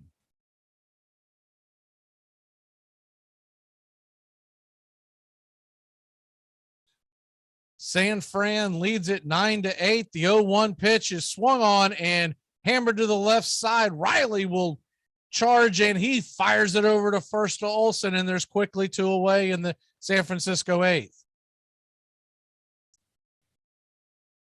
If you're looking ahead to the bottom of the 8th, the Atlanta Braves will have Ozuna, Duvall, and Arcia due up. That brings Gonzalez to the plate. Luis Gonzalez, with a 304 average, is 0 for 2 on the night. The sac fly, a walk, and an RBI. He does have 3 dingers on the year, 24 RBIs altogether. The first pitch from Stevens is a curveball way outside and taken for a ball. It's 1-0. There is good news in Houston. The Astros lead the Mets 7-0 in the bottom of the 5th. And they're still batting. The 1-0 pitch from Stevens is fastball, high, just out of the zone. It's 2-0. The Braves are missing a golden opportunity to cut the Mets lead in the National League East below 5 games if they could win tonight. Here's the 2-0 pitch from Steven. It's a fastball at the edge, called for a strike. Good pitch, kissing the black. It's 2-1.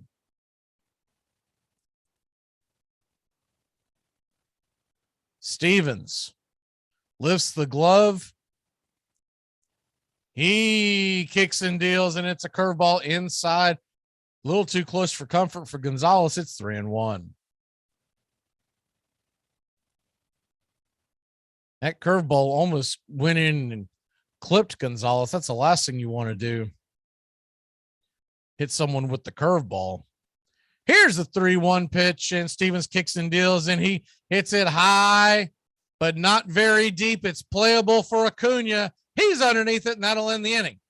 So we'll head to the bottom of the 8th inning. Ozuna, Duvall, and Arcia on the way. The Bears. The Bears.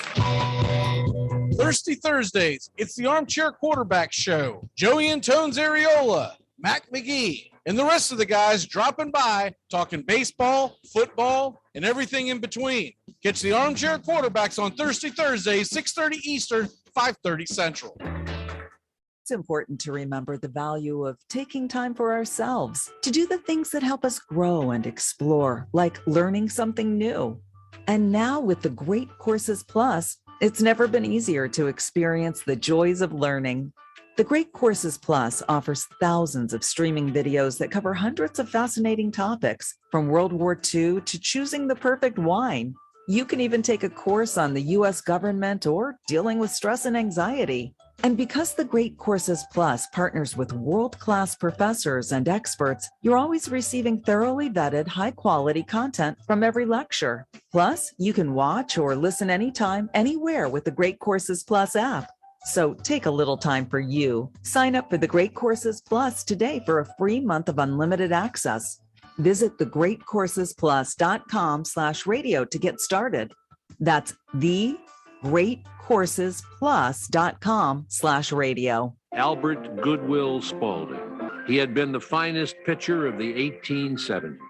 He learned his baseball from Harry Wright, who had paid him $1,500 a year to pitch for the Boston Red Stockings. In 1876, he left Boston for Chicago, lured by William Hulbert's offer of a $500 raise and 25% of the gate. But Spaulding had still bigger things in mind. At age 27, he stopped pitching entirely to become a full-time promoter of baseball and himself.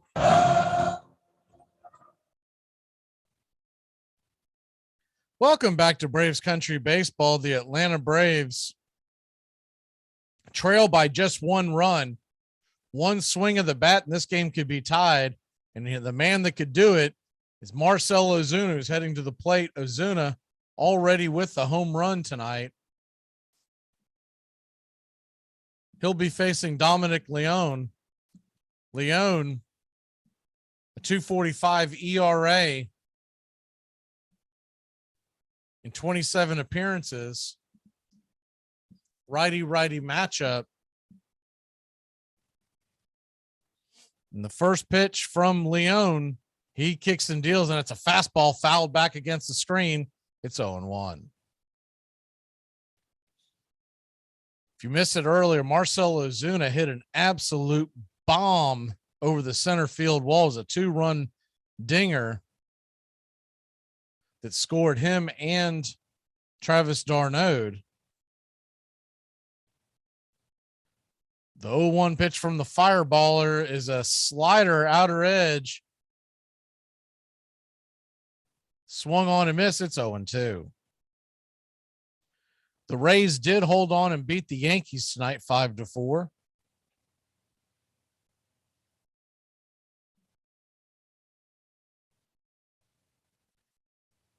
Oh, 2 pitch from Leone to Marcell Ozuna. He kicks and deals in. Marcell just gets a piece of that, keeps it alive. We'll do it again at 0-2. Texas leads Philadelphia 3-0. Mets trail Houston 7-0. That game has just gone to the top of the 6th inning.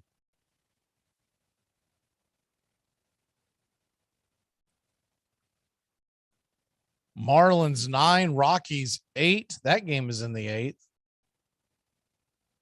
Mirror image of this game. Here's the 0-2 pitch, swung on and missed, strike 3.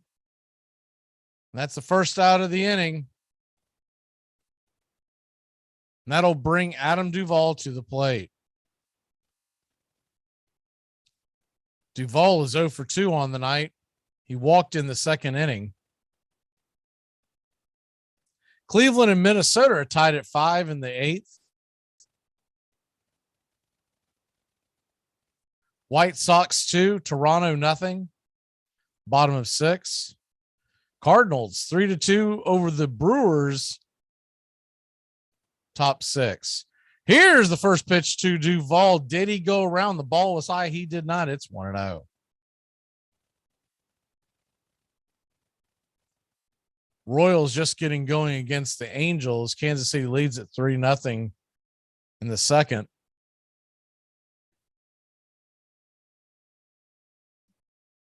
One 1-0 pitch to Duvall, and it's in the dirt. Goes all the way to the backstop. It's 2-0. All these games are finals. Dodgers over the Reds. Washington blanks Baltimore. Pittsburgh 7-1 winners over the Cubs. The Red Sox 5-4 winners over the Tigers. And Tampa Bay Rays beat the Yankees. It's a 2-0 pitch from Leon to Duvall on the way, and that ball is high. Ball 3-0. Orlando Arcia stands on deck. Like to see Duvall find any way to get on. He represents the tying run. It's still 7-1 in Houston, but Pete Alonso just hit one up on the train tracks. Here's a 3-0 pitch, and the ball is scalded to shortstop right at him, and there's one away. Estrada right there in his tracks, didn't have to move an inch. Ball was absolutely hammered.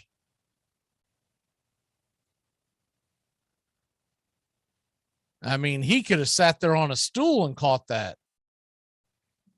That brings Orlando Arcia to the plate. Arcia 0 for 3 on the night. Fly out, ground out, strikeout. He digs in for the first pitch. It's on the way, and that ball's hit to the right side. Backhanded by Belt. Belt backhands it and flips it over to first. Leon missteps the bag, oversteps the bag, and Arcia is going to be safe. We'll see how they rule that. Is it going to be a tough play? I don't think they'll give him an error. Belt was slow to get up, but he's waving off the trainer, says he's okay.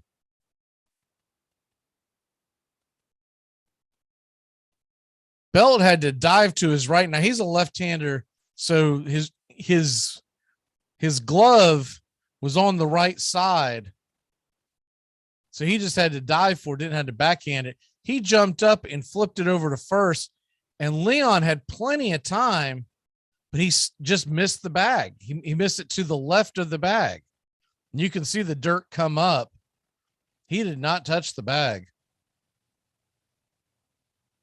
Now they may go and try to challenge this just because they've got a challenge left, but you can see the dirt pop up. They are replaying it. But you could also tell by Leon's reaction that he knows he didn't touch it. Because when his foot misses the bag, because he tried to kick it and he missed the kick, he kind of hopped in front of the base and kind of an exclamation of, oh my God, I just missed that bag. He's hoping for them to overturn it. If they overturn this, it's a terrible call. As you can see the replay. And I always go by too, when the player, there's a really good replay there. He absolutely did not touch the bag. When the player has that kind of reaction of knowing, because the moment he stopped, he tried to go back And when he realized Arcia was covering the base, he just slammed on the brakes. Here comes the review, and they are going to call him safe. That was one of those, why not go ahead and try to, it was a close play. I think it's one of those plays that if Blue would have missed the call and called him out, it would have been tough to overturn. But there was one view that was coming from the San Francisco dugout that gives you a plain view. So that brings Michael Harris to the plate with Arcia standing on first and 2 away. And the pitch is off the plate, called for a strike. That ball missed outside, but they're going to call it a strike. It's 0-1.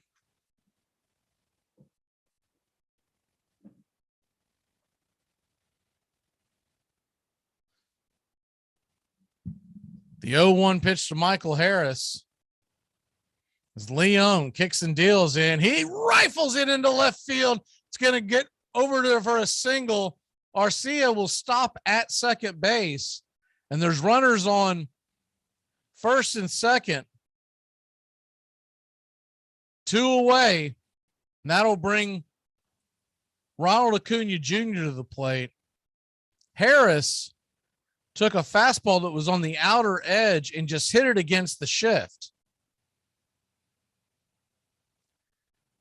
They were not guarding the line. They were playing more of a pull situation, and that set up Harris for a single. San Francisco Giants hitting coach is coming out more to talk about how they want to attack Acuna than anything else in the defense they want to set up. Good job of hitting by the youngster. You have all these veterans that have been in the game for years that they couldn't pull off that kind of a hit. He just took a fastball and just poked it into left field. What's funny is years ago, at this time of the game, we would normally be playing guarding the lines, and he would have been out. But that brings Acuna to the plate. Everyone's getting set again. Acuna hit a bomb the last time up. Here's the first pitch on the way. He swings at the first one, bangs it into the ground over to Estrada at short, and that'll be an easy 6-3 put out. Acuna swung out a ball out of the zone, overzealous, and that'll end the inning. So we'll head to the top of the 9th inning. San Francisco leads it by 1. After these messages, right back.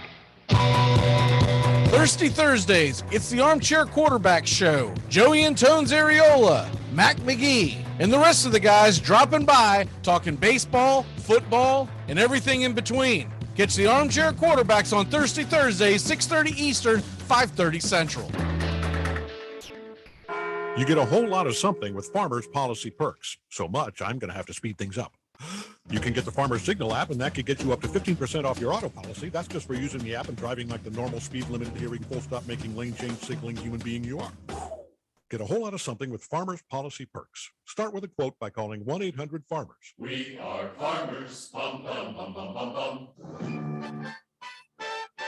Hey, baseball fans, the Armchair Quarterbacks YouTube channel is going to bring you the baseball game of the week on Thursday nights. Tones Areola and Mac McGee bringing you the action, the biggest game of the week in all of Major League Baseball. That's Thursday nights. This baseball season, the MLB game of the week, right here on the Armchair Quarterbacks YouTube channel. Albert Goodwill Spaulding. With $800 borrowed from his mother, he opened a sporting goods business. Soon, he was manufacturing all the baseballs used in the National League. He then began making bats and uniforms, managing to persuade club owners that each position should have its own distinctive garb. The result was chaos.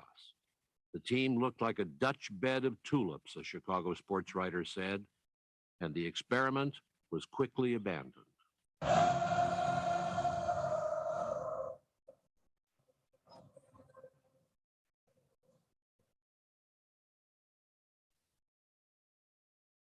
Welcome back to Braves Country Baseball. The Atlanta Braves trail by 1 run heading to the top of the ninth inning. San Francisco will have top of their order Yastrzemski, Longoria, and Jock Peterson coming to the plate. They'll be facing Jackson Stevens again, and the first pitch from Stevens is a ball outside. It's 1-0.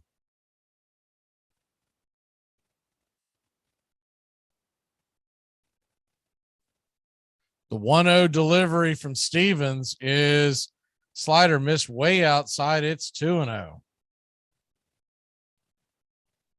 Looking ahead to the bottom of the ninth inning, if the Braves can keep this at 1, Swanson, Riley, and Olson will be due up.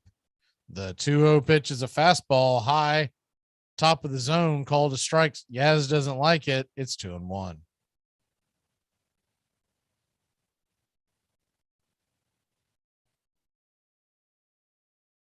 The Giants are warming up Doval in their bullpen. I was surprised by that. This will be his 4th appearance in the last 5 days.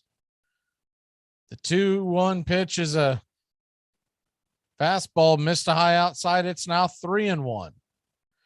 3-1 delivery from Stevens and 94-mile-an-hour fastball. He did go around full count. It's 3-2.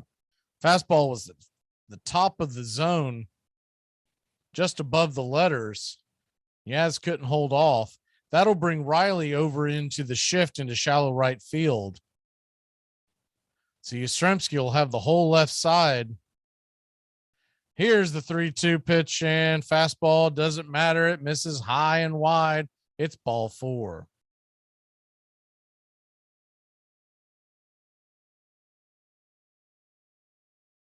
San Francisco 9, Atlanta 8. Leadoff walks usually lead to trouble. That brings Longoria to the plate. Longoria is 0 for 3 on the night. He also walked in the first inning. Stevens flips it over to first to keep Yastrzemski close by. So we'll set it up again for the first pitch of the at-bat.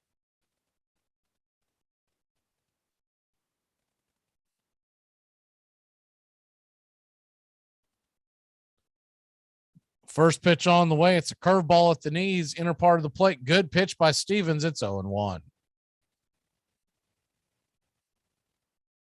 Everyone in the NL East race, meaning Braves, Phillies, and Mets, are all losing right now.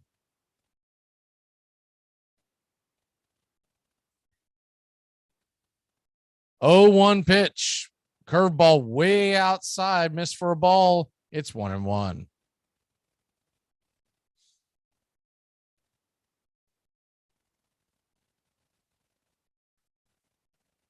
Longoria's batting average now 204 on the year, 5 home runs. Here's the 1-1 pitch and swung on and hit to the left side off of Riley's glove, gets away and into the camera well. That ball is booted into the Giants dugout. That'll put runners on second and third and nobody out. Riley tried to dive for it and stop the ball from going into the dugout. It was a hard hit ball. He got his glove on, but when it came off his glove, it hit his knee or foot, and his foot kicked it all the way into the Giants dugout. The one little area that it could go and cause a problem, it did.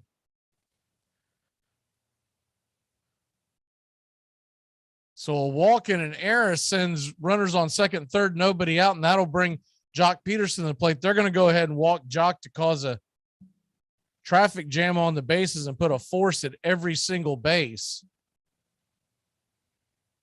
9-8 your score. Atlanta trails by just 1, but they've just loaded the bases up for Brandon Belt. Belt, the number 5 hitter, is 2 for 4 on the night.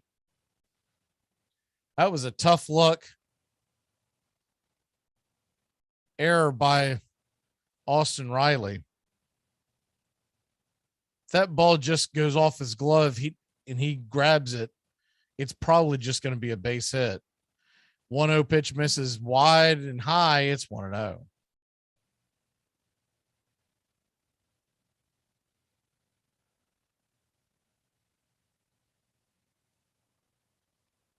Looks like they are going to give Longoria a single and then Riley the error for the extra base. Here's the 1-0 pitch, swung on and missed right in his kitchen. 94-mile-an-hour fastball. It's 1-1. Belt, Estrada, and La Stella are all due up here with nobody out, bases loaded. Braves trying to keep this game close as they have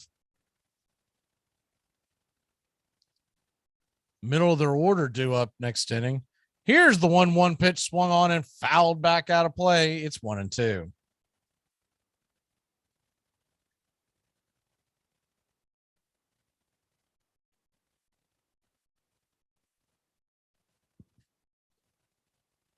The bases are juiced. There's nobody out. Nowhere to put Belt on a 1-2 count. A strikeout would be huge here. 1-2 delivery is fastball wide off the plate and high. It's now 2-2.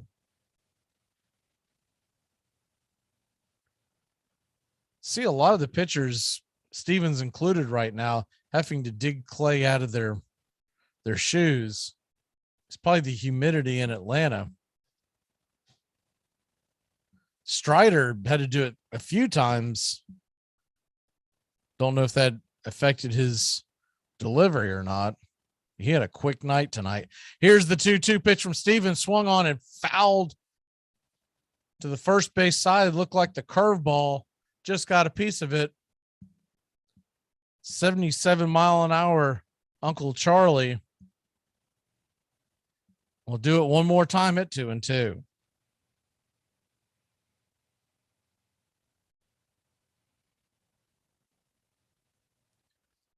Braves have the infield in. I don't know about that, but that's how they're playing this. Here's the 2-2 pitch, and it's high and outside. Ball 3, 3-2. So now there's nowhere to put Brandon Belt.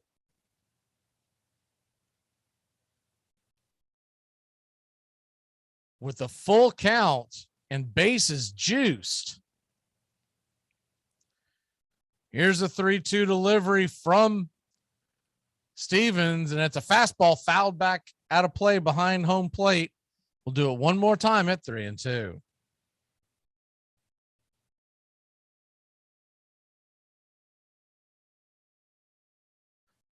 Braves trail by 1. We're in the top of the 9th inning. Jackson Stevens walked the leadoff runner, then an infield single and an error put runners on second and third. They automatically walked Jock Peterson to load the bases. Here's the 3-2 pitch in, swung on and missed, strike 3, fastball top of the zone. And what a big strikeout. A huge punchy for Jackson Stevens. He threw gas right there at the top of the zone, outer edge.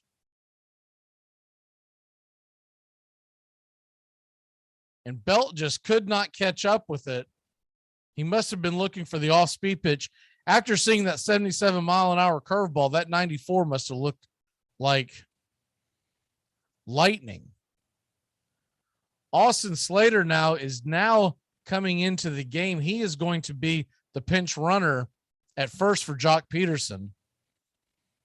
Estrada steps to the plate, and the first pitch is a curveball way outside, misses for a ball. It's 1-0.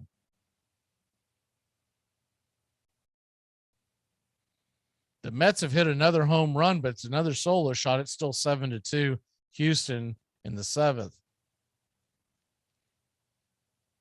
Estrada 1 for 4 on the night. Stevens would love a double play here. Here's the 1-0 pitch, swung on and hammered to the left side underneath the glove of Swanson, who's diving for the ball.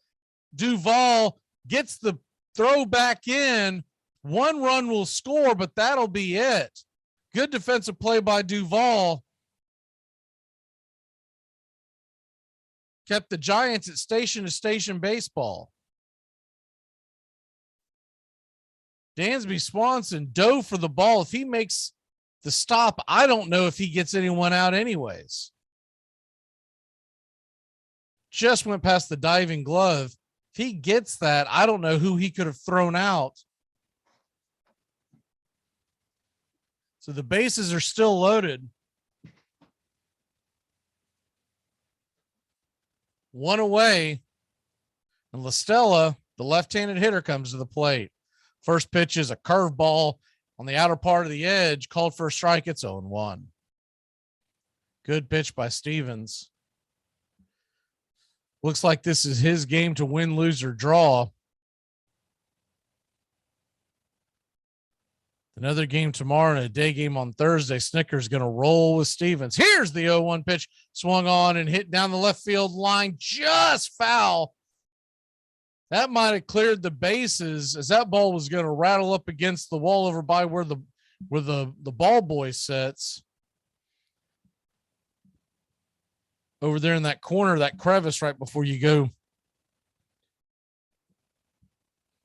towards the deeper part of left field. So it's an 0-2 pitch to LaStella, who has seen back-to-back curveballs.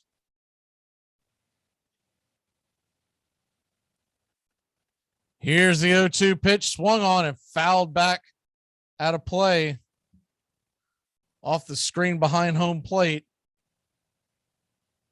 We'll do it again at 0-2.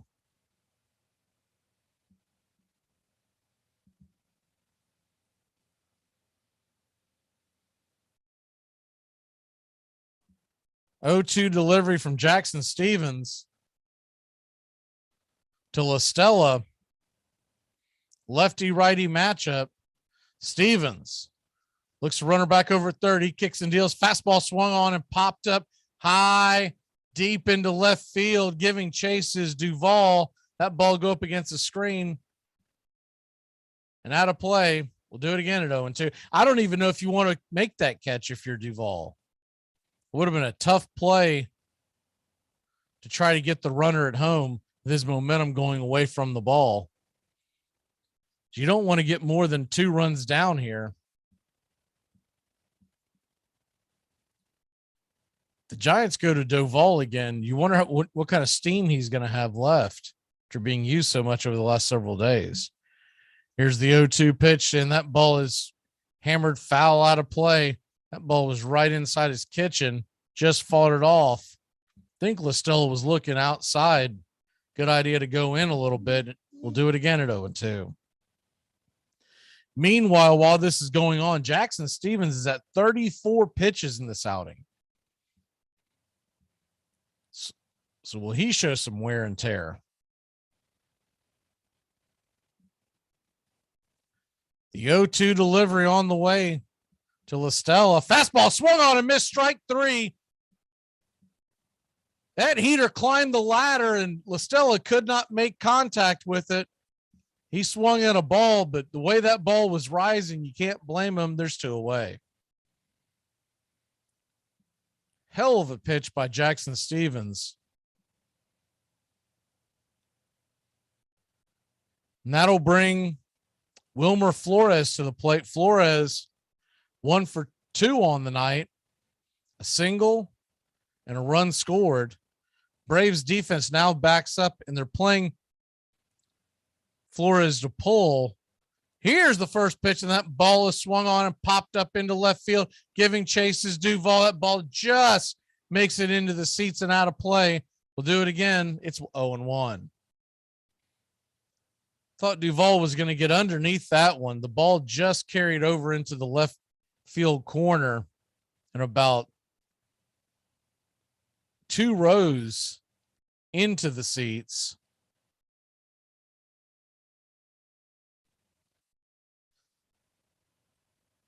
Jackson Stevens will now attempt to throw his 37th pitch of the night. Has not had a terrible outing. The bases are loaded mainly because of the error that forced Snickers Sand to have to load the bases with the walk. Here's the 0-1 pitch, and it's a fastball fouled back out of play. It's 0-2. You hate the leadoff walk that he gave up at the beginning of the inning, but outside of that, has not pitched that poorly.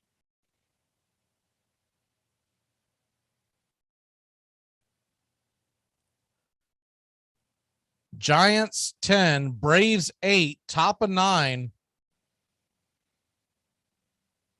Once again, it's going to be Swanson, Riley, and Olson for the bottom of the 9th for the Braves to try to tie this up. Here's the 0-2 pitch swung on, and ball is rifled into right field, and that ball's going to get down, and 2 runs will score. Acuna fires it into the infield. They'll get Flores trying to get to second, but not before they had 2 runs. So Atlanta's got some work to do. We head to the bottom of the 9th inning. San Francisco leads it 12-8. Nazis embarrassing! Nazis embarrassing! Nazis embarrassing! Nazis embarrassing! Hey, Braves fans, the Armchair Quarterbacks YouTube channel are bringing you Braves baseball all season long. Hi, I'm Mac McGee, and I'll be bringing you Braves baseball play-by-play for the Braves fans out there, for all of Braves country. So pull up an armchair and join us for Braves Country Baseball, first pitch to last pitch, Tuesday and Friday nights on the Armchair Quarterbacks YouTube channel. Hi, friend. It's your home speaking, and I need some favors. Could you turn on some of the lights in the basement? I'm scared of the dark.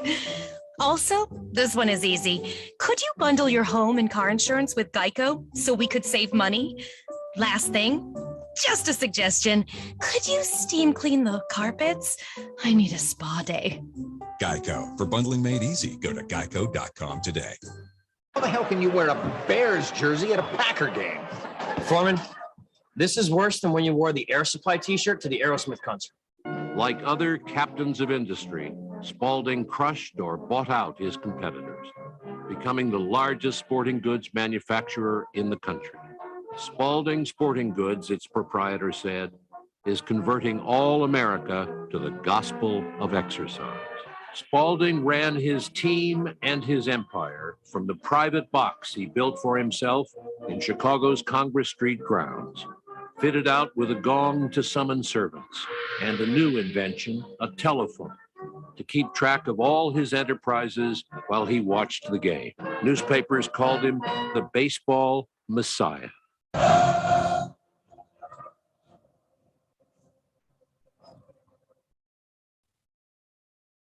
Welcome back here to Braves Country Baseball. The Atlanta Braves trail 12-8, and Doval will come into the game. I'm a little surprised.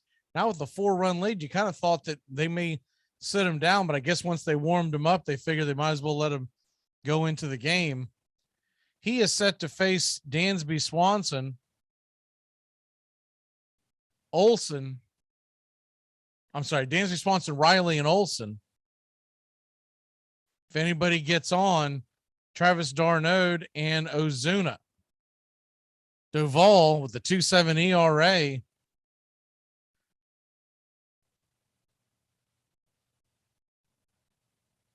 .36 strikeouts in 30 innings, 12 walks. And the first pitch on the way to Doval is 100 miles an hour at the knees. It's 0-1. If you're the Braves, if nothing else, you want to just wear Doval out so that you don't see him again the rest of the series. Giants have used quite a bit of their bullpen tonight. Braves really haven't used their big guns.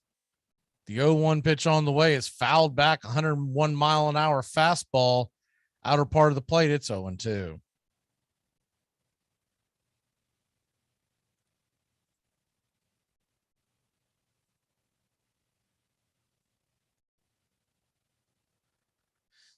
The 0-2 pitch to Dansby Swanson on the way, and it's a slider way outside, misses for a ball. It's 1-2.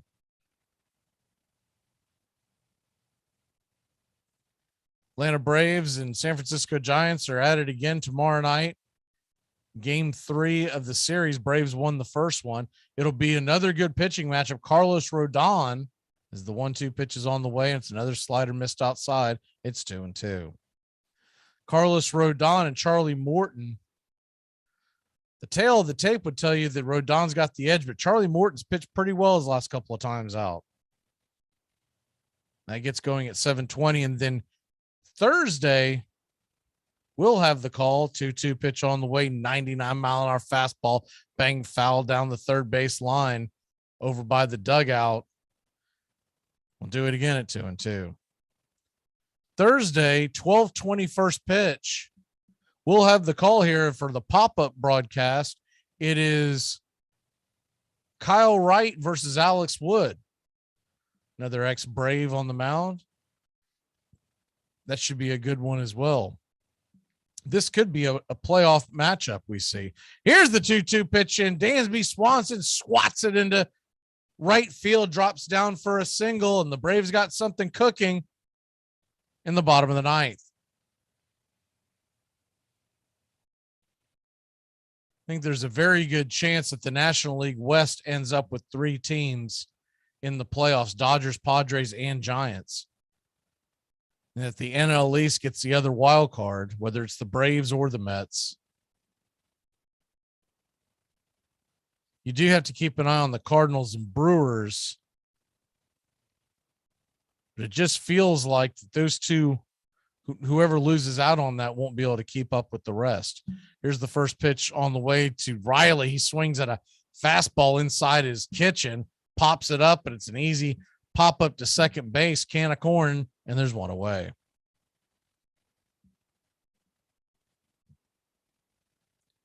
Matt Olson comes to the plate. Olson was the man of the hour for a short period of time. He had a 3-run blast way back in the 3rd inning. And a lot of nights that would be the headline. But in a 12-8 ball game, you take your pick. Here's the first pitch to Olson, and it's a 3-digit heater on the outside. Misses for a ball. It's 1-0.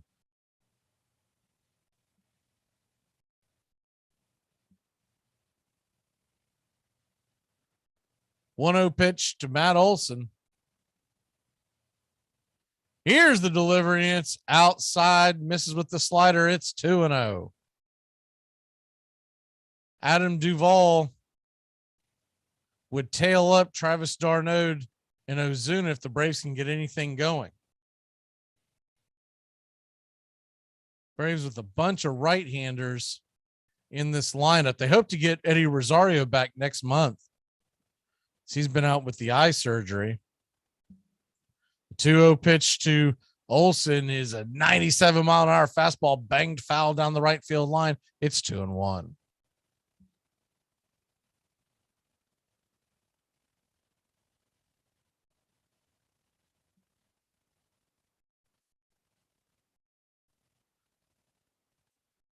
That 2-out hit by Flores really looms large because you would have the tying run standing at the plate right now.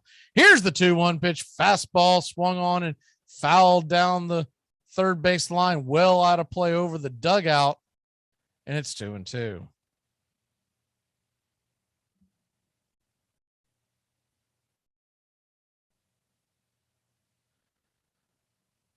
Duvall with just an easy delivery, throwing those triple digits up there with very Spencer Strider like.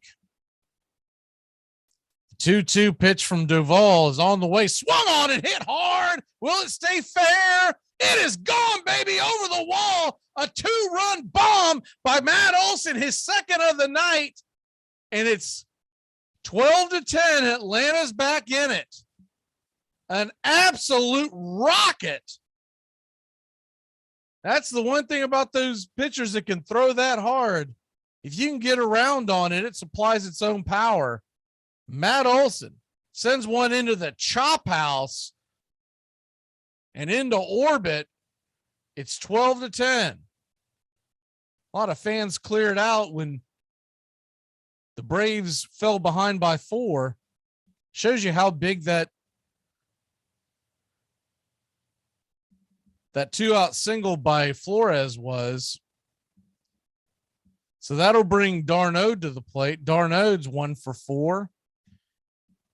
First pitch on the way. He swings wildly at a fastball down below and out of the zone. It's 0-1. d'Arnaud and then Ozuna. If anybody can get on Duvall. The 0-1 pitch from Duvall is a fastball fouled back out of play. It's 0-2.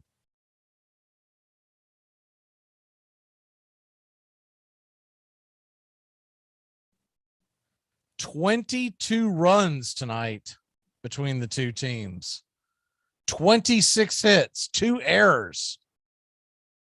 Not to mention the pass ball. Here's the 0-2 pitch swung on and just got a piece of that slider. d'Arnaud keeps it alive. 0-2. No Snicker wouldn't do this to d'Arnaud, wouldn't want to show it face, but a fastball, a hard throwing pitcher like this is right down Contreras' alley. I would have liked to seen what he could have done in a pitch hit situation. Here's the 0-2 pitch to d'Arnaud. They set up high in a fastball and he'll pop it up. d'Arnaud could not catch up to it, and there's 2 away. The Braves down to their final out. Ozuna, Duvall.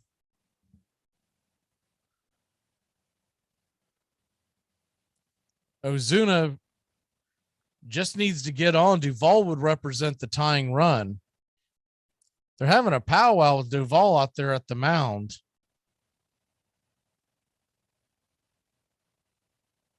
See if Duvall's okay. Oh, he threw his glove. I missed that. He threw his glove. I don't know why he threw his glove. The ball was caught. Really strange. He slammed his glove down. I don't know if he thought the game was over and it was in reaction to the Olsen home run, but he slammed his glove down, and that's why the catcher and the infield went out there to talk to him. So the first pitch is on the way to Ozuna. It's a 100-mile-an-hour fastball, low and away. He did not go around. It's 1-0. It's not something, if you're Kapler and the pitching staff, it's not something you want to see out of your closer. You want someone who's got an even keel out there on the mound. I've never seen it before, but in theory, they could have tossed him for it. Here's the 1-0 pitch to Ozuna. He swings wildly at the slider, fading away, and it's 1-1.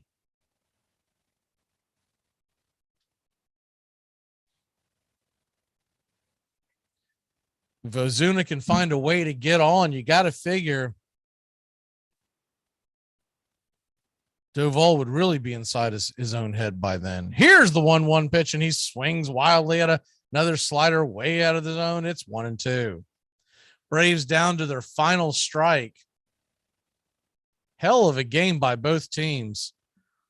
One of the more exciting games we've done here, win, lose, or draw. And I think there's a good chance we see San Francisco in October. Here's the 1-2 pitch from Duvall to Ozuna. Fastball way off the plate, wide. Good eye by Ozuna. It's 2-2.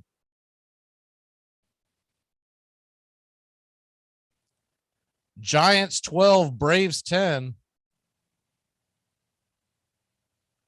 The hard throwing Duvall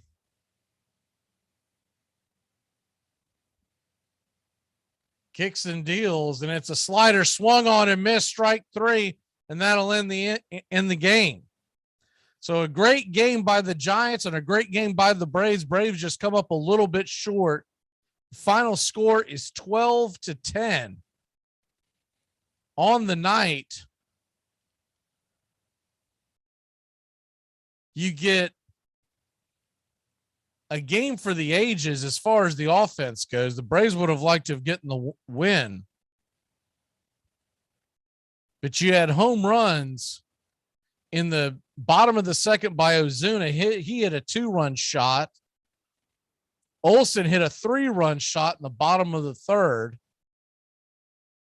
Acuna slammed one out of the building in the bottom of the fourth, his 7th on the year. And Olsen hit another one just a little while ago. So with all that offense, you expect to come away with the win, but we got to get better pitching. Great game, great night. Appreciate y'all spending your Tuesday night with us. We'll be back Thursday afternoon, 12:20 first pitch, Braves Giants. As Atlanta loses 12-10, the series is tied at 1 apiece.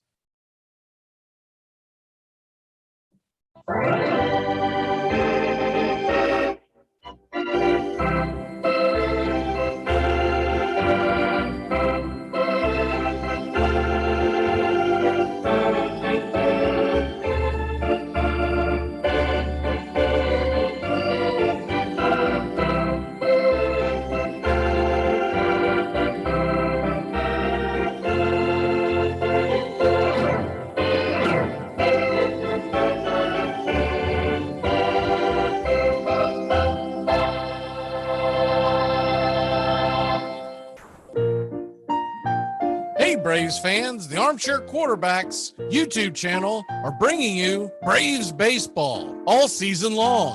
Hi, I'm Mac McGee, and I'll be bringing you Braves baseball play-by-play for the Braves fans out there, for all of Braves country. So pull up an armchair and join us for Braves country baseball, first pitch to last pitch, Tuesday and Friday nights, right here on the Armchair Quarterbacks YouTube channel.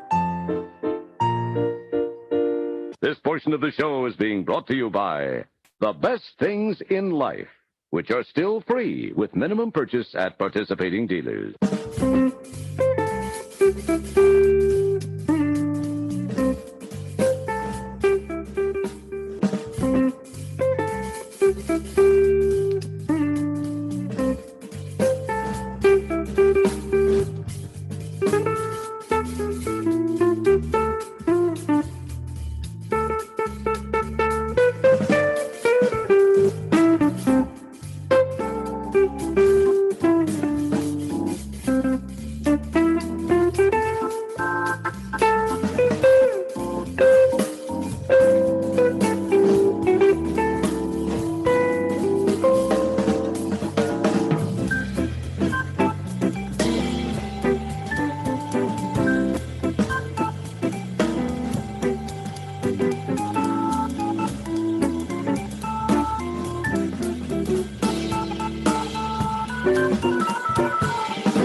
The outlook wasn't brilliant for the Mudville Nine that day.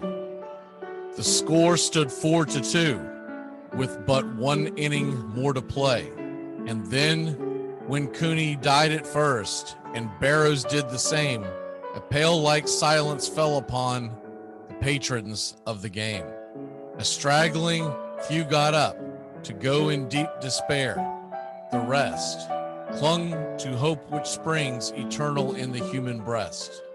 They thought, if only Casey could but get a whack at that, we'd put up even money now with Casey at the bat. But Flynn proceeded, as did Jimmy Blake, and the former was a hoodoo, while the latter was a cake.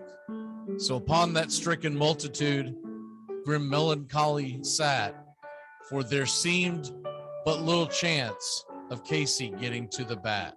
But Flynn let drive a single to the wonderment of all, and Blake, the much despised, tore the cover off the ball. And when the dust had lifted and men saw what had occurred, there was Jimmy safe at second and Flynn a hugging third. Then from 5,000 throats and more, there rose a lusty yell. It rumbled through the valley. It rattled in the dell. It pounded on the mountain and recoiled upon the flat. For Casey, mighty Casey, was advancing to the bat.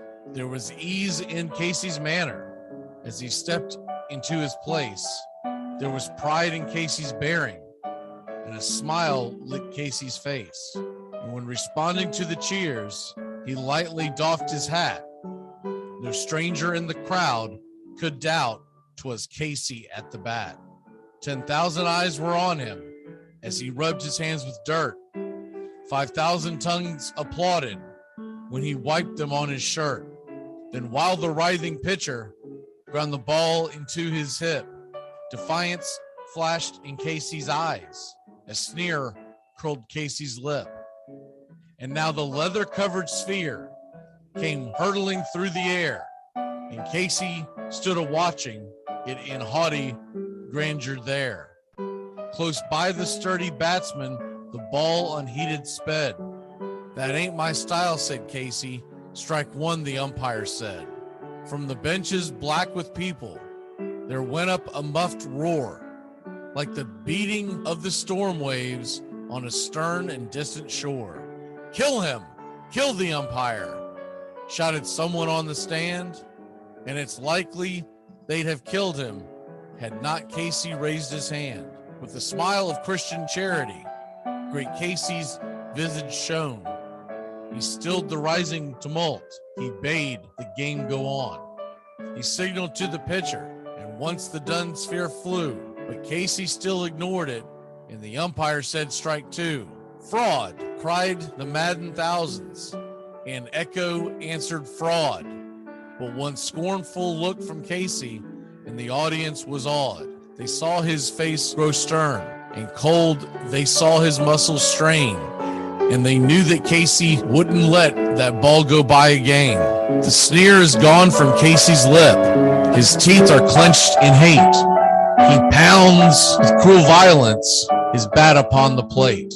And now the pitcher holds the ball, and now he lets it go. And now the air is shattered by the force of Casey's blow. Oh, somewhere in the favored land, the sun is shining bright. The band is playing somewhere, and somewhere hearts are light, and somewhere men are laughing, and somewhere children shout. But there is no joy in Mudville. Mighty Casey has struck out. Goodbye, sweetheart, well, it's time to go. We're back tomorrow with another show. Well, unless we're fired, we'll talk to you then. Goodbye, sweetheart, goodbye. Goodbye. Guys and gals, it's time to go. We'll see you on the next show. Same bat time, same bat channel. Thanks for listening to the Armchair Quarterbacks on these CBS Sports affiliates and catching the show on YouTube Live. The Armchair Quarterbacks bring you Braves Country Baseball every Tuesday and Friday night, play-by-play with Mac McGee. Find Armchair Quarterbacks on YouTube Live today. Please subscribe and share and take us everywhere you go. The Armchair Quarterbacks, your first choice for Southern sports talk, live from the First Coast.